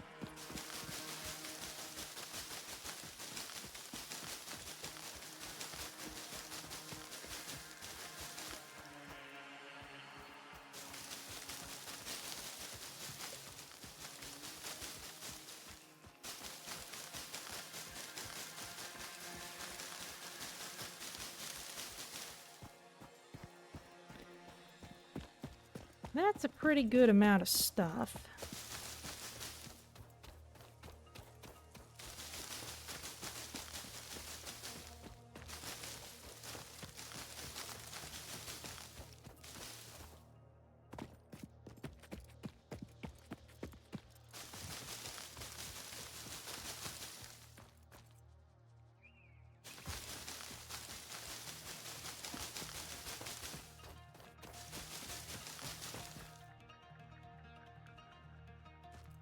What are they guarding?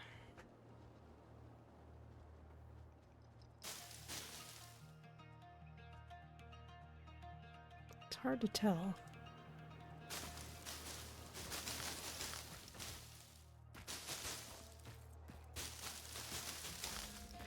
Let's head back homeward. Since our stuff is just sitting there idle right now, we really don't want that.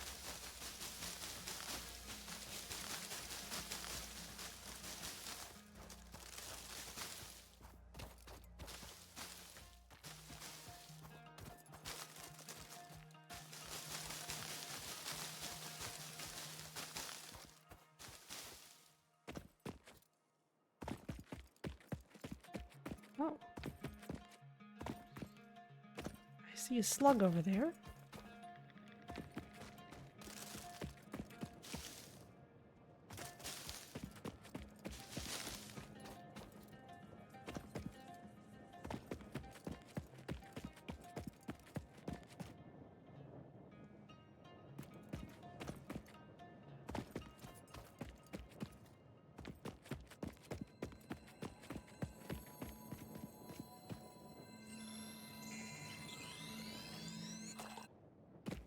There we go. Oh, there is fall damage in this game.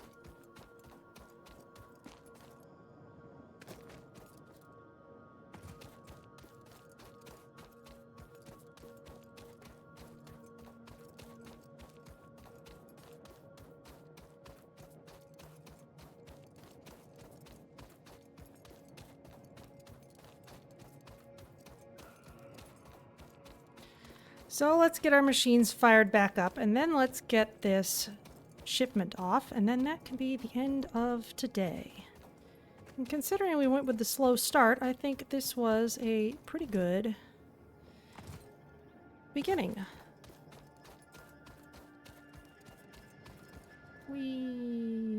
Okay, let's make some biomass out of the wood that we collected, specifically.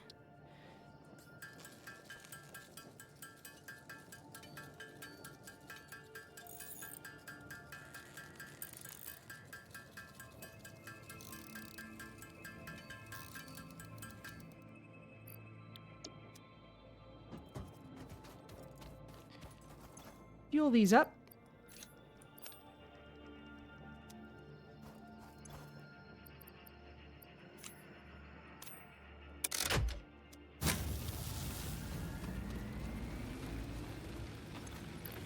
Make sure this has what it needs.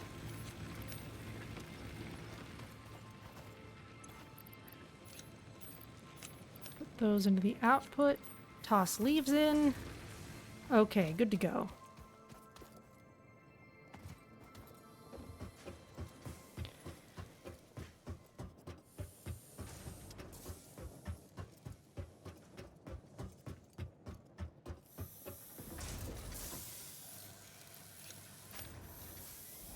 Alright, well, we're getting tons of cable now. Usually, I don't think... we wouldn't be able to supply wire this fast, usually, but because I primed it with an extra stack, we're getting cable faster than usual.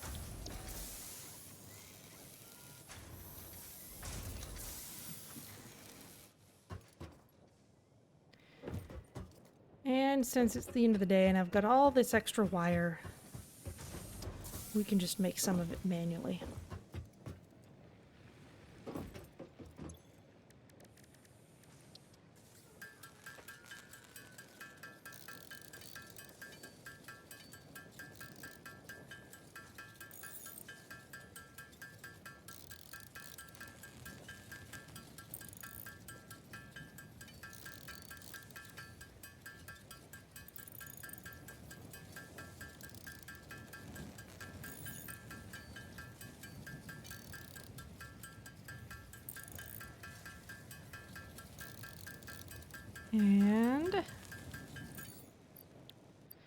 And a few more for good luck.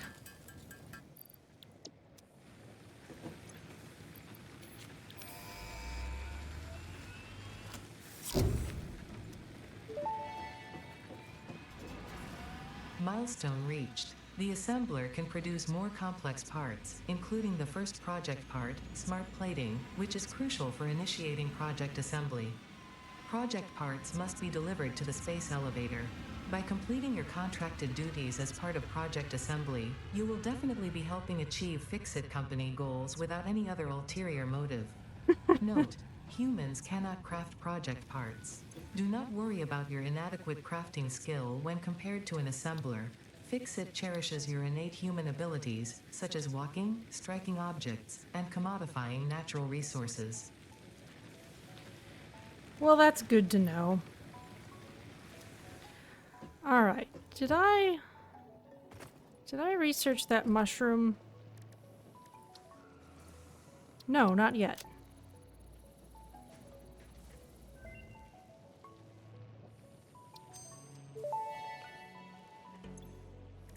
This mushroom, dubbed bacon agaric due to its uncanny resemblance to raw bacon, is compatible with the human digestive system and has been added to the object scanner.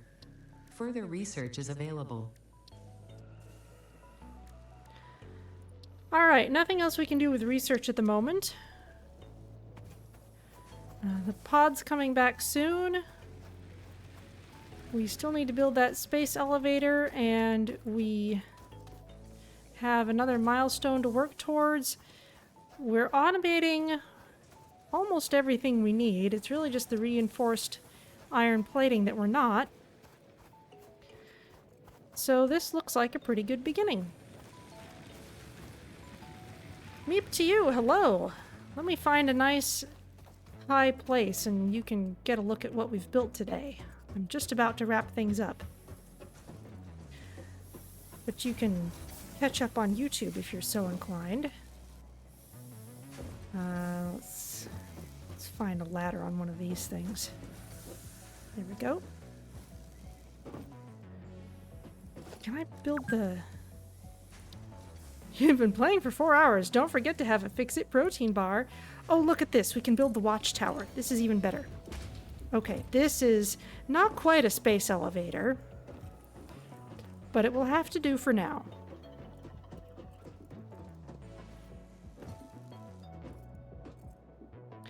So we started off in the desert area, mostly just because I haven't played here yet. Oh, look at that. There's another mine that I'm not doing anything with. I'm gonna have to tap that at some point. But we've got a couple of sources of iron here. We're making iron rods here, some of which are being turned into screws. We've got these over here that are making iron plates. Some of them are going to be turned into reinforced iron plates once we connect them up to the screws. Over here we've got copper getting mined, and then it's getting turned into wire and cable. The cable's not going anywhere, but it's in the machine. We're turning leaves into biomass to power all this stuff. That still requires a fair amount of manual intervention, and that's probably something I want to fix soon, because manually throwing biomass into the generators on the hub is a bit of a drag. And over here we've got one of my trademark very long conveyor belts helping out with concrete production, because otherwise just this one mine doesn't supply this machine fast enough for it to always be running. But that's what we've got so far. We've got a source of water here. That'll be important later. But so far, that's what we've got.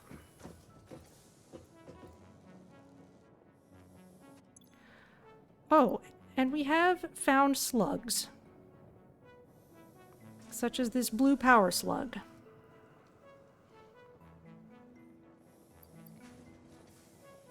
And raw quartz, which is apparently more amethyst than just plain quartz.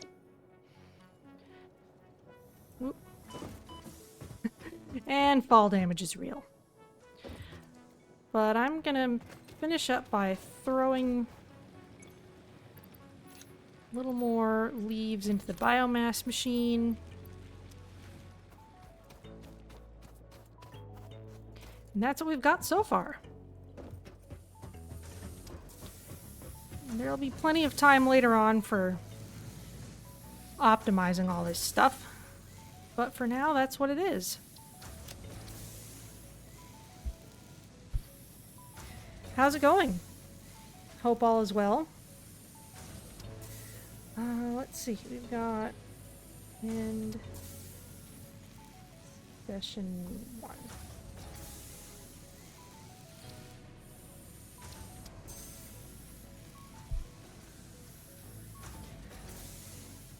Alright, but that is the end for today. So I'm going to take us out to the outro screen.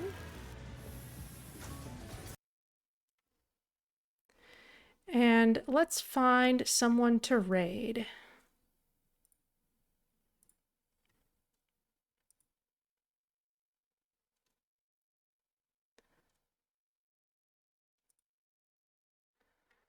A lot of people who are streaming this are farther along than I am because they started earlier and they're probably playing in a more optimized kind of way.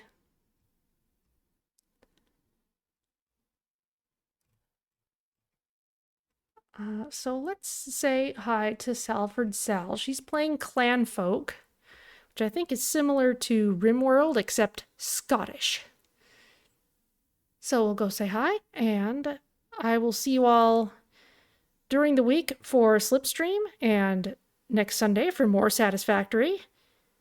And see you next time. Thanks for joining me.